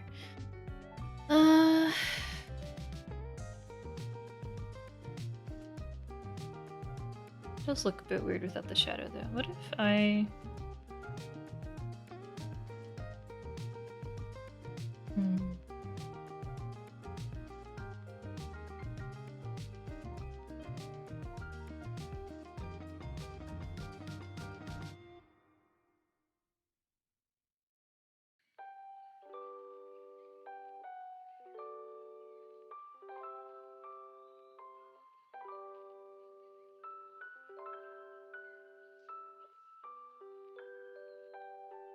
happens?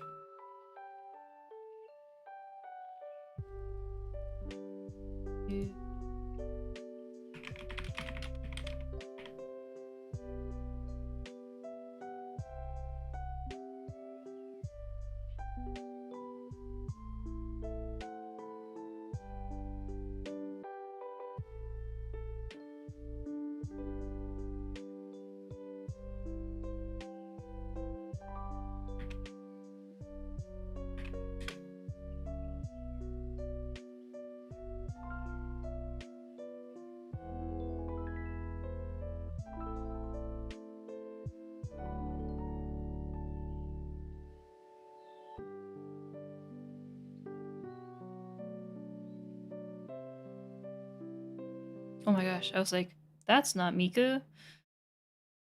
I don't know how long that's been playing. Miku, only Miku.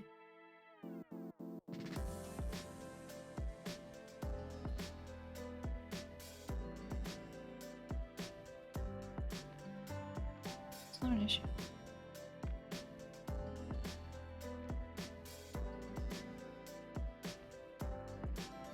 Oh no, it is.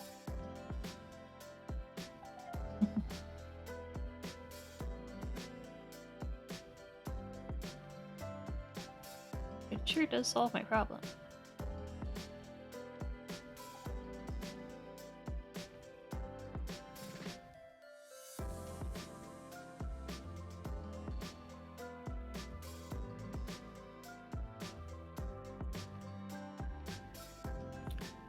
If I do that, I have to actually care about where this is, huh?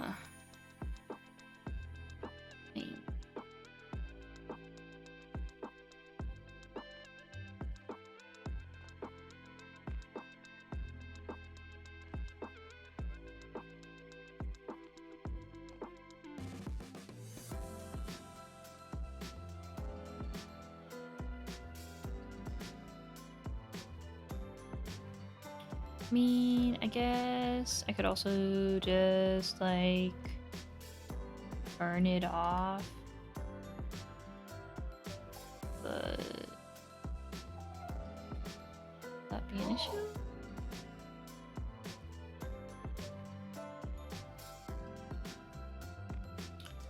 You really, what if I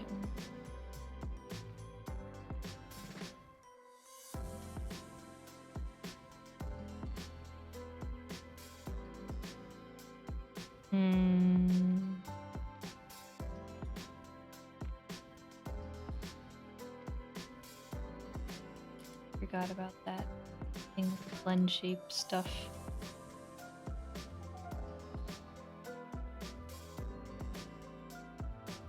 It might be fine. I just make it 0% here.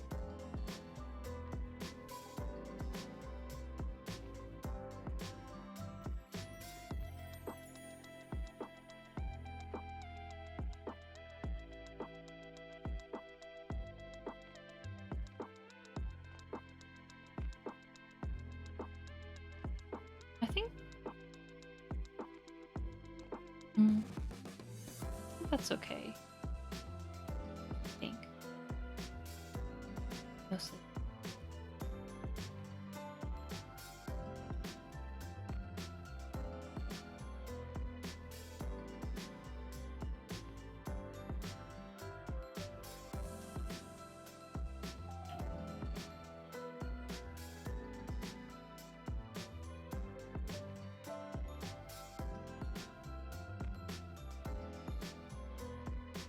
Oh, hey, Kudo.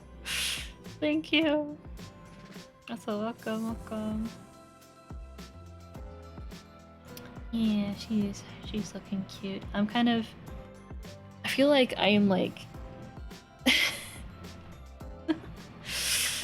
I don't know. I feel like I'm being very. I'm like tiptoeing around this hair and scalp stuff.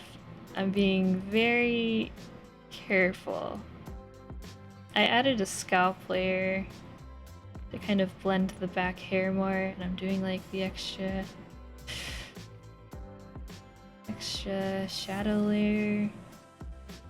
I think it looks okay though. I just need to fix it a little bit more. This is separating a little bit too much.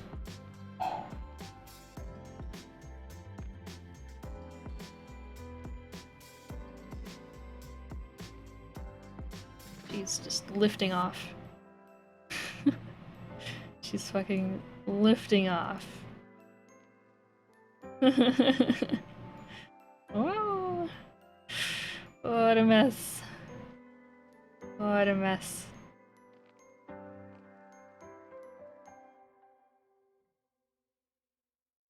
Live2D is so weird. What a weird program.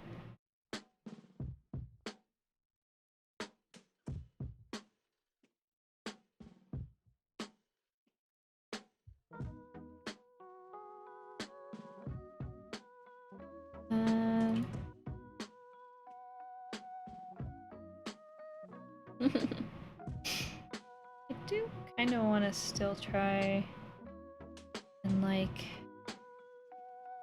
can I just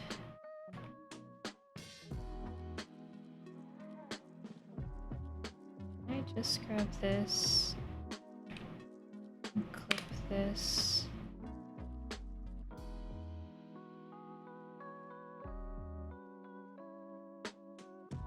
I see. I cannot. Okay. It's fine. That's fine. I'm gonna use that anyway. I hate Vanilla School. Thank you for being here. I said I was gonna do art, but I don't know. I took so long to. I talked for like 2 hours before I actually started working. So I. Will I open Clip Studio to draw? We don't know. We just don't know. I think I underestimated how long doing the hair would take though. But I don't know. That's not the first time I've done that. But I'm also being kind of slow with it, so.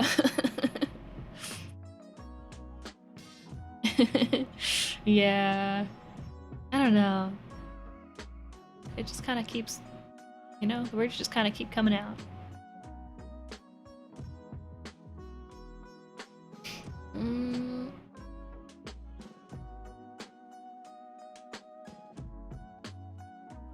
Oh my god, it's like 9 o'clock already. Would like. Let's see, what does this look like again? Maybe I could do this shadow.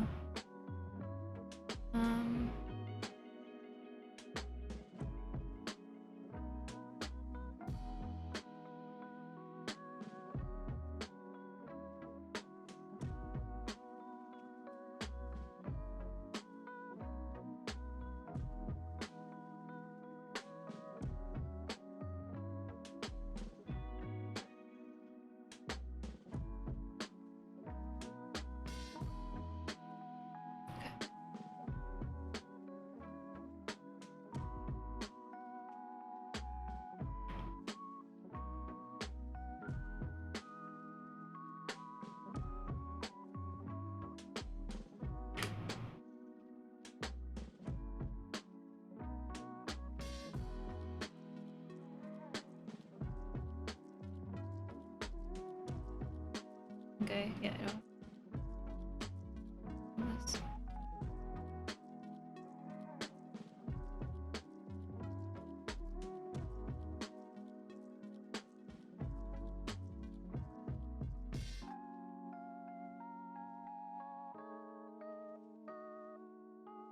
A little bit dark.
Did I?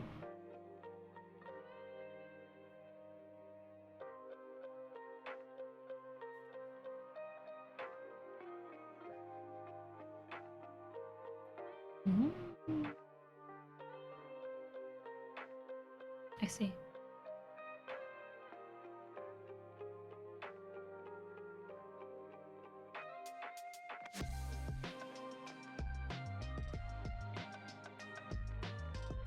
To see if this causes issues.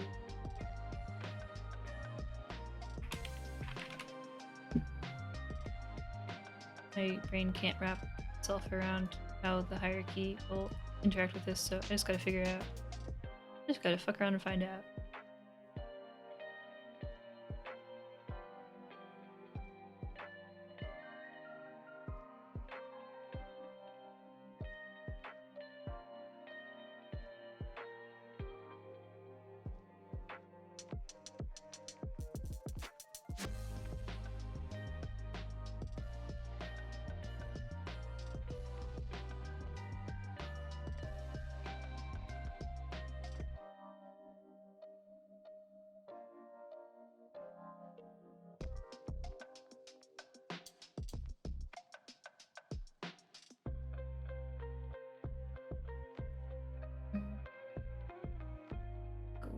I do this though.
I don't know how I want to move.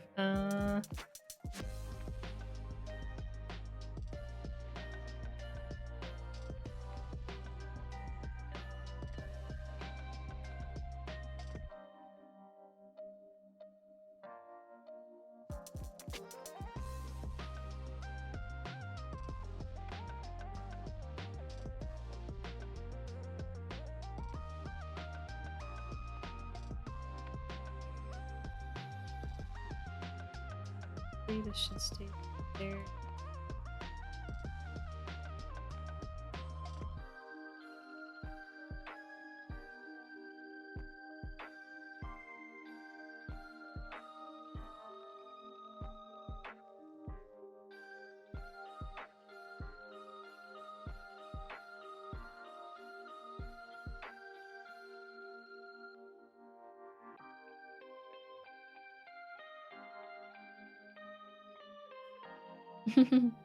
Yeah, the chibi model is compatible with all the same stuff. Yeah. Oh. We already have the palette swap. Yeah.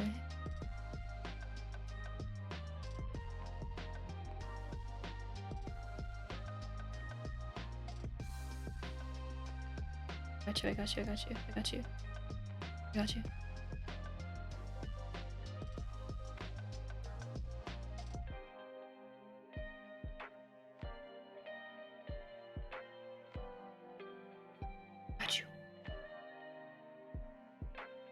I refunded your points.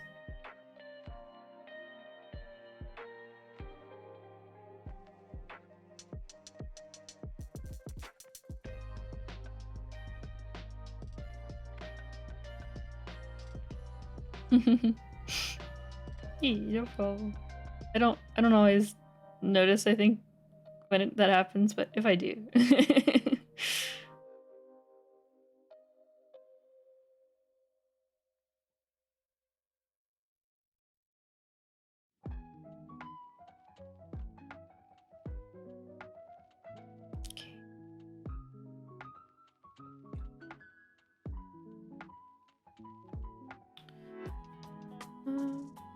This hair doesn't have both layer.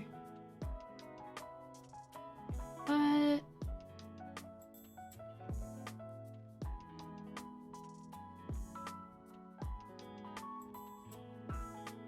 I could probably honestly reuse this one.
don't even know if this will be in too well, but it's fine. We'll be there in case.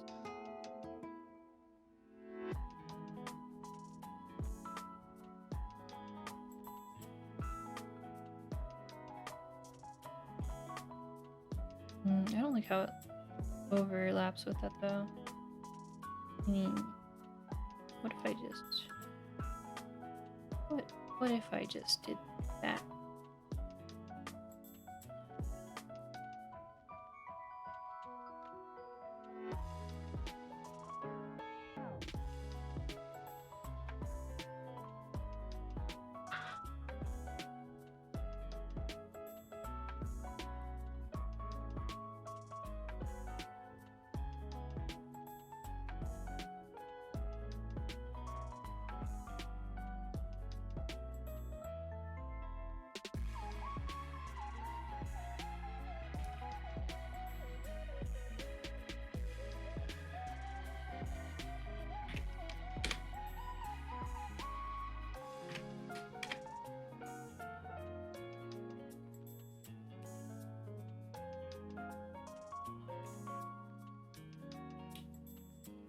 Oh. I see why I did not.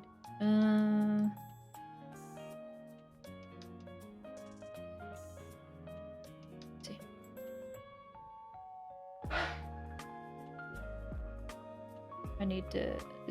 I would need to grab this and put this like, actually.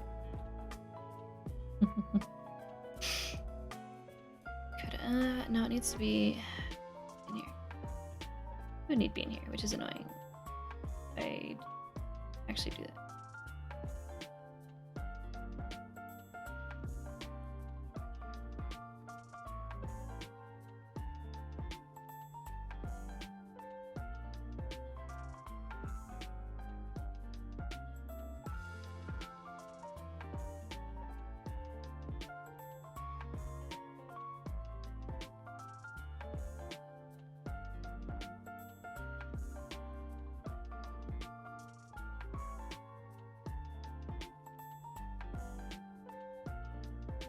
Oh wait, I see the other issue. I think. Overlap stuff. Okay, yeah, no, it needs to be multiplied.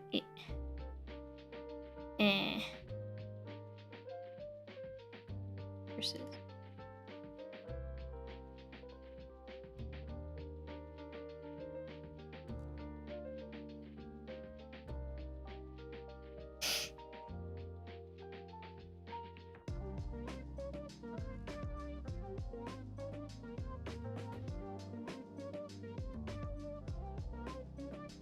Yeah.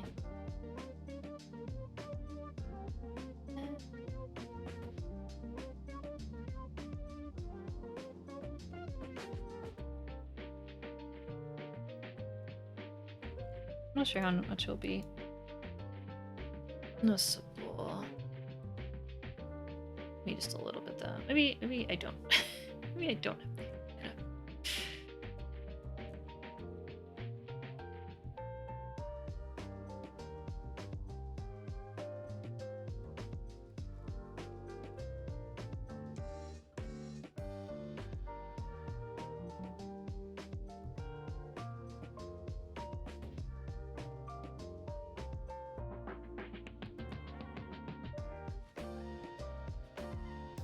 It's looking better, it's looking better.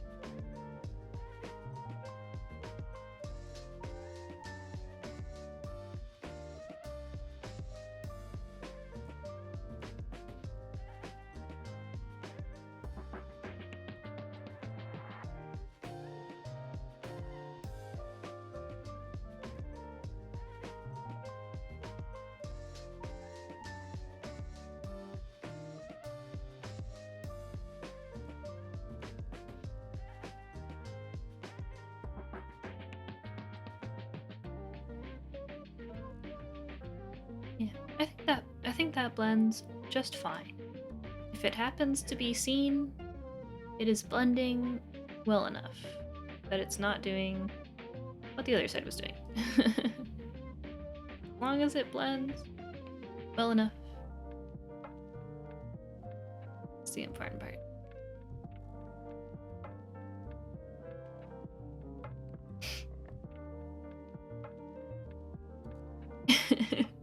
Brain AFK. Oh, EP.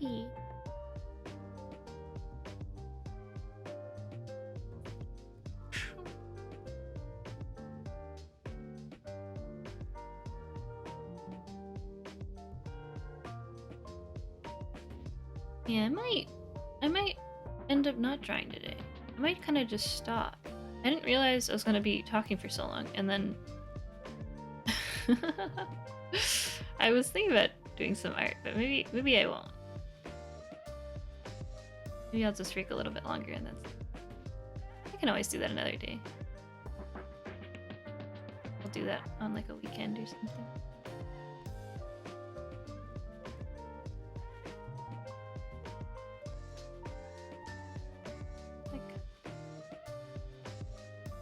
I want to push that up here further back. Just a little bit further. Just a little bit further.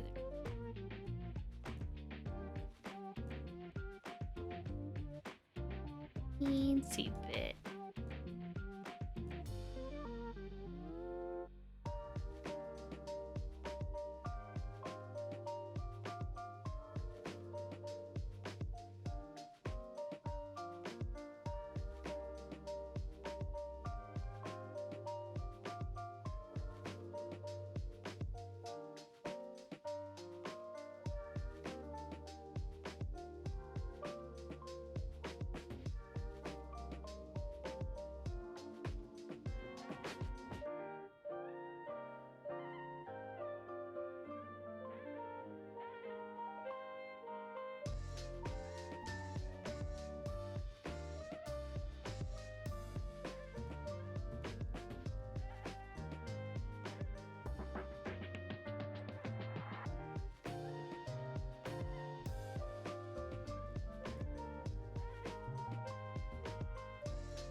I just did this.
I don't know if it's supposed to be that thick of a strand though.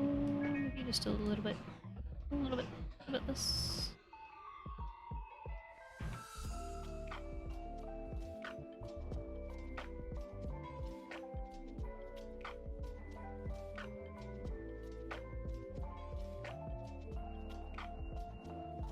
Might be a nice little extra. Amount of depth though? Oh. Oh shit. Forgot that had blend shape on it. It's okay. Yeah. That's nicer.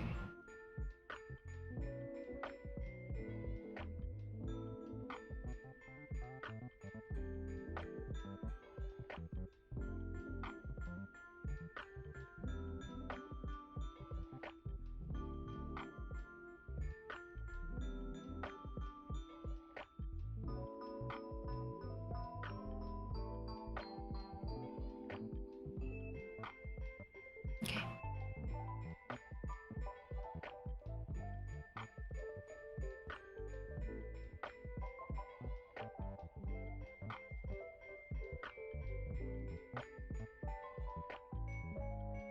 But also, I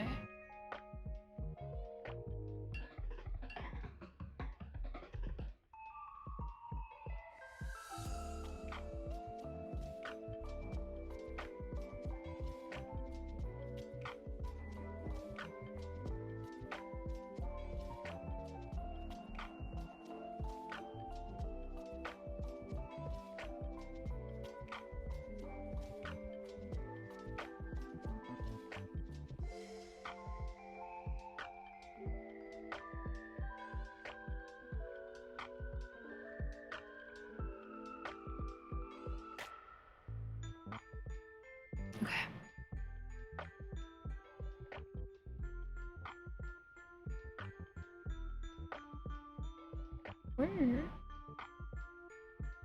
Where's the shadow?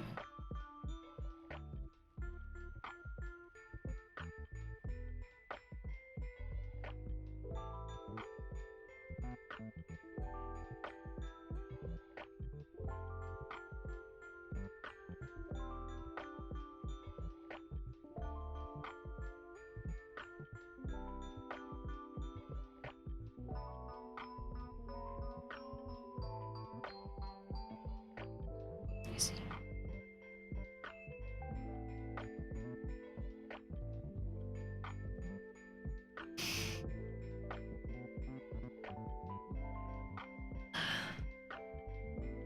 Okay.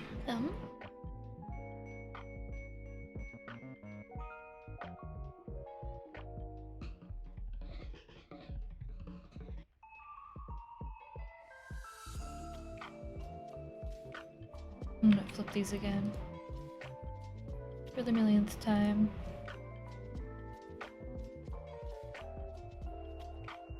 Oh, thank you for the stretch and the hygiene and the posture check. Oh.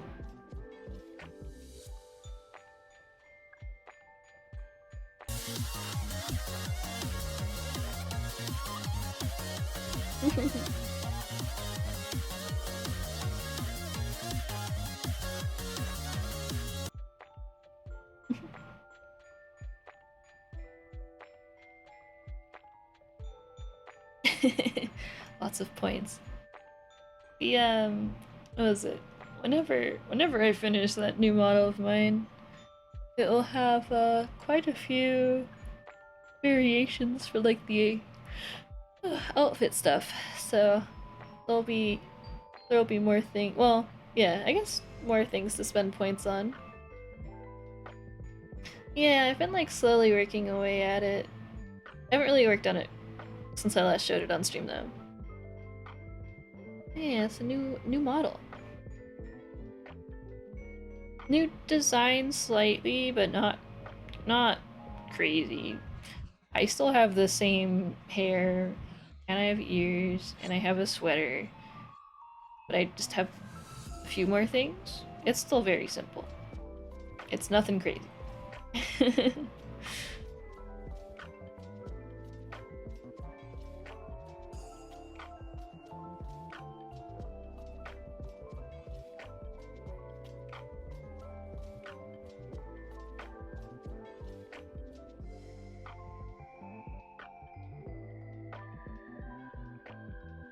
be cute if I commissioned one of the cute small like pixel animations, but with the new design.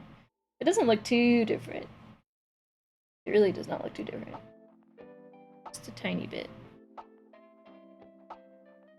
Well, I mean, like, the art style's a little bit different.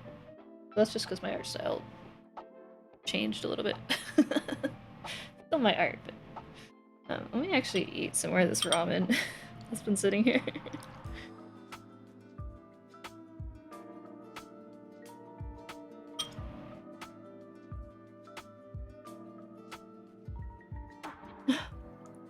I ate like half of it, but I didn't want to like bombard my stomach. I don't know.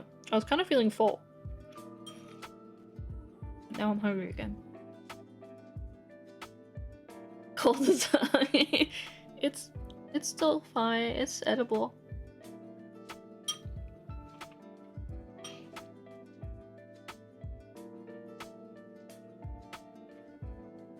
It kind of tastes a little bit more salty.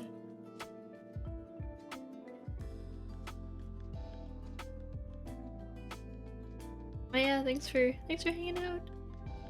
Have a good night.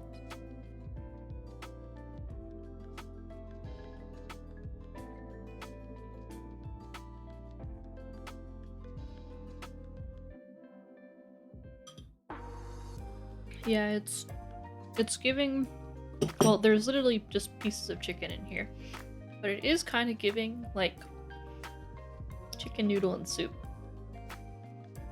which I guess isn't not what it was, but it's giving more like Western chicken noodle and soup.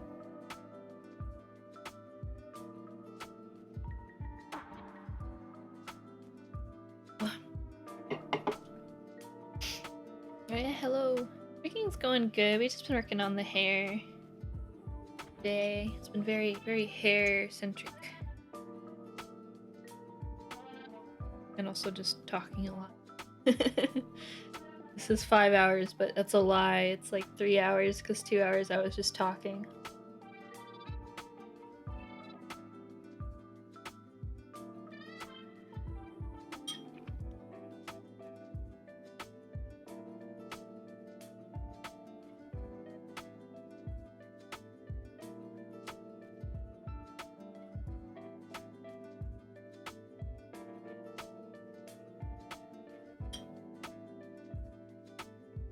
It's actually pretty salty once it sits there for a while.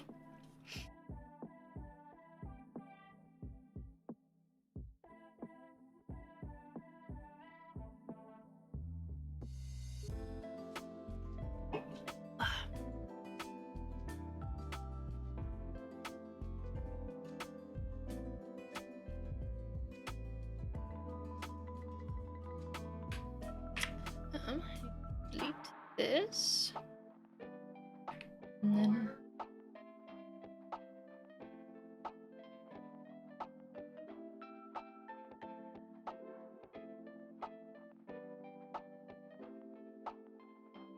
oh, I need to I forgot I need to flip the scalp piece too. Forgot about that.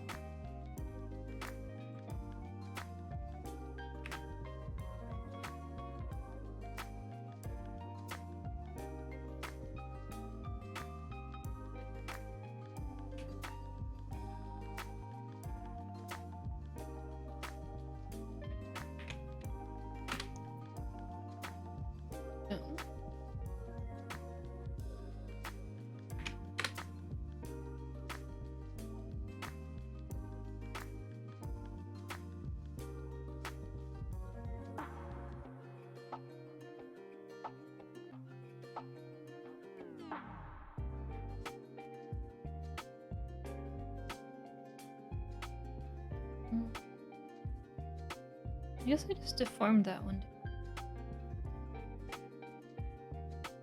It's fine, I can.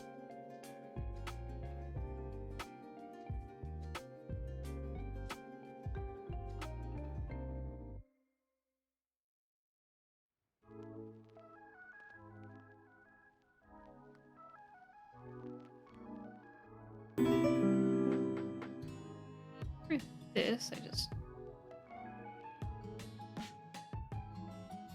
I grab all of it.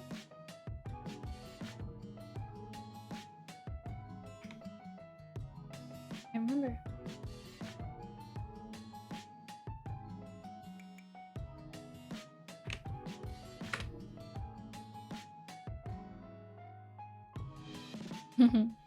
Yeah, thank you.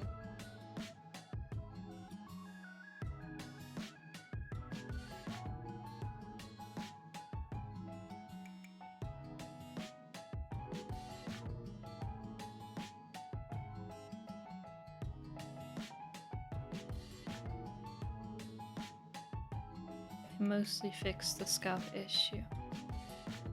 Just needs some fine tuning.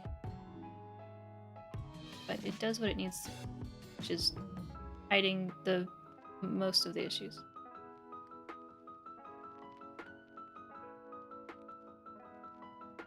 Just need to fix that. This.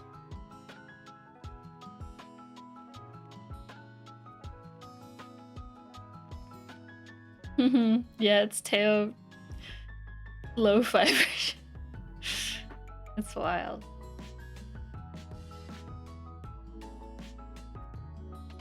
Of all the songs. I mean, it's cool. It's cool to hear it in like a way different way. It's just also kind of silly because it's normally such a loud song.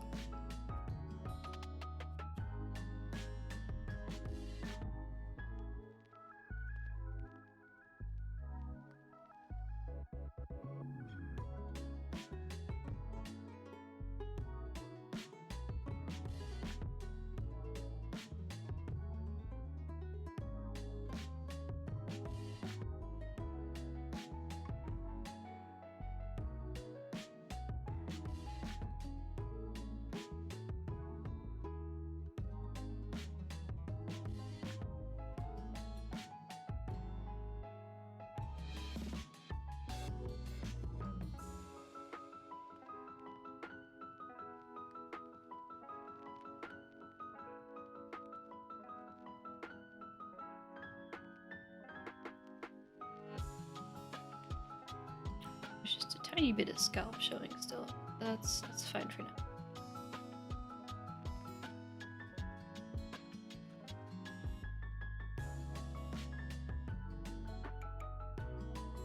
Dance into it.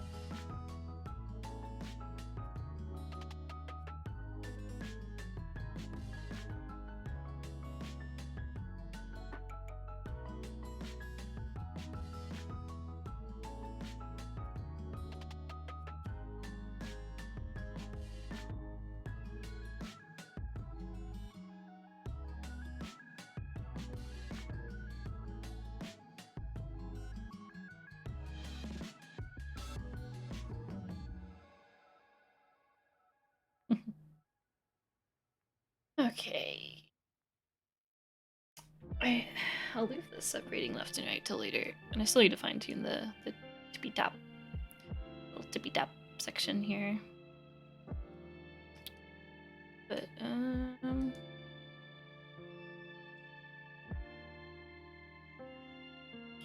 what's I doing with this hair?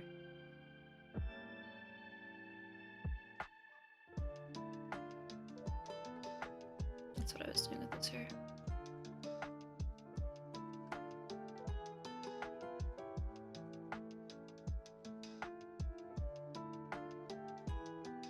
Oh, I want to do this. It kind of depends. And how it's hanging.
if I just try this really quick and see what happens?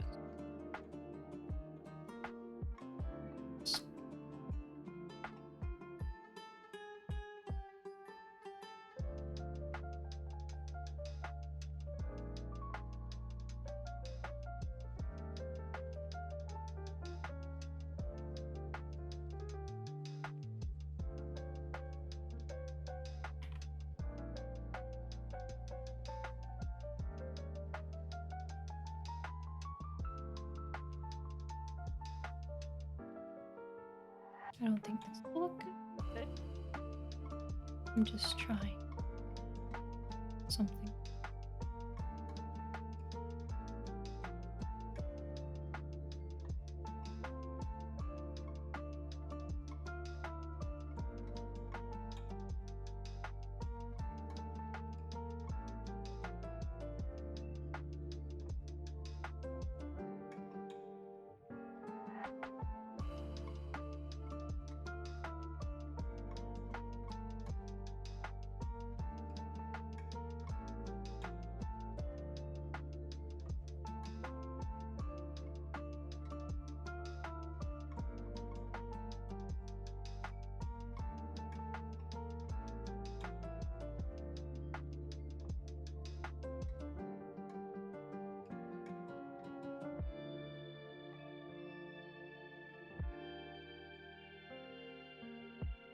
Who's it? It's a thought. Okay.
Rose is screaming again. The classic cat scream.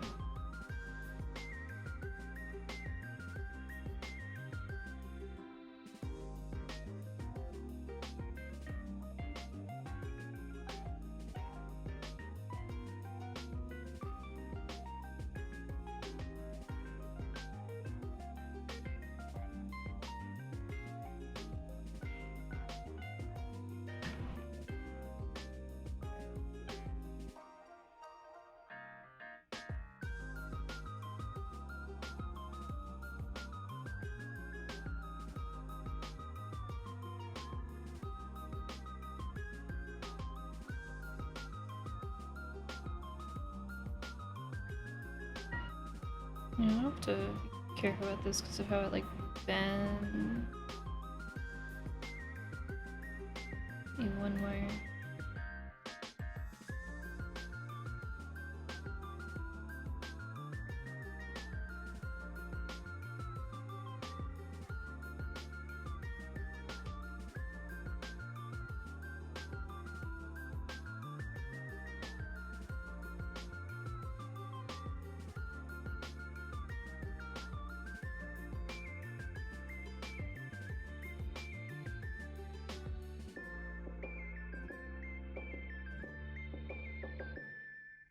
Wait, did I?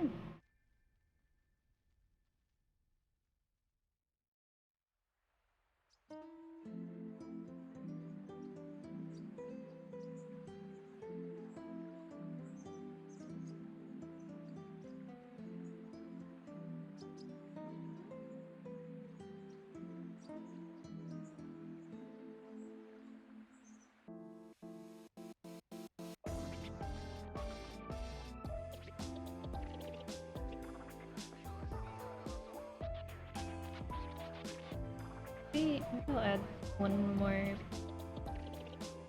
pendulum here. I think it'd be. Yes, Rose? We can. I think it would be nice if it rotated more. One more pendulum. Just one more. Puppies.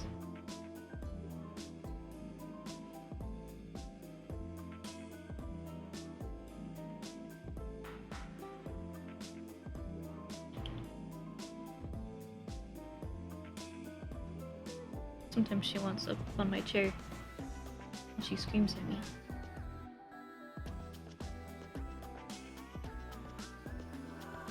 Yeah.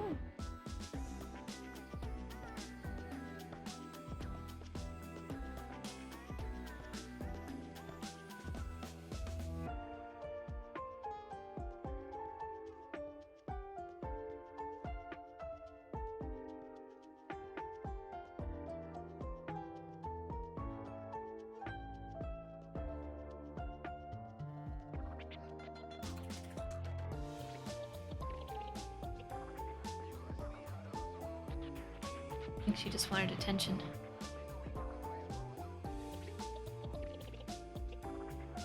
Thanks, Sunjing. Why you had more pendulums and output parameters? It's just so if I want to add more or if I want to push them further down the... Yes, ma'am? Oh my god, did the mic pick that up? That was loud.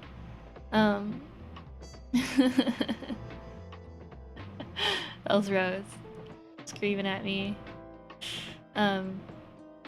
Yeah, if I want to push the starting parameter like further down the pendulum, it's just easier if I don't have to like since I have all of the values the same for each pendulum, it's just easier if I have a bunch of them. Because if I add a new pendulum, like if I add a new pendulum dot, then I have to like re-put in all of the values, and it's annoying.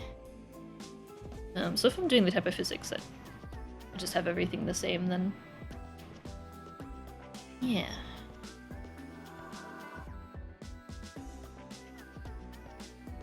Yeah. I guess it depends though on like how your numbers look.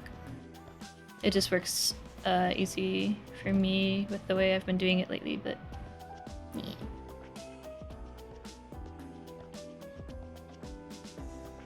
Are these? Ooh, these are not in a deformer. Ooh.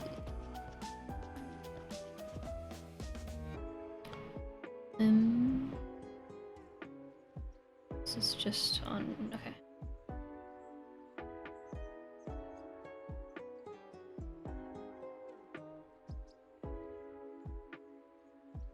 I can do this on the art mesh. It's okay. I can have a little bit of art mesh deformation as a treat. Except for I probably am going to have to make this a better mesh because there's not much detail to work with here.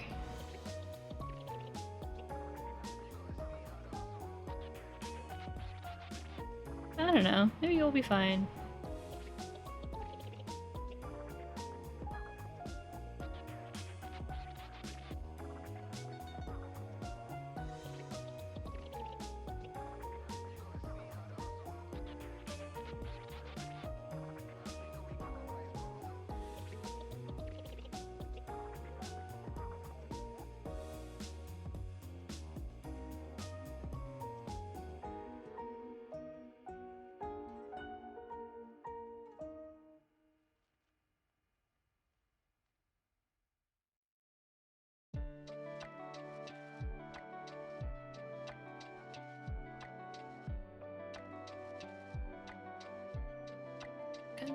Probably need at least a few more points. Kinda rough.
Uncurl.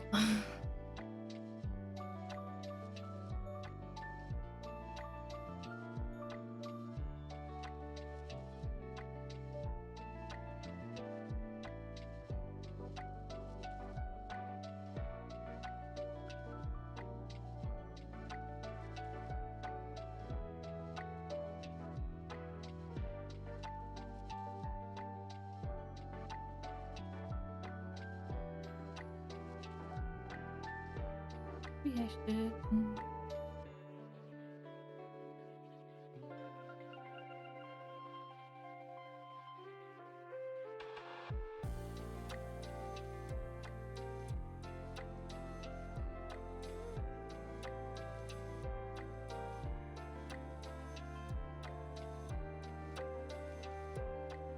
It's getting crunchy.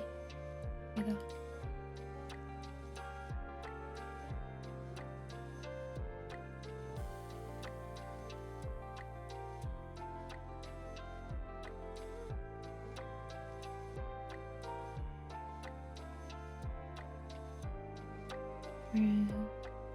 There it is.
Hmm. We will see how this goes. Where is this one?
Yeah, I think I need to add some more points here because it's getting kind of rough.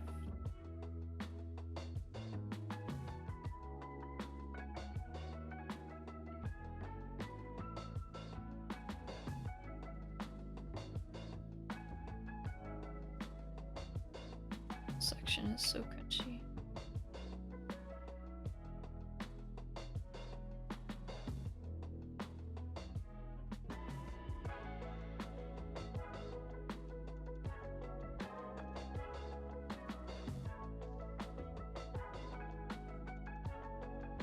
Where is this? This needs to move. Bottom. I think. Just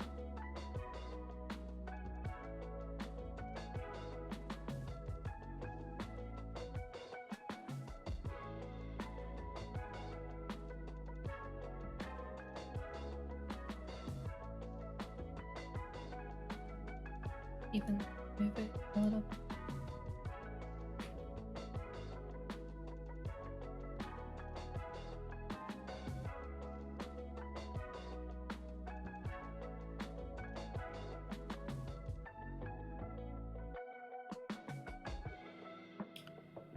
Now I need to add this new fourth one. Wherever it is.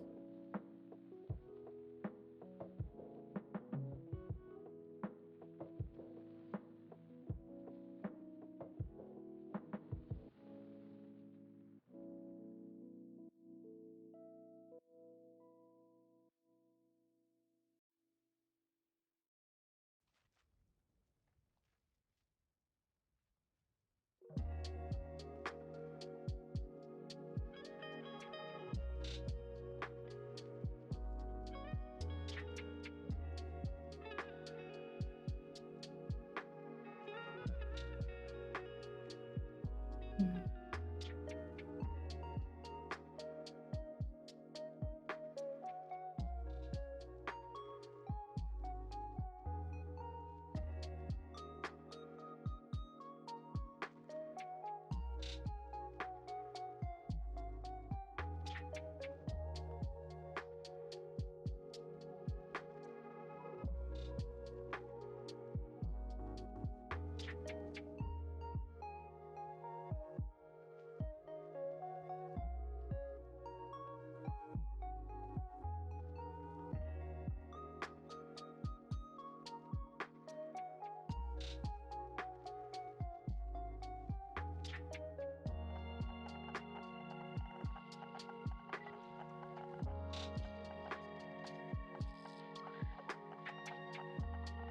Thinking. What do I want to do?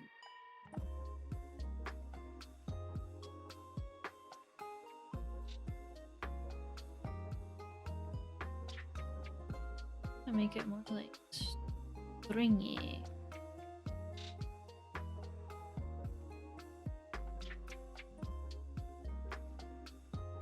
I add more movement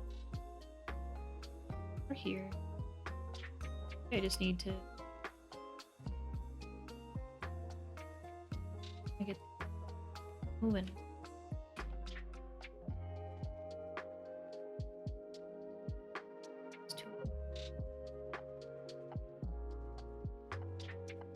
Okay, not that much. Oh my god. Let's see.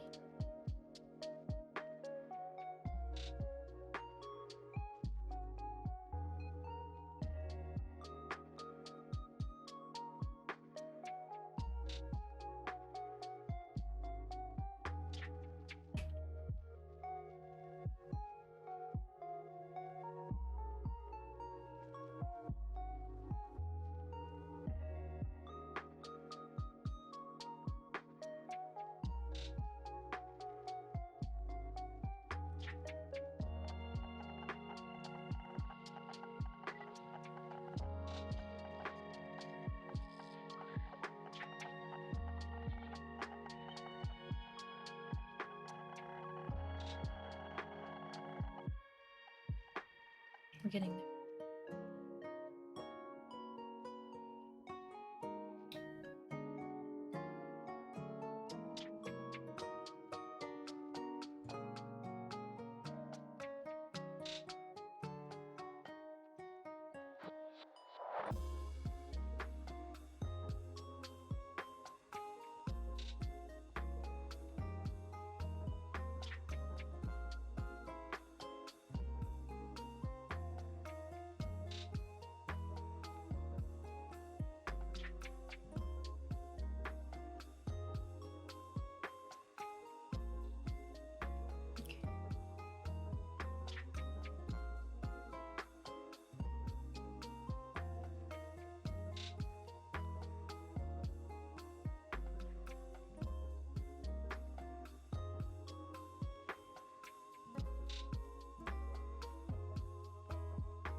Yeah, thank you.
Yeah. Oh.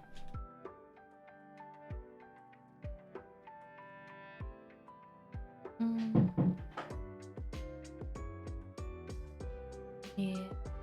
Corner's not good. For that upper strand, it's like going zoom. Zoom. Right.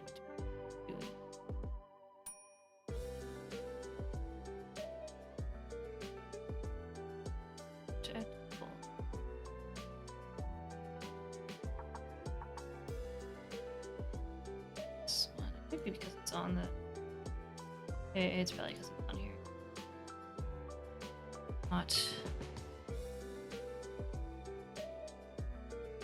parent or child.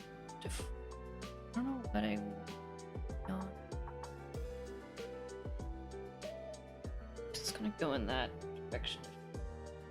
If does it child deformer? I guess it needs to be a parent deformer.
Let's go to your card to check out your rigging for face angle examples. A bit hard to pause on the face angles. Gonna know any resources to look for that? Oh,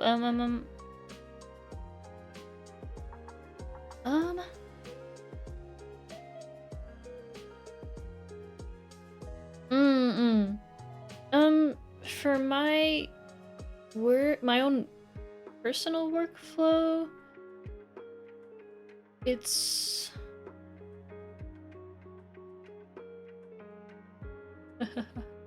my own personal workflow has been like changing every model, I feel like. I guess my most recent, I think it was it's still a VOD though.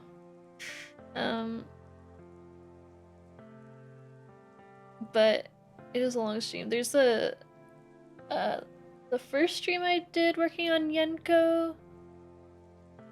I think that's kind of the best reference as of now in terms of like how I have been rigging stuff. I've just been switching through so many different workflows.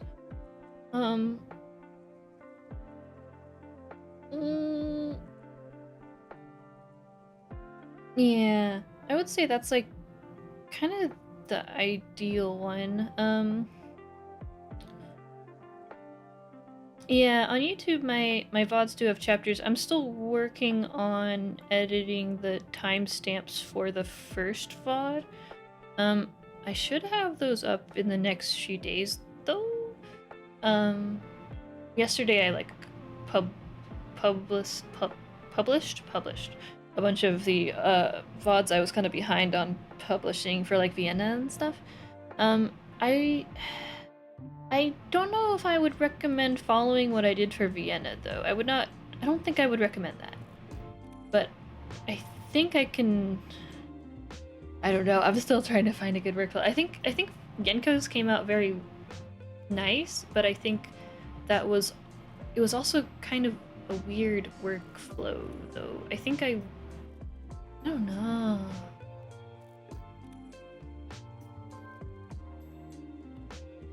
I'm not sure.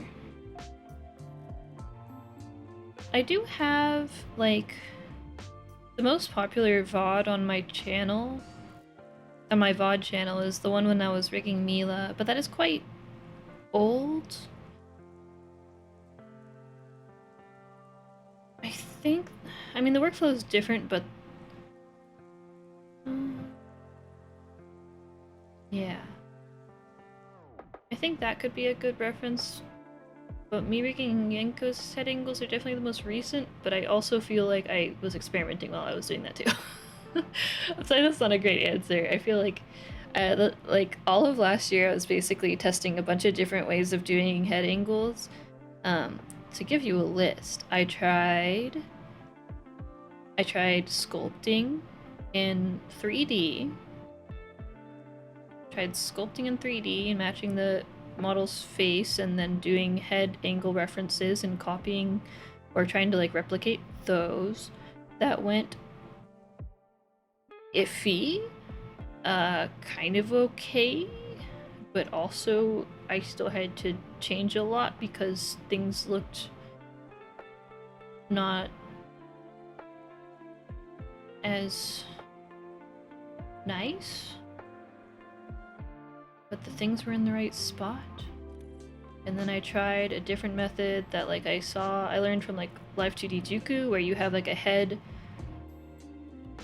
top down basically diagram on the very top of the model, and you rotate that with a rotation deformer, and then you use that to make vertical guides to make guidelines for how far things need to move.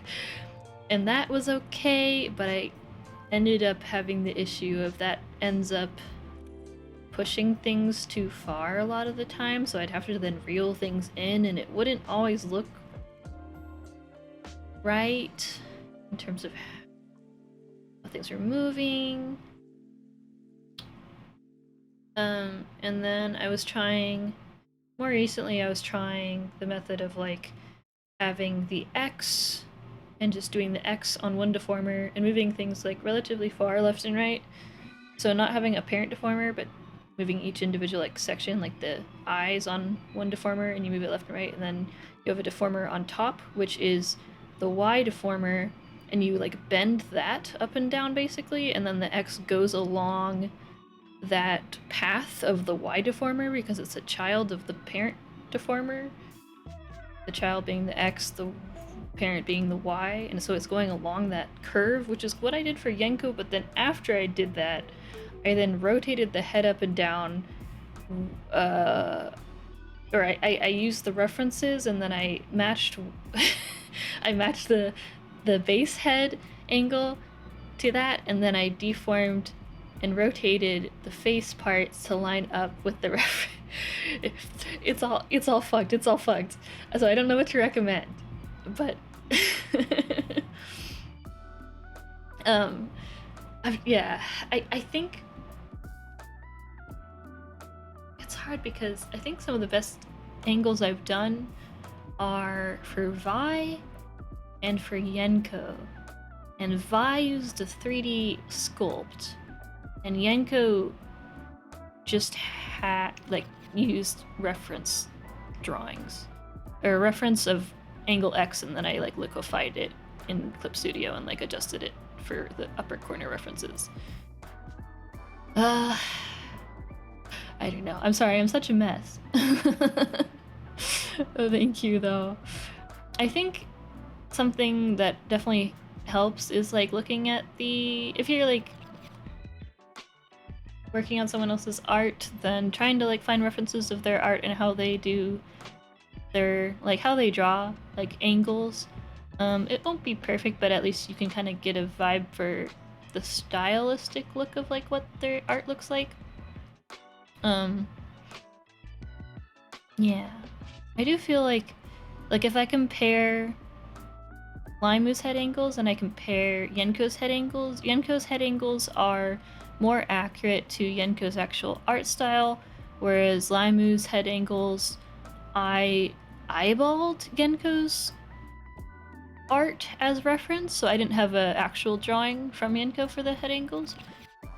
For Limu, actually, I did 3D sculpt, and then I drew over the 3D sculpt, and then I used that as references, that didn't go very well.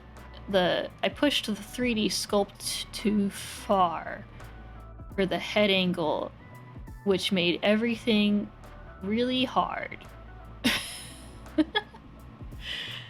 it was hard to lessen how much I'd pushed that once I had already like drawn the references and like done a lot of the rigging. It was hard to like kind of go back. Yeah. I'm just rambling at this point, but basically I'm not sure exactly what the best thing to recommend is at this point for learning from my VODs and stuff, but there are quite a lot of example models out nowadays. There was, I think Moti put out an example head file a while back. I've been seeing quite a few of them, so if you are curious of like kind of trying out different workflows, or just like kind of seeing how people do things differently, or finding something different to try out, you could definitely check those out. I am working on a new example file, but it's not for head angles, but it does have a face that is doing the same kind of workflow that I did for Yenko.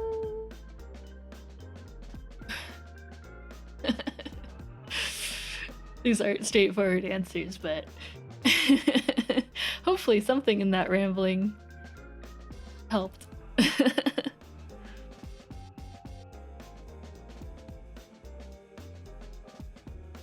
It's, I guess short answer is it's complicated.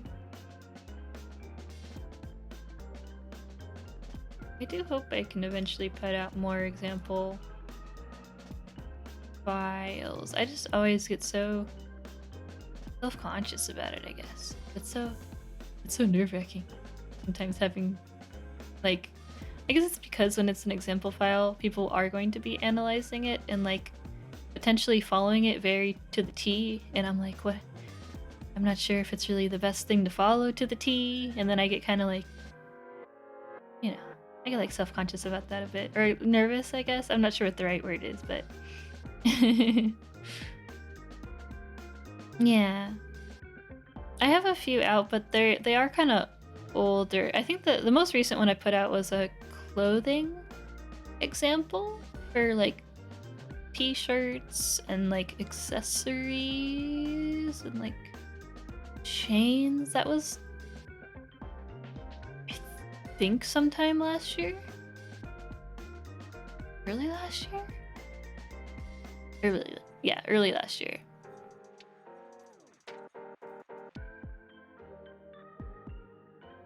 Oh, it's still doing the thing. Okay. Maybe it's an issue with the rotation. Versus. To figure out what I want to do with that.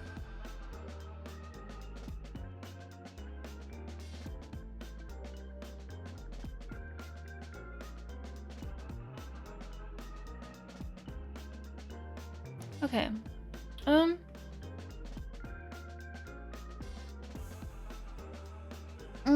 I think I might end in just a sec. I've been streaming for a lot longer than I expected to. I mean, a lot of that was talking, but yeah, I think I might end in just a sec. Let me see who's around.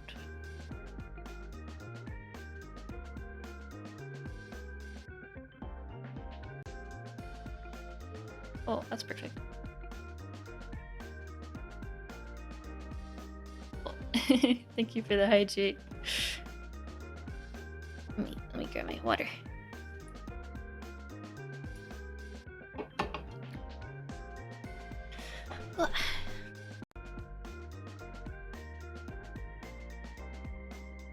Yeah, thank you guys for hanging out. I'm trying to think when I will be streaming again.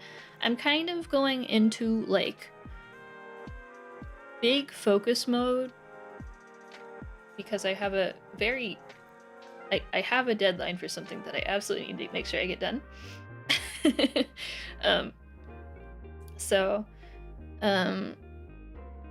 And that is some private work. So I'm not sure when I will be streaming again.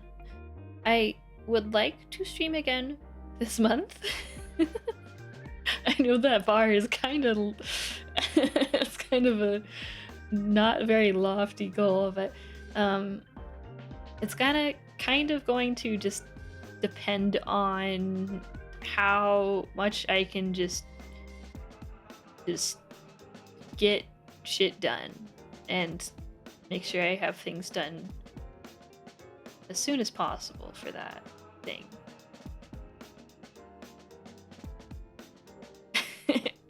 I don't know. I gotta grind some stuff. But yeah,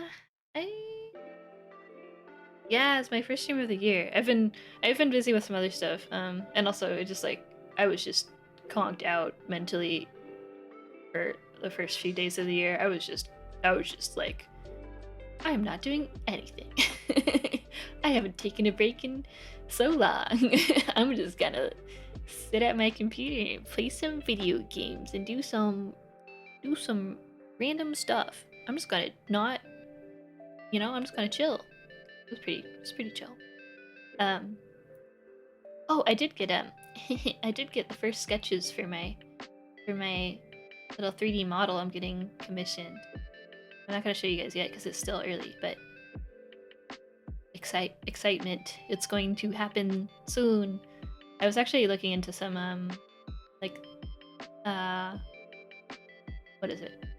Some like various apps I might test out because I'd like to test out like hand tracking, but not with like Elite Motion or something. I would just use like webcam, but I wanted to test that out once I get everything.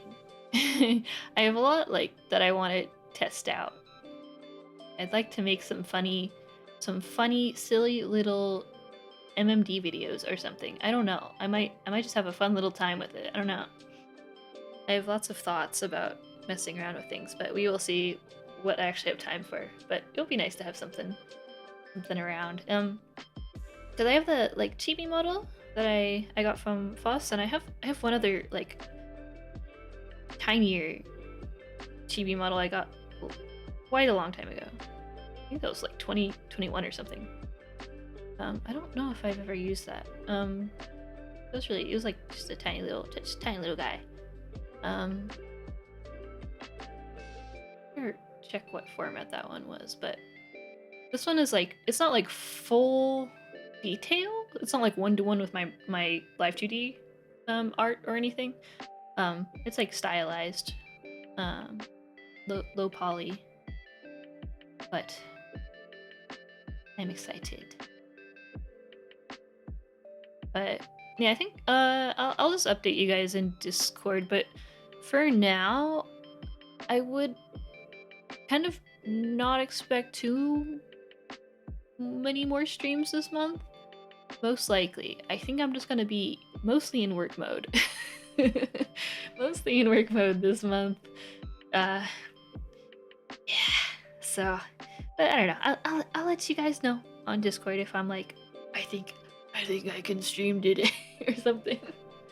Maybe I'll do an art stream or something, or maybe I'll play some Ponga at some point. I do want to do that, but deadlines come first before fun and games. Yeah. Let me set up the raid. Oh, I do want to set up a raid command because I haven't done that, and I really should do that. I don't even get. I'm not really too creative with the raid stuff, so I might as well just have a command for it. That would make things a lot easier. That's my goal for 2024 is like add a few very simple quality of life commands to my stuff. Let's see.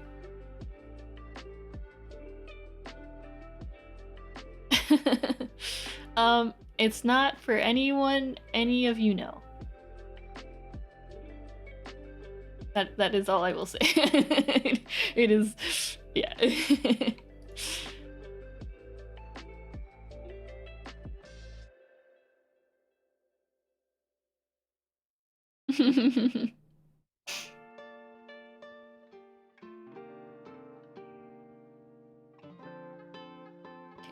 Me. Oh, the face ankle? Sure, sure. I can do that before I do stuff. Sorry for the guide is there. Yeah, this is the... ignore the scalp. I have a blend shape that pushes that in for the X angle. That's the X.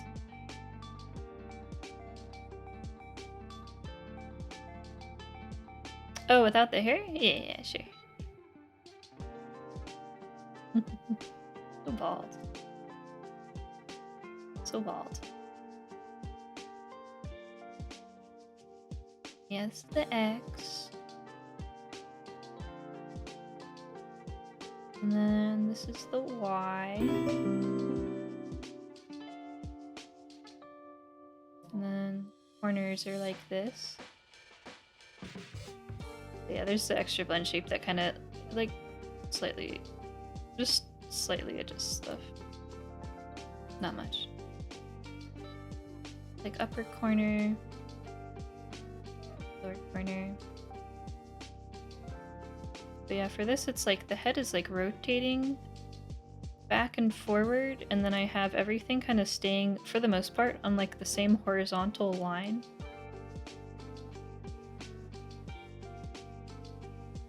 So the mouth and the chin and the nose and the eyes and stuff, they all mostly line up like in a horizontal column.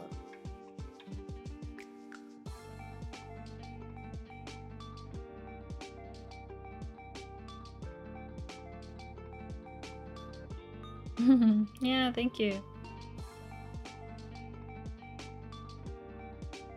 I think if I remember right, Art Gun's models also are like that, where like the horizontal stuff lines up pretty well. But she does like 3D stuff, so that makes sense. That's how that work. Yeah, that's kind of what it's looking like.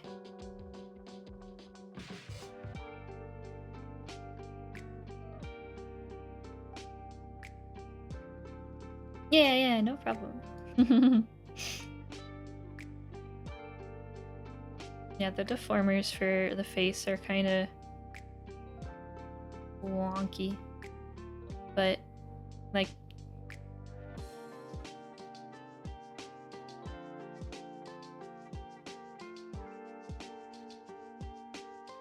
this kind of.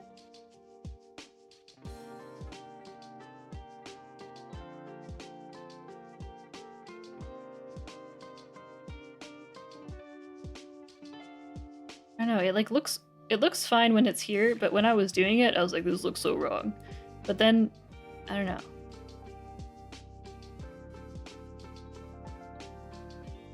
I think same with like the brows as well. Kind of all following the same.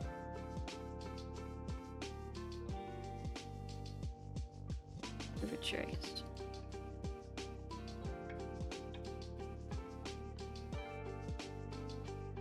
That makes sense. I'm still honestly trying to get my own workflow down, so I'm not sure how much that helps, but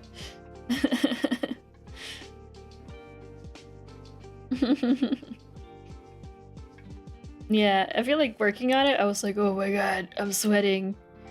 But then like once it's done, I'm like, wow, that should be easy peasy. I know. I think I just need to like practice the workflow a few more times so I can make sure I actually can consistently do it without like issue. Because that's been my issue with my other workflows I've tested, is I'll get it okay once and then I try to do it again and it's just a mess. With the yeah, I ran into that issue with the 3D and the top down, and I don't know. But this one looks nice, teehee. I just need to practice the same workflow again and see if I can, yeah, like consistently actually do it. It wasn't too much more work than normal though, at least.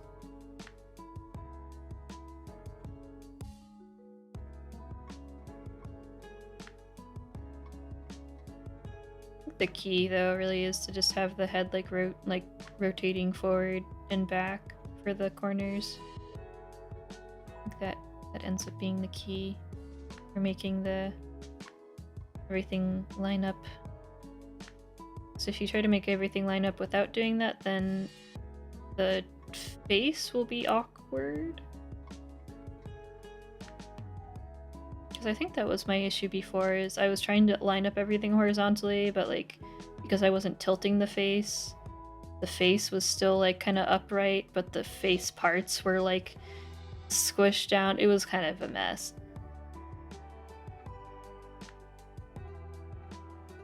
Yeah, I do like the result of it though. Sure. I have tried doing it with Vienna's model, but Vienna's model ended up having, well, it's not an issue exactly. It's something that I noticed afterwards with her model and a few other models that I did doing that same method, but I added the rotation, the back and forward rotation after afterwards on a parent deformer, and that causes, it's not horrible or anything, it's not really that bad, it's just me being super nitpicky, but it causes just a really slight dip in between the corners, and it's not really noticeable, but it bugs me. And this doesn't do that because the rotation is like in the actual deformer itself, I guess, and not on a parent deformer, causing some weird like interpolation things and things like rotating and not lining up in a, I don't know. It all comes down to it wasn't going horizontally. The vertices were rotating instead of just moving horizontally, and that was the issue before. Now they're moving horizontally when they are doing this. And that fixed it. Yeah. You have a preference between box style angles or the circular angles?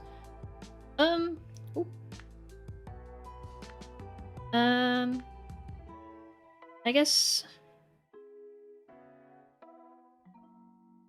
would the box style ones be like when the side is like further down and stuff, and it's like this one's further up, and then this on the top angle it's like this one's further up and this one's further down?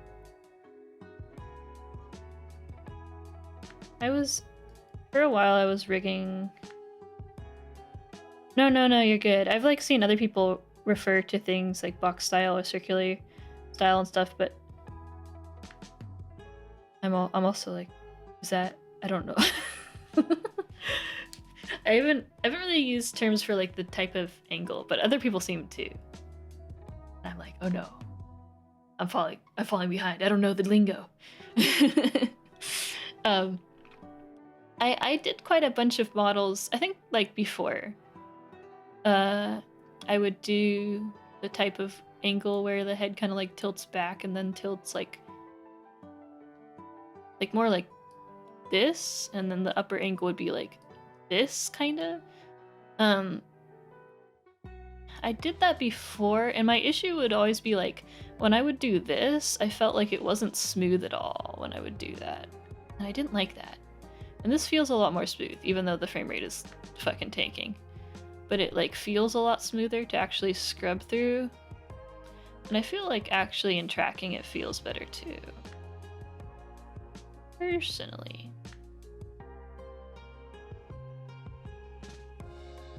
But I think it ends up being just whatever you can consistently get looking good. So the corners are always the rough part, personally. Like, I don't know, corners are rough.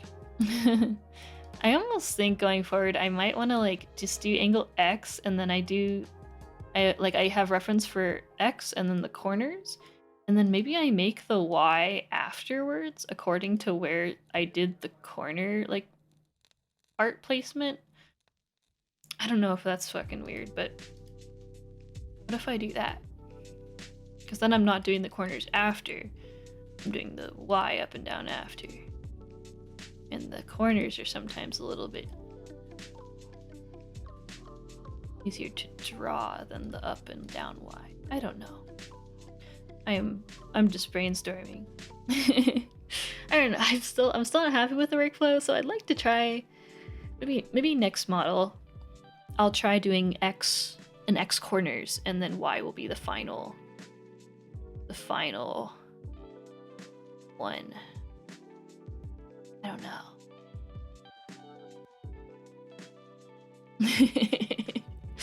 Yeah, no worries. I kind of just spit out whatever's up there. Whether it's smart or not. Thought process, brain go burr. Not sure if it ever reaches a conclusion, but some sort of thought is going on up there, I think.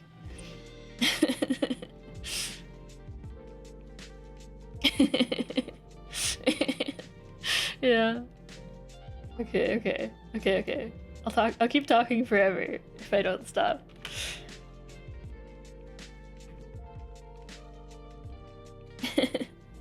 Okay.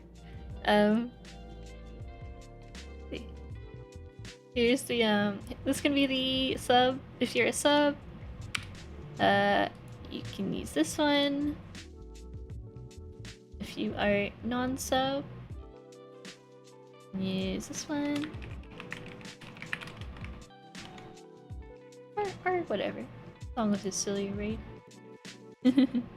Let me set up read. Choo. We'll be reading Kuro. They stopped by earlier today. I think I'm pretty sure I've rated them before. They're like cracked, like super cracked when it comes to Live2D. Like I like my senpai, my Live2D senpai, for a lot of things, but especially physics. The way they like interlock like different body physics, I have so much to learn. I look at their physics and I'm like, I don't know what's going on, but it's amazing, but I don't know what's happening. It's awesome, but I'm so lost. So if you guys enjoyed watching me rig, I'm sure you'll enjoy watching them just work away. They're working on model, doing stuff. But yeah, I'll see you guys again at some point. Hopefully again this month. But if not, then I'll see you on the other side of January, in February. Yeah. Thank you guys for hanging out, chilling with me. Hope you have a good day, afternoon, or night, whatever your time zone is. I'll see you guys again soon. Goodbye.